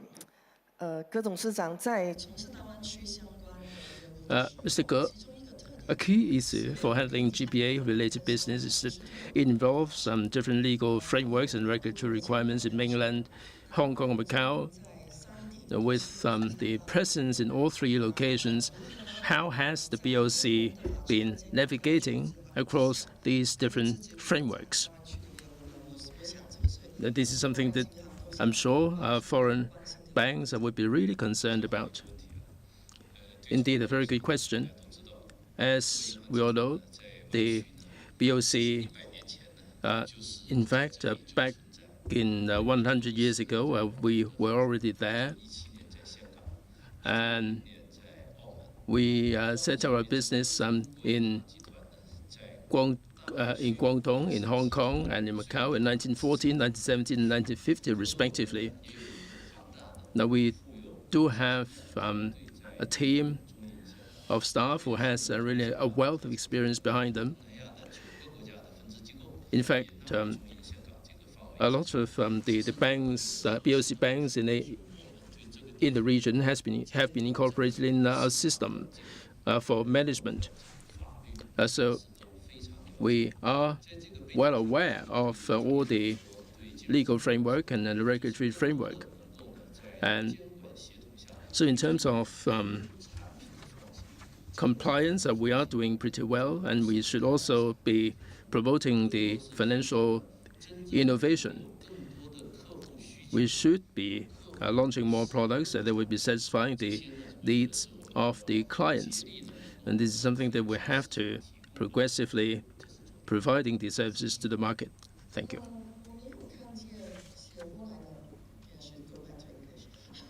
I haven't seen any questions on my iPad, but may I just ask, is there any questions from the floor? We have a few minutes. Okay, if that is so, I want to invite the three speakers to have just one last question, maybe a minute or 30 seconds each. Because you just brought up sustainability and also technology, right? New economy. So if we're saying that, you have to think about how to just bring your forces in mainland China, GBA, of course, including Hong Kong, together on this subject. What is the one thing you think is immediate that you want to do? To solve the sustainability challenge is going to require new technology. Today's business models need to be reinvented and many new technologies have to be brought to market. I think the innovation is only one step of the process, though. You've then got to scale it, and you've got to scale it fast. And that requires the ability to build and deploy, and then finally, and along the way, finance it. So although I talk about two themes, I actually think the themes are absolutely interconnected. To solve the sustainability challenge for today's industrial base requires technological innovation. But then once the innovation's done, the big challenge is scale. How do you get it there fast? And faster than we've ever done in the history of the industrial sort of revolution. We've got to do in 20 years, 30 years, what might have been done historically in 100. And I think China has a massive role to play in that. And I think the Greater Bay Area, including Hong Kong, can be a massive facilitator of it as well. Thank you. Neil, any thoughts on that? Well, I think, whatever technology, at the end of the day, when you look at the cluster here, I mean, the GBA, we are competing against other cluster, whether it's the, whether it's the Yangtze Delta area or whether it's the Silicon Valley, the New York, whatever, UK. At the end of the day, it's the competition of talent, right? So with Hong Kong integrated into part of the city, the mainland, cities of, GBA, what we hope to achieve is obviously you see more talent could be attracted to this cluster. And, people could actually take advantage of all the resources within the different cities and to obviously developing companies or to actually creating great values, which otherwise they cannot, right? So again, I think the Hong Kong's role needs to be shifted from the shop to service and probably increasingly more to system. Thank you. Totally agree. 董事长呢？还有 Mr. Ge, any supplement? 30 minutes, so no one more minute left. So may I invite everyone to thank the 3 panel members. And thank you for having us. And thank you to our moderator, Helen Wong. Marvelous job, Helen. You have one last task, is to take a photo with our panelists at center stage. Wonderful job there. We do appreciate the temporal discipline on the part of Helen Wong. Well done.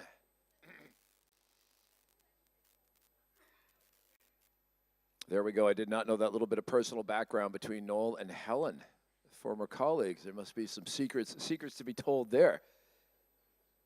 All right. Well, thank you once again.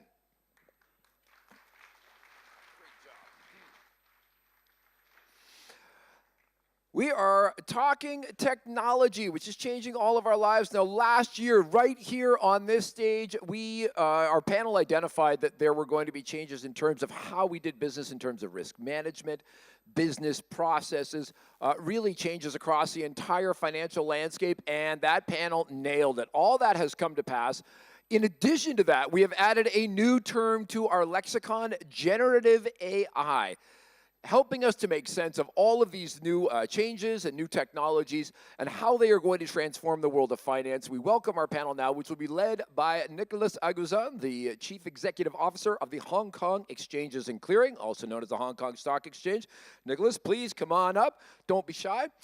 He is going to be joined on this panel by Henry Fernandez. Henry is the Chairman and CEO at MSCI.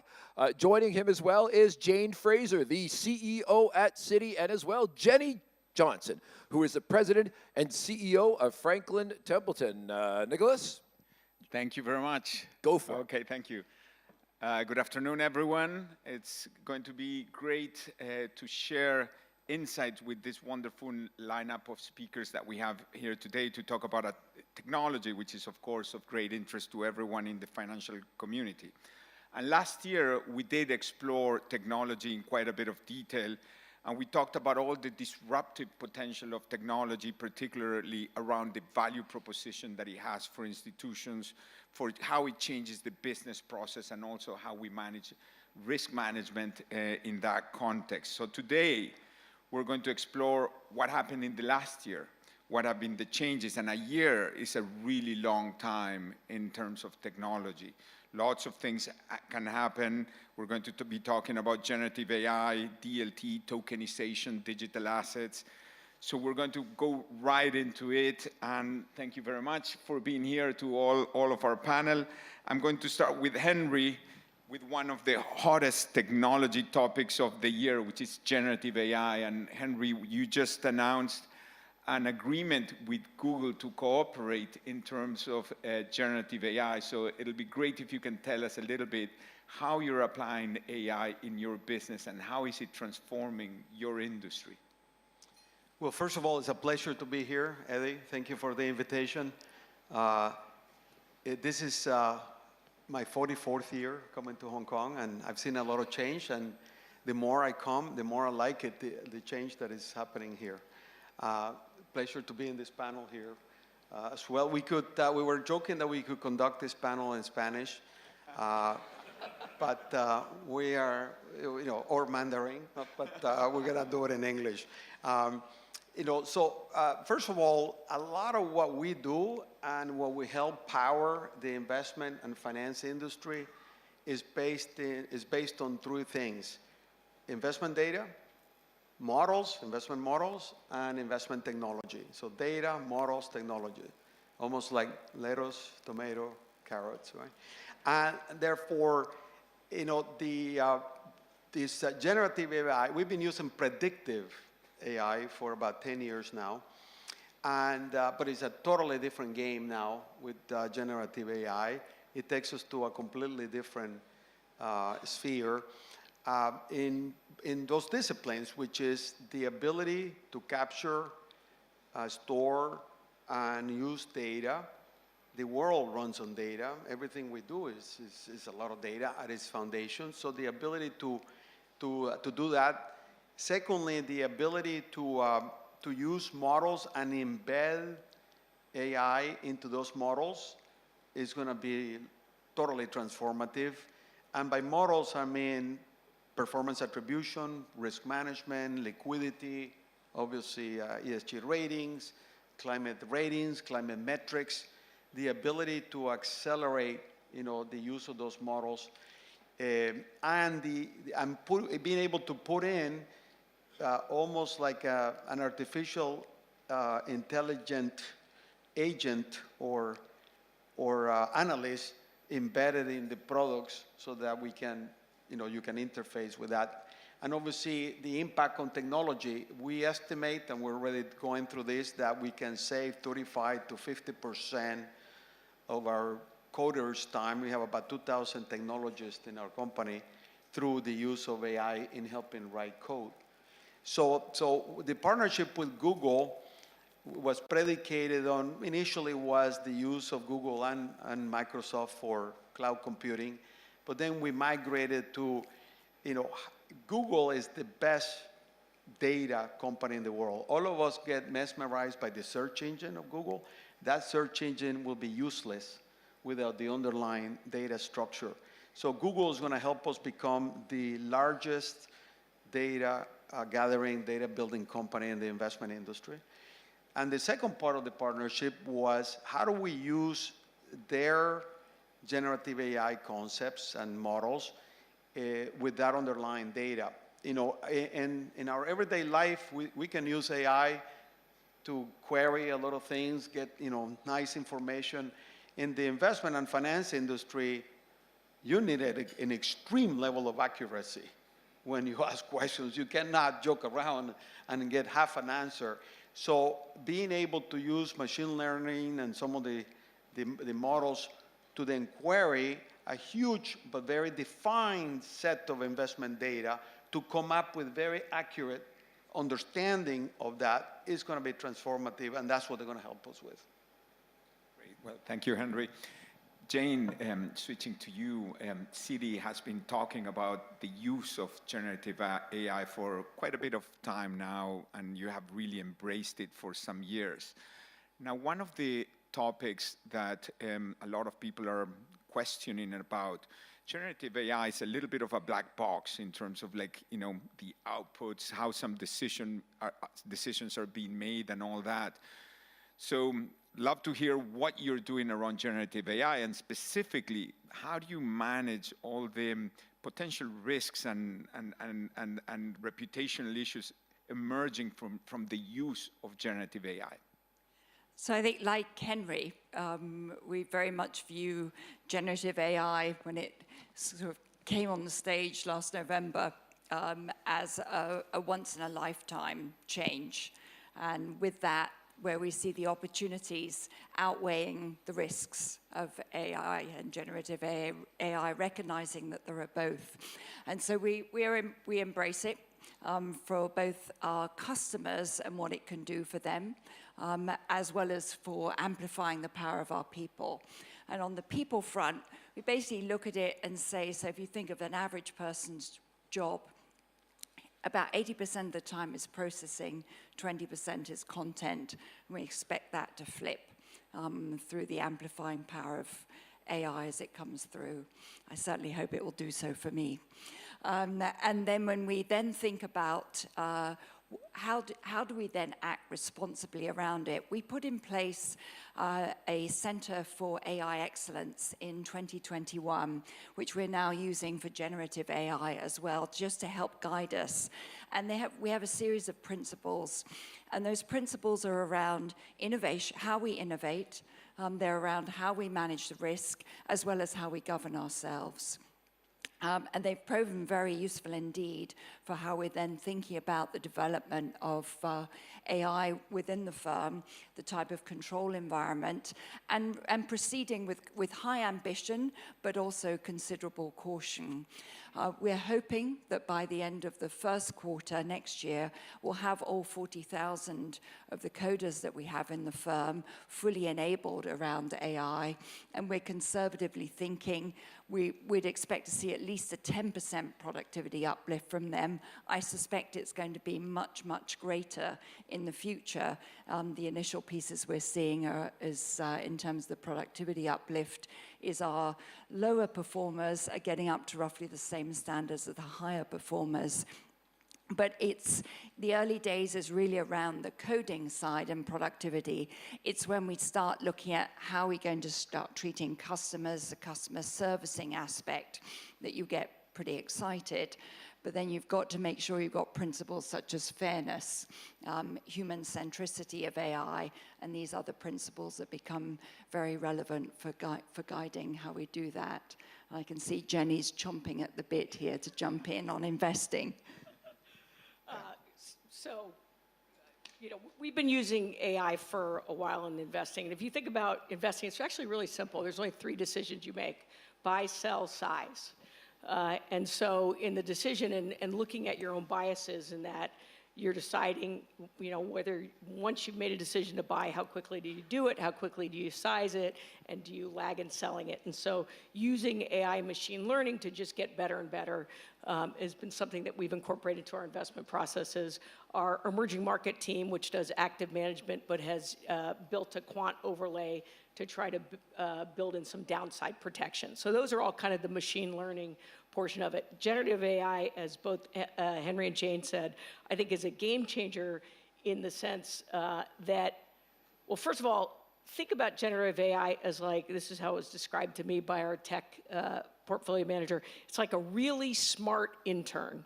So you'd never trust the judgment of the intern, but you're going to take the information. So that's one. Second of all, it's like the student who gets an A in the English class but is failing math. It does not deal with numbers at all.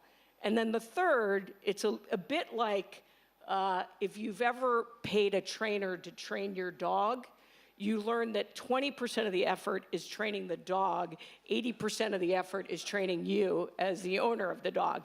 And generative AI is a bit like that. It's actually, when you think you're training a model, it's actually learning how to engage with that model to iterate and get better and better, and that's much more challenging. And then, you know, the types of opportunities, we were trying to just brainstorm on ideas. Like if you think about, you have a big macro event, Russia invades Ukraine, you can immediately say to your portfolio, tell me the companies that are impacted by this. And it can go out, it looks at all your historical write-ups and analysis on that. It looks at all regulatory filings. It can look at social media. You'll have models that will look at images and come back with kind of a first cut. Now, of course, humans going to have to then look at it, but a first cut at analyzing quickly, where should I focus within my portfolio? Okay, very interesting. I love the analogies that you used about AI.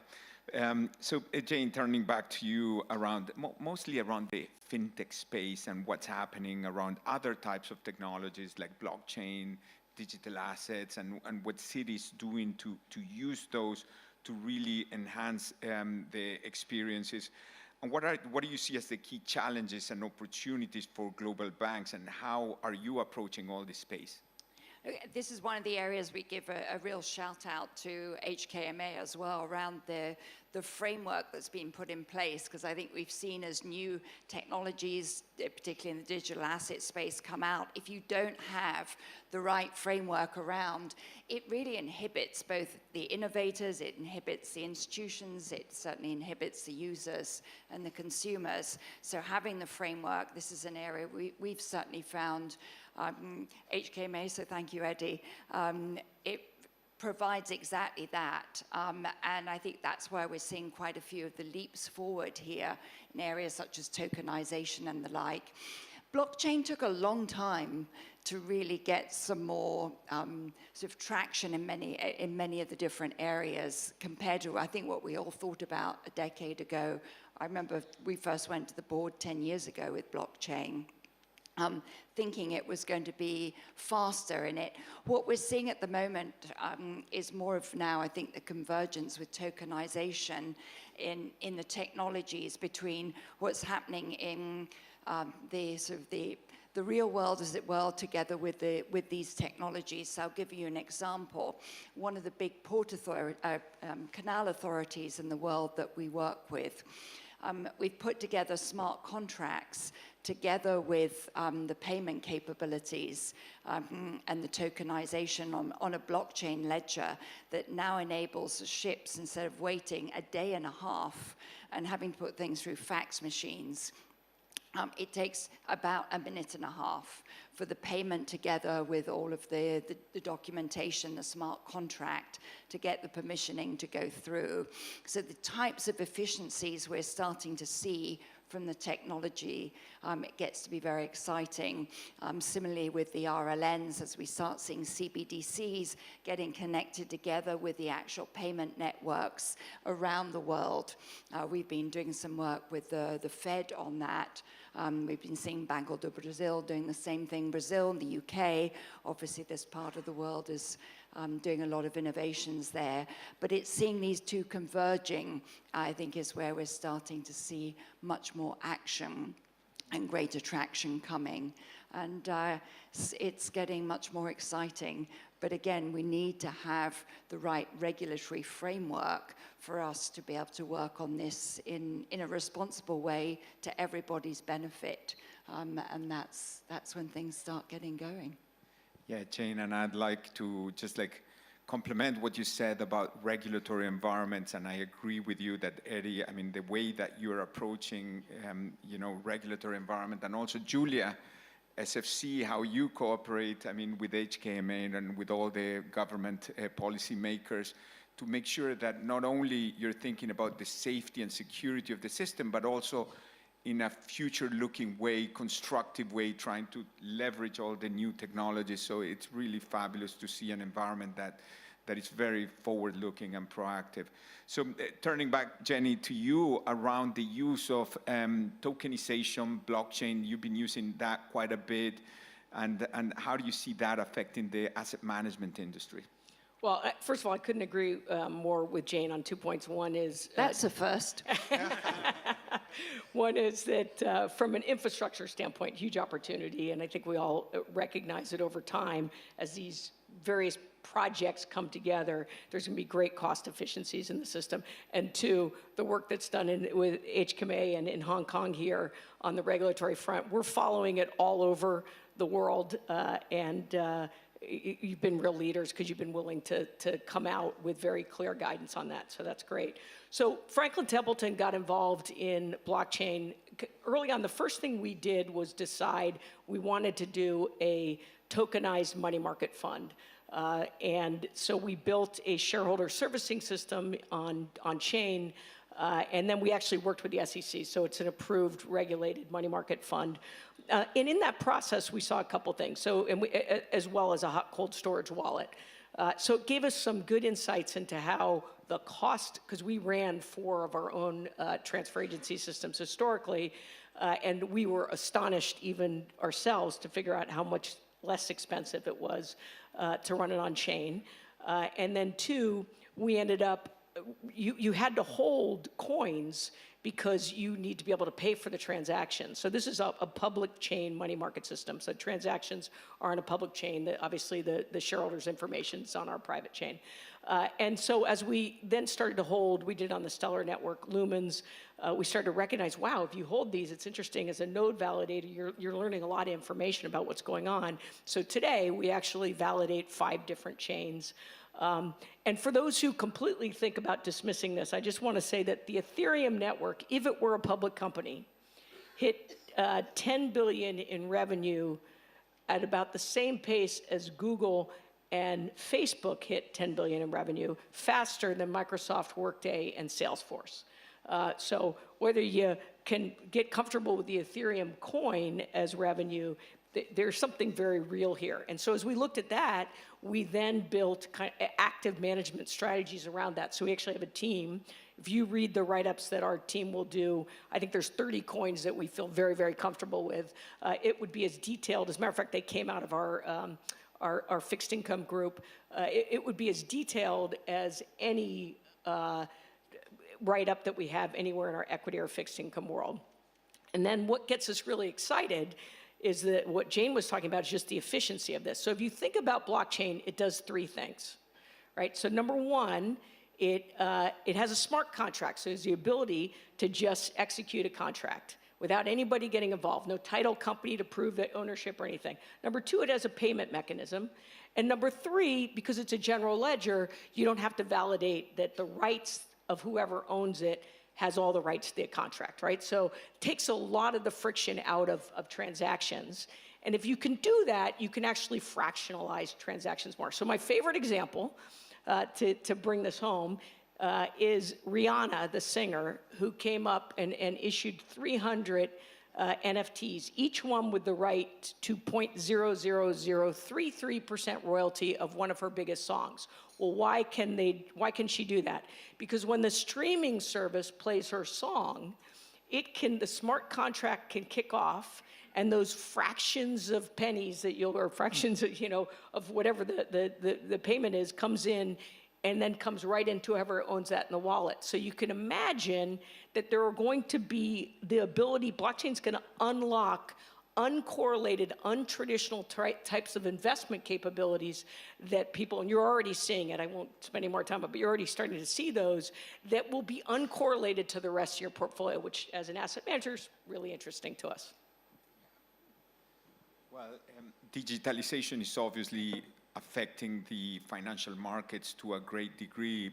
And Henry, I'll come back to you and just ask you the question, how is technology, but also data, metrics, indices, how are you using all that to make sure that investors are allocating their assets in the right places, and how can you help in that decision-making process? So if you just think about holistically at MSCI, there's about $15 trillion of assets following our indices. There's about $20 trillion of assets being risk managed in our platform, in our servers. And there is about $15 trillion of data in our private asset class databases. And all of, and if you just take the last one, $15 trillion of private real estate, private equity, private debt, private infrastructure, and it's all digitalized already. It's all in place.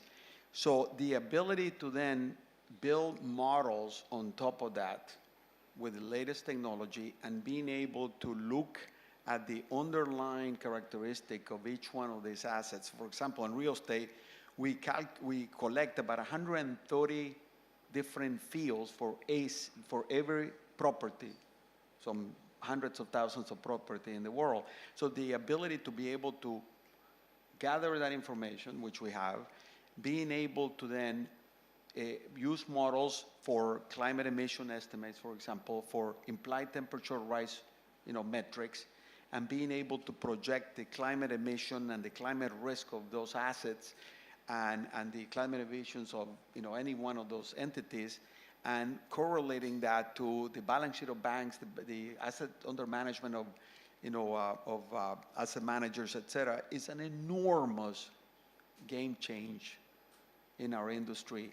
So again, it's the ability to collect the data, and we obviously using advanced technology, and then being able to build models. So what we're on the cusp of seeing in the investment industry is the equivalent of the search engine on top of the data from Google. So if you look at that, that is the incredible game change that is taking place right now, and we're at the cusp of explosion of that. You've been quite focused on ESG. Are there areas of ESG that you think this is going to be very important? Yes, I normally jokingly say that at MSCI, we're collecting more information about every single issuer in the world that all the intelligence agencies in the world combine, right? That makes us, a big target sometimes, but being able to do that and then being able to look at that data and look at the social characteristics of those issuers, the governance, the climate, and all of that is going to be able to shed an incredible amount of transparency of every economic agent in the world. Mm-hmm. Great.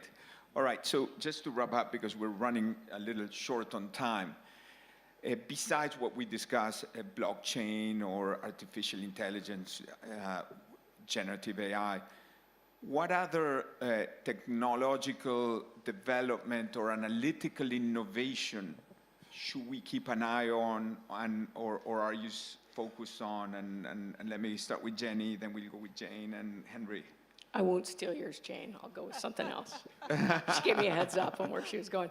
I'm going to actually say it's the convergence of all these technologies that is enabling such great breakthroughs. And I just read about two things that I just thought were amazing to think about. And again, generative AI is built on cloud computing. It's built on so many things.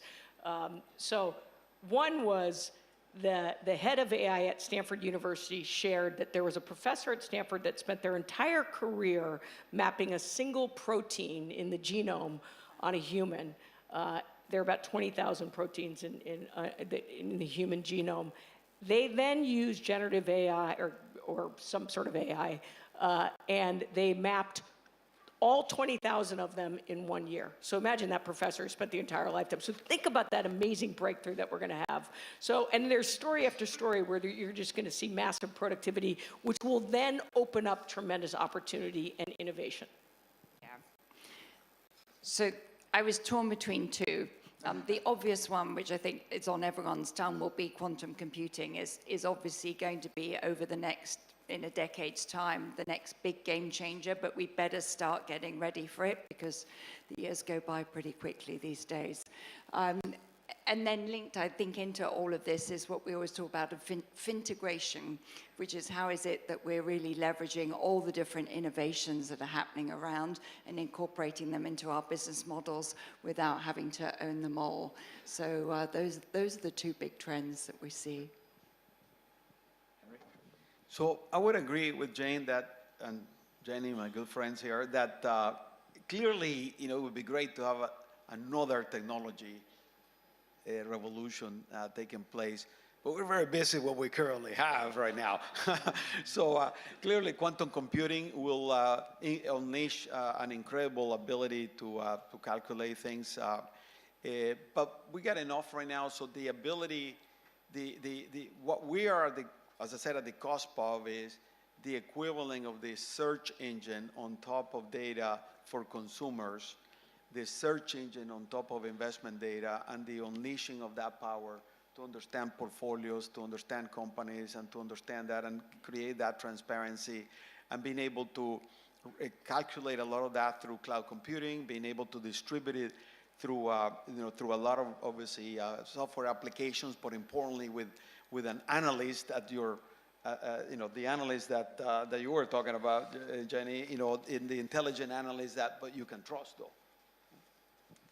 Well, Henry, Jane, and Jenny, thank you very much for your time. This is a sector that obviously is very important. It has shown exponential growth over the last few years, and I'm sure when we come back next year, we'll have a lot of new things to be discussing. So thank you very much for your time, and off to lunch. Thank you. Muchas gracias, Nicolas, and muchas gracias, Senor Fernandez. Thank you very much, Jenny, Jane, our panel on technology. Absolutely marvelous. Well done.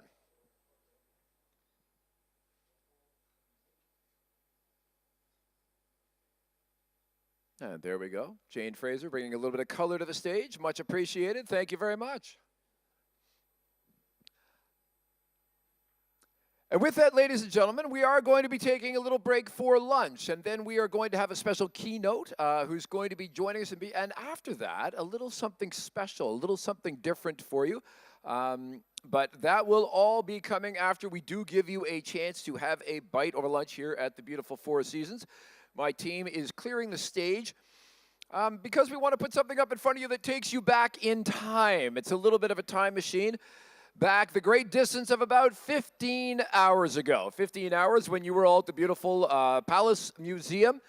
And with that, ladies and gentlemen, we're going to get one last footstool off the table and run a little video. Some highlights from last night's dinner.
Well, ladies and gentlemen, I can tell already that you are enjoying your lunch here at the beautiful Four Seasons Hotel right in the heart of Hong Kong.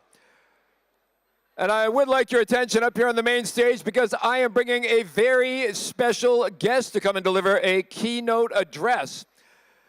Now, quite often at these events, for the most senior government officials in the Hong Kong government, I am frequently asked to keep the introductions content light, just the basics. So I will just say that I am thrilled to introduce for the second time in 2 years on this stage, and the second time on a week, to the stage to address this audience. Ladies and gentlemen, we now welcome the Financial Secretary of the Hong Kong Special Administrative Region of the People's Republic of China. Ladies and gentlemen, please welcome the Honorable Paul Chan.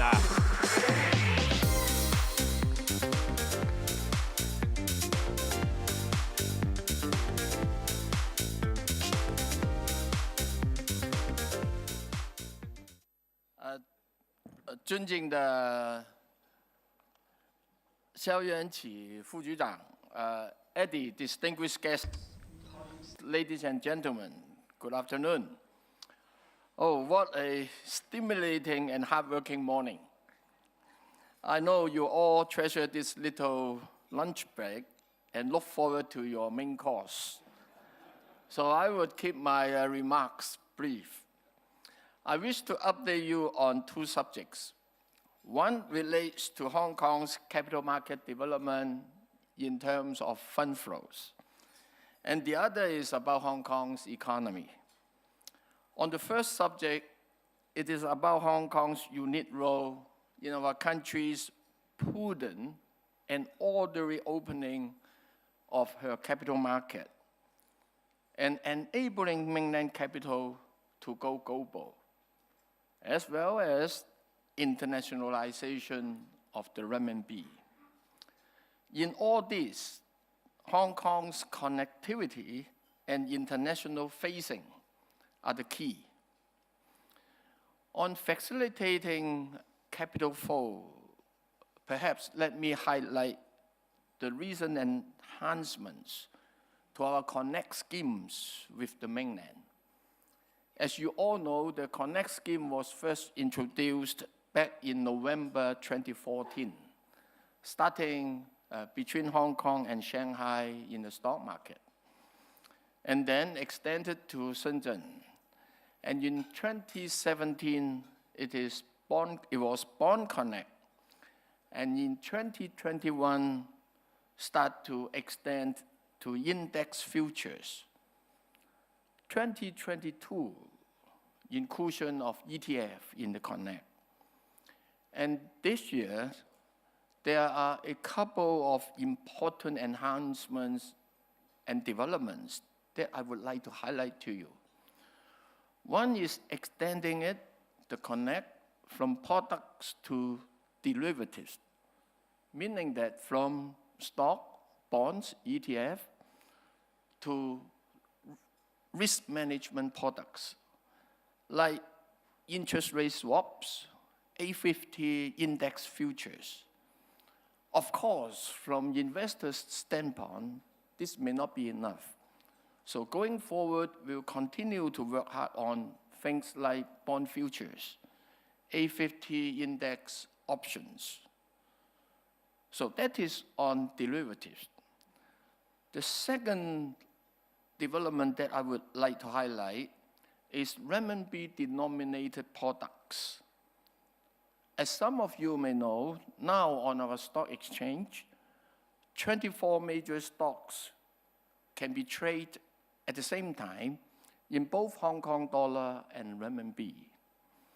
And what is more is that we are working very hard for this, what we call the RMB counter, to be included in the Southbound Connect, so that mainland investors can access these stocks by using their renminbi without the need of going through extra costs and foreign exchange risks.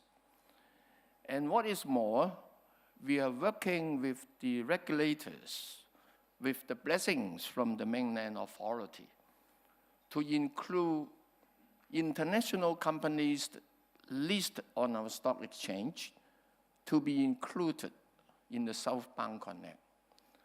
This is very important. Consider a company from the Middle East coming here for listing would be able to access both international and mainland capital.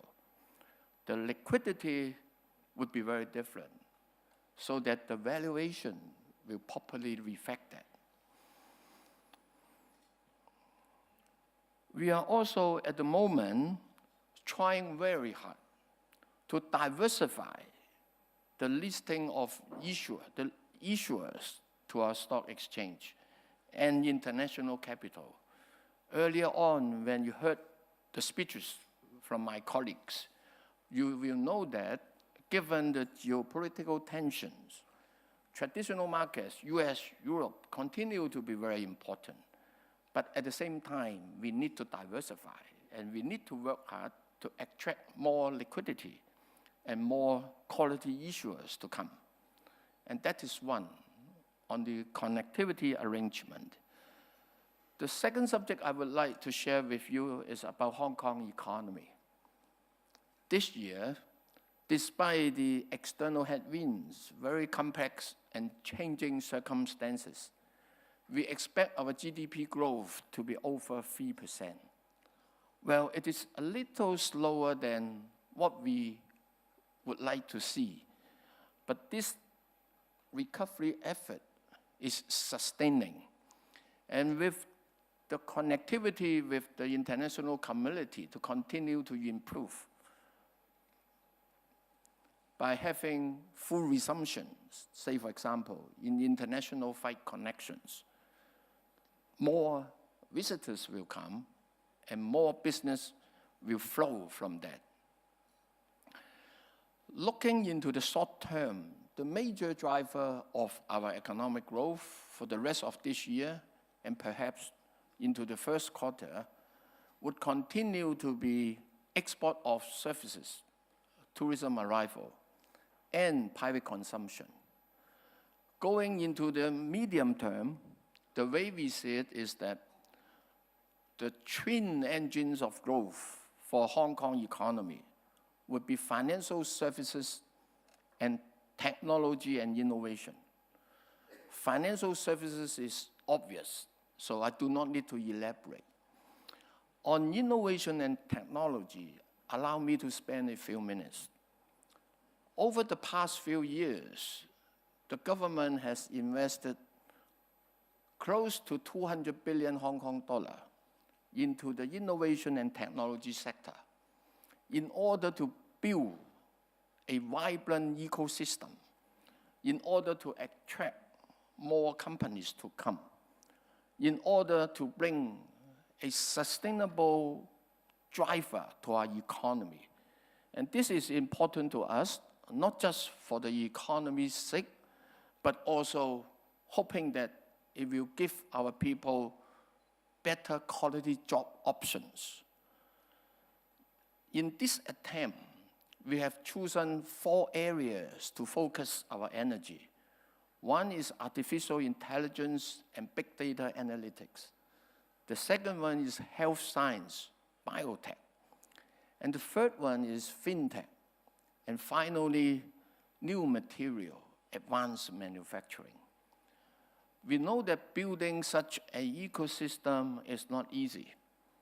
In order to fast-track this development, since October last year, we launched 2 new initiatives.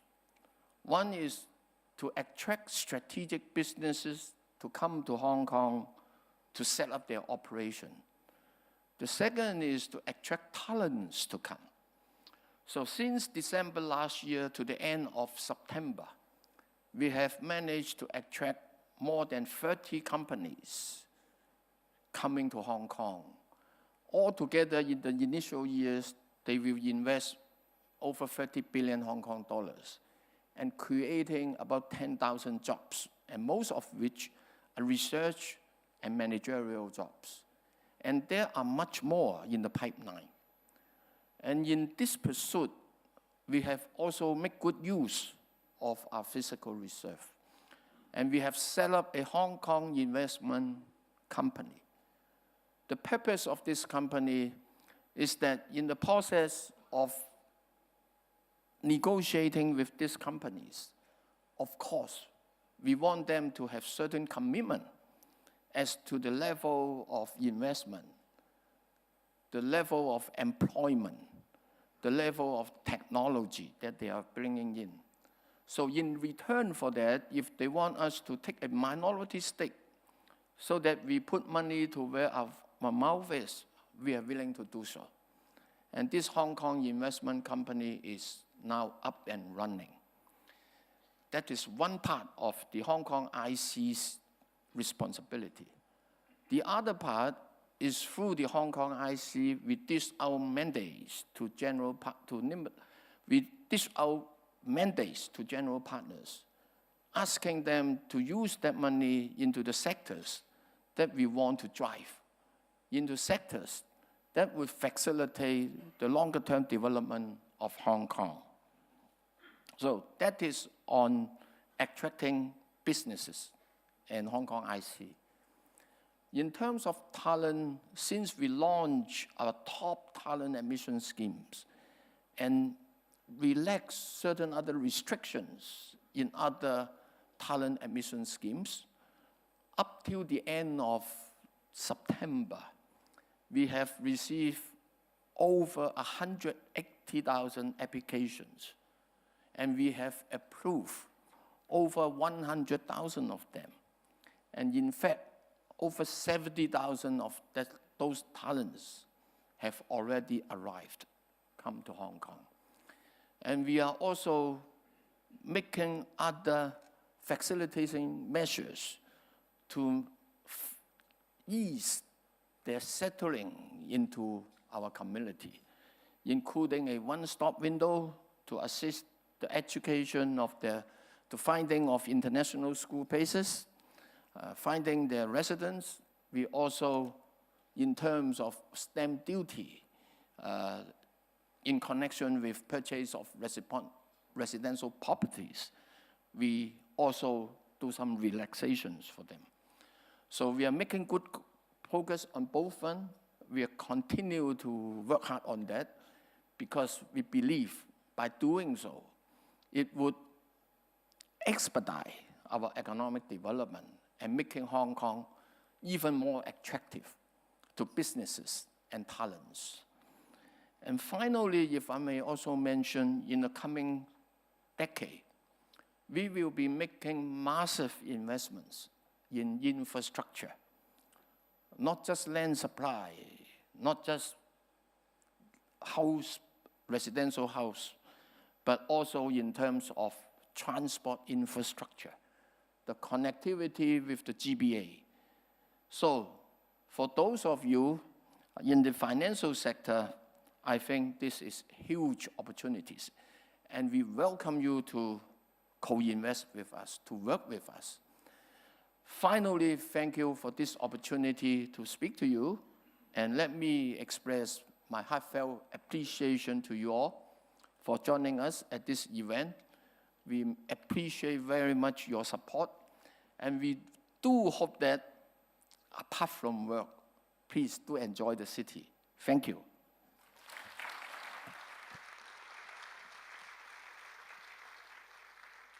All right, and thank you very much for joining us, Financial Secretary. Much appreciated, as always. Thank you very much, Mr. Chan. We are now going to do something a little different, something a little special. As you can see, they're going to be affecting a transformation of the stage, which will suggest that the next special person that I'm going to be inviting up here will have some friends joining him shortly. And I'm going to drag this out as long as I can until I can get this guy on stage. Here we go. So, ladies and gentlemen, we've had a tremendous morning here so far, and we are going to be extending it with a special conversation among some very special people. The leader of this conversation, and to close out our event today, is going to be none other than the Chief Executive of the Hong Kong Monetary Authority. He's going to be coming to the stage one more time, I must say, with FinTech Week last week. and the Global Financial Leaders Investment Summit this week. He has been a very, very busy man, and we have a place for him to sit, so please welcome one more time Mr. Eddie Yu from the HKMA. Cheers. Thank you, everyone. Thank you, everyone, for the patience to sit through the whole morning. And we've talked a lot this morning about the complexities of the world, about serious subjects like technology, ESG, etc., etc. But for this lunch fireside chat, I'm sorry that we're running a bit out of time, so we're serving you while doing this fireside chat. And for this fireside chat, we are actually thinking that, hey, we've talked enough about the world. And this chat will be a bit more Hong Kong-centric. In fact, it will be very Hong Kong MA-centric, because after all, this is our birthday party, and you're our guest, and it's quite legitimate to talk a bit about the HKMA. And what I'm going to do is to take you down the memory lane to the day when we were established. It was the 1st of April, 1993, 30 years ago. And at that time, we had a very, oh, so fast. Well, that is actually the day of our opening of the HKMA, the first day that we came into business. At that time, we were just a small office. You can see that there are only 12 people there. I was in the office of the exchange fund with just 60 people, managing about 38 billion US dollars. And after 30 years, we've now become more than 1,000 people, managing more than 420 billion US dollars. But what's special about this photo is that, well, so far in the 30 years, we've got only 3 generations of the head of the HKMA.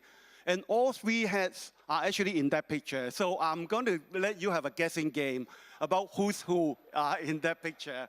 Now, let me start with the easy one. And the first one, he looks exactly the same. Except that the black hair has turned into white hair. And the second one is this.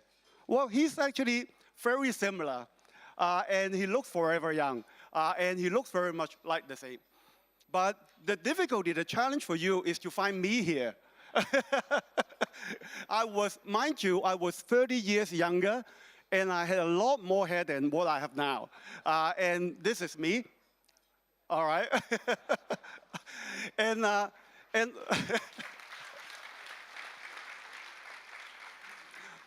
of course, a traditional Chinese opening ceremony cannot be complete without our best friend, the roaster pig. And we share everything that day.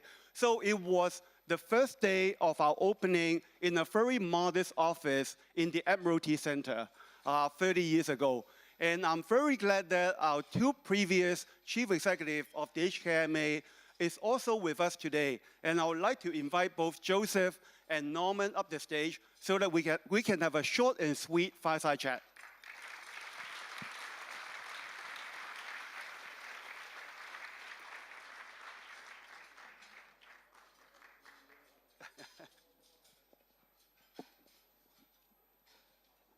Mind you, this is actually the first time ever that the 3 of us are on the same stage having a fireside chat. We have never even taken a photo publicly for the 3 generations of the HKMA. Please take a seat.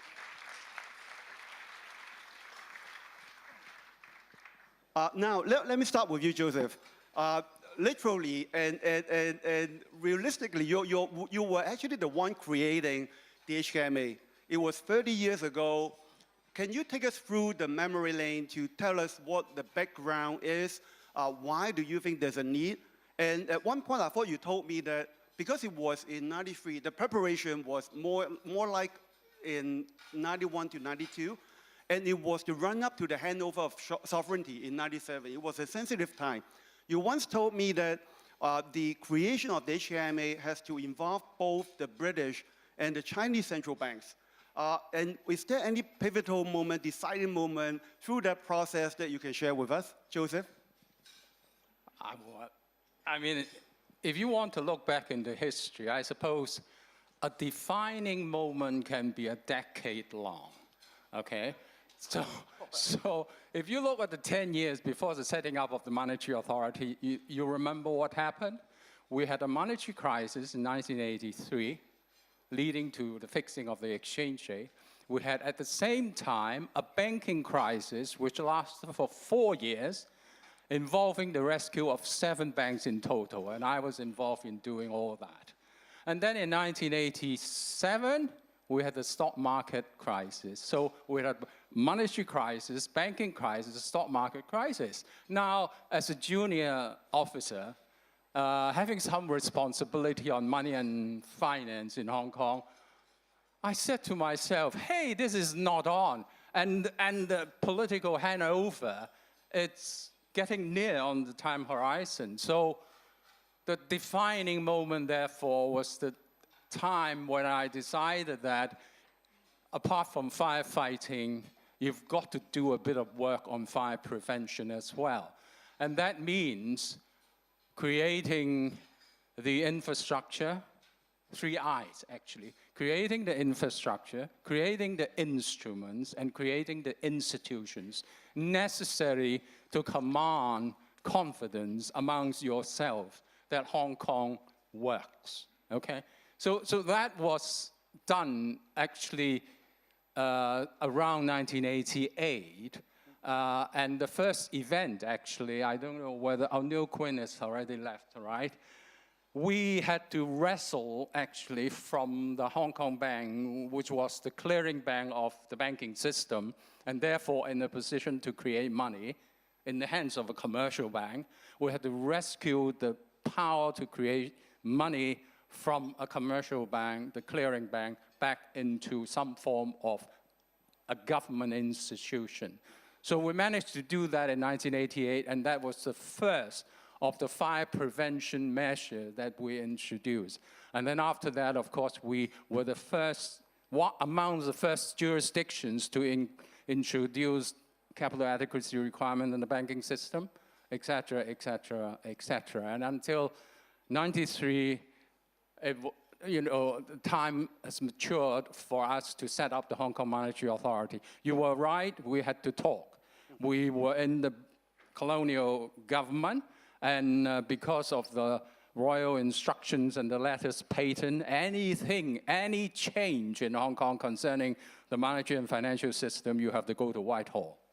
And if we were to change something before 1997 that affects Hong Kong, after 1997, you have to go to Beijing. So I had to convince Whitehall, Beijing, and of course Hong Kong, the colonial government here in Hong Kong. That process was a long one and a painful one. But after, acquiring that power of control over money in 1988, we had established a bit of confidence, a bit of trust amongst the 3 sort of institutions. I had to go over to the Bank of England and in front of 7 or 8 people, including Eddie George, now sadly has passed away, and somebody called Tony Colby. I don't know whether anybody knows him. He's a very, very a knowledgeable technical person, and a number of others, including Ian Pendelate, I think. So I had to sit there in front of 7 or 8 of them and tell them that, hey, I want to do this, please give me support. So, that sort of moments, I suppose, would define the HKMA, but it lasted for 10 years, actually. It's a whole decade of hard work, switching from firefighting to fire prevention. Right. And after the establishment of the HKMA, you were still confronted with many different crises. 4 years after, we've got the Asian financial crisis, and then there's this very famous market intervention into the stock market. And then, of course, we've got the global financial crisis, but in between, we've got SARS, we've got also the pandemic, we've got SARS, and pandemic is my era and not yours. We've got SARS. And every time, when we go through all these crises, even when there was the handover of the sovereignty, there were always doomsayers saying that, hey, Hong Kong is dead, Hong Kong is doomed. And right now, we're actually also seeing some of these doomsayers coming back. And what do you think Hong Kong should do in response to that? And how in your experience for all those crises, how did we pull through? How did we stay strong? Yeah, I mentioned fire prevention work, and that is absolutely necessary. I mean, you have to get yourself prepared for eventualities of events that it's probably beyond your imagination. So that period of hard-working fire prevention work actually helped us in 1997 when the Asian financial crisis broke. It broke in Thailand and not Hong Kong. On the 2nd of July 1997, one day after the handover, it broke. But it was not because of Hong Kong, but because of, Thailand. Although later on in 1998, they focused on the Hong Kong dollar and we had to fight a battle. Now, I mean, we have to be prepared. Now, risk management, contingency planning, and all that is very much part of the DNA of the HKMA, and I hope you have inherited that DNA. I've got it, don't worry. And so, at this point of time, when we are facing very complex geopolitical developments, and the doomsayers are all coming back, etc., I hope you'll be in a position to handle that. Because I'm actually quite confident that we in the HKMA, having worked together for so long, have got the Hong Kong monetary and financial systems as robust as it really can be. I'm actually very confident about that. But of course, we are going through a scenario change that we have not seen in a century, right? I mean, President Xi mentioned this. The geopolitics involved is very complex. What is likely to happen? I don't know. Let's hope that the Vice Premier later this week going to Washington to meet up with Janet Yellen could produce something constructive. Because I don't really see the two largest economies in the world decoupling. And financial globalization has actually moved to a stage where you can't really step back. And the US being the largest debtor nation in the world cannot really be imposing financial sanctions in such a big way on the largest creditor nation in the world. I mean, and so you have to be prepared. But the world is likely to change because the financial world, the global international monetary system could well, from now on, become rather more bifurcated. And Hong Kong is the right place to straddle the two sides. Right. So be prepared.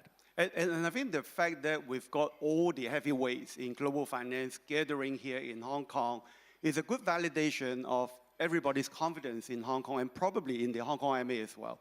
So I thought the credibility that you and Norman have built up over the years is really helping a lot in building that trust and confidence. Now, let me come to you, Norman. You took over in 2009, right after the global financial crisis, and you were involved a lot in the post-global financial crisis reforms, not just in Hong Kong, but globally. You were chairing the FSB Regulation Committee at the time. So how do you see global financial reforms coming to this stage? Is there more that you think that needs to be done, or is it really going on as you expected? Well, thank you very much, Eddie, for having me at this fantastic conference. So many good friends, old friends that I've not met for a long time.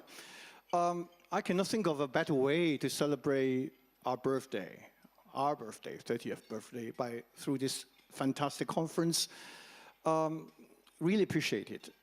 Now, to answer your question, let me first pay tribute to the very distinguished colleagues in the Financial Stability Board. I had the honor of serving on the board as a member for 10 years during my term as Chief Executive of HKMA under the capable leadership of Mario Draghi and Mark Carney, who has left as chairman. I would say that compared to the time conditions of the global banking system back in 2007 and 2008, and after a lot of hard work, also thanks to the Basel Committee on Supervision, the Financial Stability Board has done a lot of good work. accomplished a great deal, although some of you may not like it, Basel III. I don't think this 80,000 pages of return is mandatory, at least not in Hong Kong, I hope, Eddie. But the banking system has become much more resilient. Of course, there will be work that is still in progress. The panelists talk about the potential risk of pushing all this credit creation to the non-bank financial sector. I mean, this is a situation which we, even back a few years ago, was aware of, acutely aware of. But that is a difficult area in which more work needs to be done. We have done a great deal of work on the insurance sector. Now, having said that, these efforts had not prevented the failure of one of the big GSIP, Credit Suisse, that some panelists talk about this morning. Is it about capital, or is it about liquidity, a concentration of customer base, or business model, as one panelist pointed out? I think there are lots of lessons to be learned. I think this is an area which the FSB should focus on. There's another area about why this hard-earned resolution regimes that we fought so hard to build was not triggered. Then there's a takeover, a hasty takeover, where there's a deal wanted by UBS, another matter, but it was hasty as a write-down of the additional Tier 1 capital while preserving some value of the shareholders of Credit Suisse in another contentious area that must be studied. But in terms of the work by the FSB or the international community, so I would just say point out two areas which I don't think have received sufficient attention. The first one is relating to the impact on the financial system. As a result of a very prolonged period of exceptionally low interest rate with abundant liquidity. When QE was first launched, and then it was extended, and people call it QE1, remember, and then QE2. Before you know it, it's QE3, and then QE forever. Although the Fed tried to indicate the threshold at which they would consider reversing or normalization, that trigger was dropped quickly. Remember the 6.5% unemployment rate as a threshold ushered by Chairman Bernanke? But people got used to it and somehow mistakenly felt that that's the normal. Because as long as inflation is kept under control, this can carry on.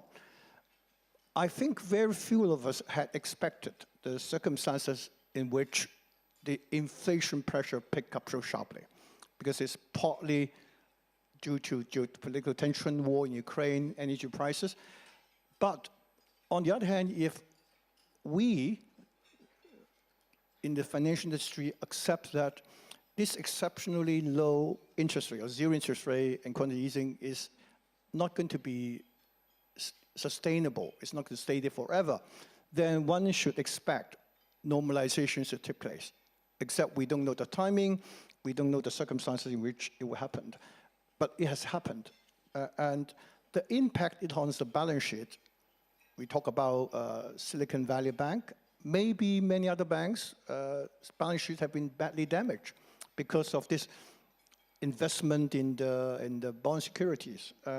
And also, I would say some pension funds, pension plans, they're under stress, like those in Japan, because rates have remained so low or even negative for such a long time.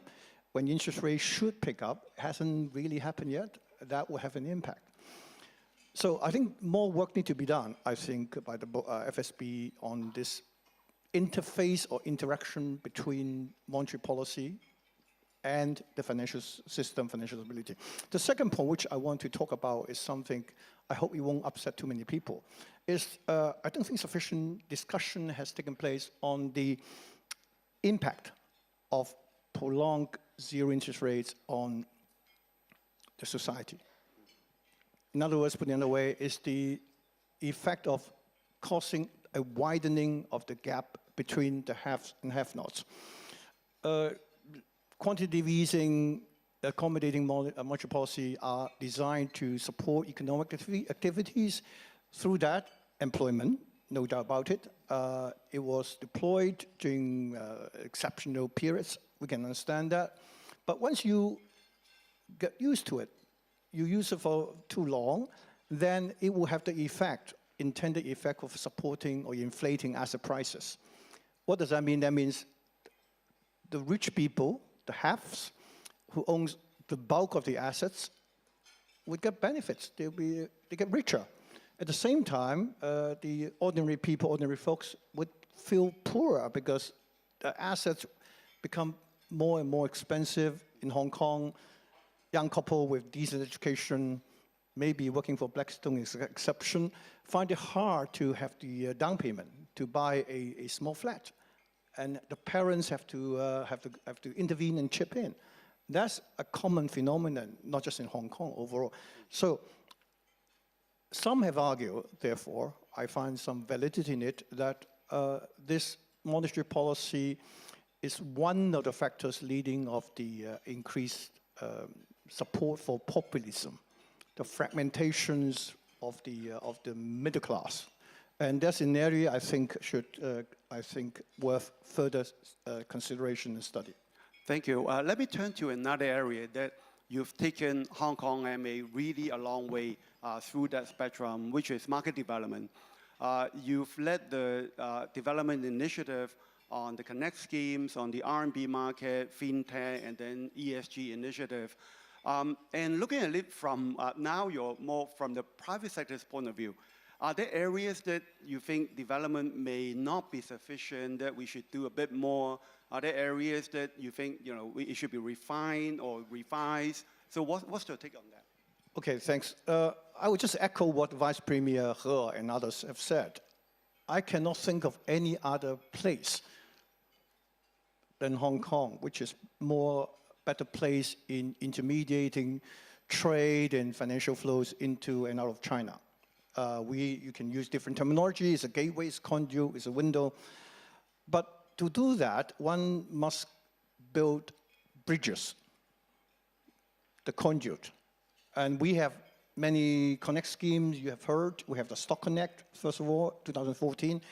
And then we have Bond Connect. But this Connect scheme are very useful. It's incremental. It started from a limited scale, controlled manner, and then it's sort of matured. That's all very good. But I think now the world has changed. It's complexity in this paradigm shift that I think, in my view, we should speed up and expand the scope of these bridges. The Connect schemes, take for example, the Greater Bay Area we just talked about. The Wealth Connect, the Wealth Management Connect is a great thing, but I think the scope is a bit too narrow. The amount, the maximum ceiling is also too low to make it user-friendly or attractive. So one should consider expanding it. Another way, I think I have advocated, I think so have Joseph, is that maybe we should take a bolder step in building a special bridge between Hong Kong and the Greater Bay Area. Because the Greater Bay Area, although it's big, it's just part of China. Therefore, we can afford to have some pilot scheme to see how it goes. One simple thing that I think we should consider is to allow a freer move of capital between Hong Kong and the rest of the Greater Bay Area. If the money is raised through, let's say, designated approved channels, the deployment of the latest blockchain technology, in my view, is able to ensure that the money that flow around Hong Kong and the Greater Bay Area is quite big already, would not go beyond that on the other parts of China. And therefore, this can be used as a pilot to see how this would impact on the capital raising and economic activities in the Greater Bay Area. Thank you, Norman. Let me just throw one last question to both Joseph and Norman. In your 30 years in the HKMA, you've got loads of memories about the HKMA, the work here, the colleagues, the teams, our friends and our partners. Is there one or two really fond moments of memory that, well, it doesn't have to be fond, it could be good or bad. Really lasting memories that you want to share with us through your 30 years here? I can tell you many, many of these. For example, after the intervention in 1998, Alan Greenspan sort of came out and said, hey, you're doing this sort of thing, it's not really good for your credibility, you know, being a little critical. But after a couple of years, he came to Hong Kong for a BIS meeting, and he pulled me aside and said, Joseph, perhaps you were right. Thank goodness. I mean, that was a vindication, all right? Another event, 2005, renminbi exchange rate reform. Yeah. That was in July. You know what we did in May? 2 months before? We strengthened our system ahead of time, preempting any shock waves. That's the sort of thing. And 2008, you were there, yeah. All right? The triple bogey weekend of what? Merrill, Lehman, and AIG. We call it the triple bogey weekend. I was able to go to my secret room, open the safe, and pull out contingency plans to provide, if need, capital for the banking system, liquidity for the banks, and guarantee all deposits, right? So in the end, we use all that. Right. So to be able actually to do that is quite pleasing. But I can tell you something more. We moved to the 88th floor of 2IFC, and on one day I thought, wow, because there were fireworks going on the 1st of July or New Year, I thought watching fireworks on the 88th floor would be fun, wouldn't it? But try watching fireworks on top of the fireworks. It's all smoke coming out. You can only see smoke. That's one thing. Another thing is, you know, we have typhoons. These typhoons can be quite strong. So on one occasion when signal number 10 was on, I went back to the office, 88th floor, put myself near the window and feel the vibration. That's another, that's another thing that I can remember. You want to have funny moments, right? The last funny moment I would share with you is running up 88th floors for charity, and I did it within half an hour. Yeah, I did not participate. It was hard. Try to think about it, running up 88 floors in half an hour. It was really tough. But the three moments that you talk about, the market intervention, I still remember reading Alan Greenspan's letter. I was the assistant to Joseph at the time, and it was a little sort of intimidating, I would say. The last bit about global financial crisis, I was also there. We really pull out the folders. You may not believe it, but we really got everything prepared. And we pull out the folders and just implement them. And the same goes with now. Contingency planning, be prepared is always in our blood. And we still have different folders, some in electronic forms now. We're still keeping it so that we are prepared. And Norman, your turn. Well, I won't be too greedy. I just mentioned three moments, which when I say memorable means you can't forget. Maybe something horrible. The first one is to follow up on what Joseph talked about, the accounting arrangements in 1988. 1996, December the 9th, that was the day that would go live on the real-time gross settlement system in Hong Kong. In terms of IT development, it's a big deal. It's one of the first. I mean, I think it's really the first in Asia. Fed was the leader, the pioneer, and then we were trying to learn from the Fed. So we have the RTGS. But the significant aspect, though, which we did not advertise at the time, Noah Quinn is gone anyway, I can talk about that, is actually formally to have the banks clearing through HKMA's book. RTGS is another sort of tech dimension that you can settle on gross basis, on real-time basis. Everybody does that now. But that was the first time we actually take over the book So all the banks in Hong Kong clear through HKMA. That was, but the thing is, before that, we tried so many, but there's still a few bugs left. We tried overnight to fix them. Except one, there's one bug that, Ed, you remember that? Yeah. We're trying so hard, and this didn't go away. It's about inquiry function, I'm bored of that. But then my advisors told me, if this one doesn't work, you don't have a fallback. There's no plan B. And I was asked, how much was the daily turnover? They said, not a lot. It's 300 billion in Hong Kong at the time. It's much bigger now. So that was a very challenging time. I didn't know why I was able to sleep that night. So December the 9th. And we did it all in-house. Yeah, we did it. We constructed that. Yeah, but we have to give credit to HSBC helping us to revamp the software. But that was a great challenge. We passed through that. The other one was August 14, 1998, when we had to undertake this market intervention. It was unorthodox. It was have to be kept highly confidential. We could not consult widely, so just a few of us, the core. It's tremendous pressure. That was a day that I won't forget. The third one I'll mention quickly was 3 weeks after I took over from Joseph. That's the third week in October 2009. Because quantitative easing talk about it, it looks like the Fed is going to keep that policy for much longer rather than a kind of emergency step. With Hong Kong economy going strong, right, we thought interest rate going to be low for a long time, and there's strong demand for housing, property markets. So we think this is going to have overheating. And I didn't want to repeat what we experienced in 1997, this bursting of a huge property bubble. So within a short time with, I think Eddie, Arthur and others, we gathered together and quickly decided to launch tightening measure, but we give them a very eloquent label. It's called a mouthful, counter-cyclical macro-prudential measures.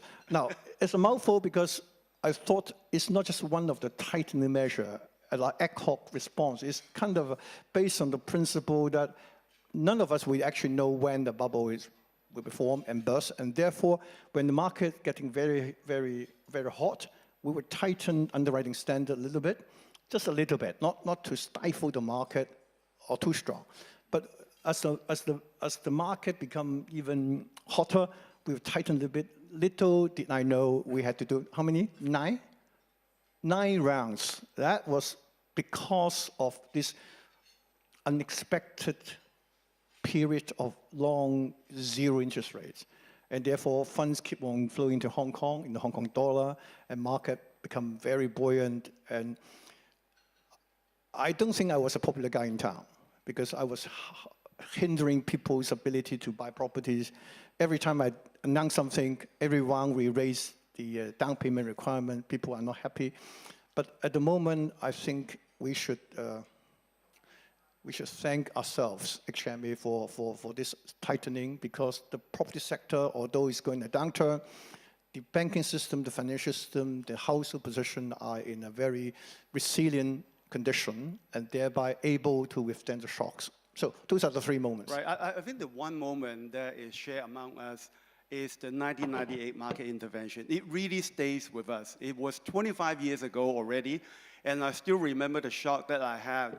I was the assistant to Joseph at the time, and I just came back from graduate school from the US for a week when Joseph walked into my office to say that, hey, tomorrow we're going to the market to buy stocks. And I went, are you crazy? I shouldn't say that to my boss, but I did say that. So that experience, that moment was something that one can remember for a long time. And with that, thank you very much, Joseph and Norman, for sharing with us your journey in the HKMA. And also with that, I would also like to thank you so much for coming all the way here, joining our birthday party, and having all these stimulating discussion for the whole morning, and for staying throughout at this summit. Thank you very much, and I hope you enjoy the rest of your day here. Thank you.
There we go, ladies and gentlemen. Once again, thank you to our host, the Hong Kong Monetary Authority, and congratulations on your 30th anniversary.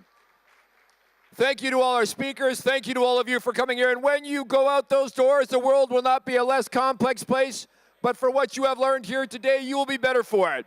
Once again, I'm Andrew Work, and thank you for coming. Sayonara.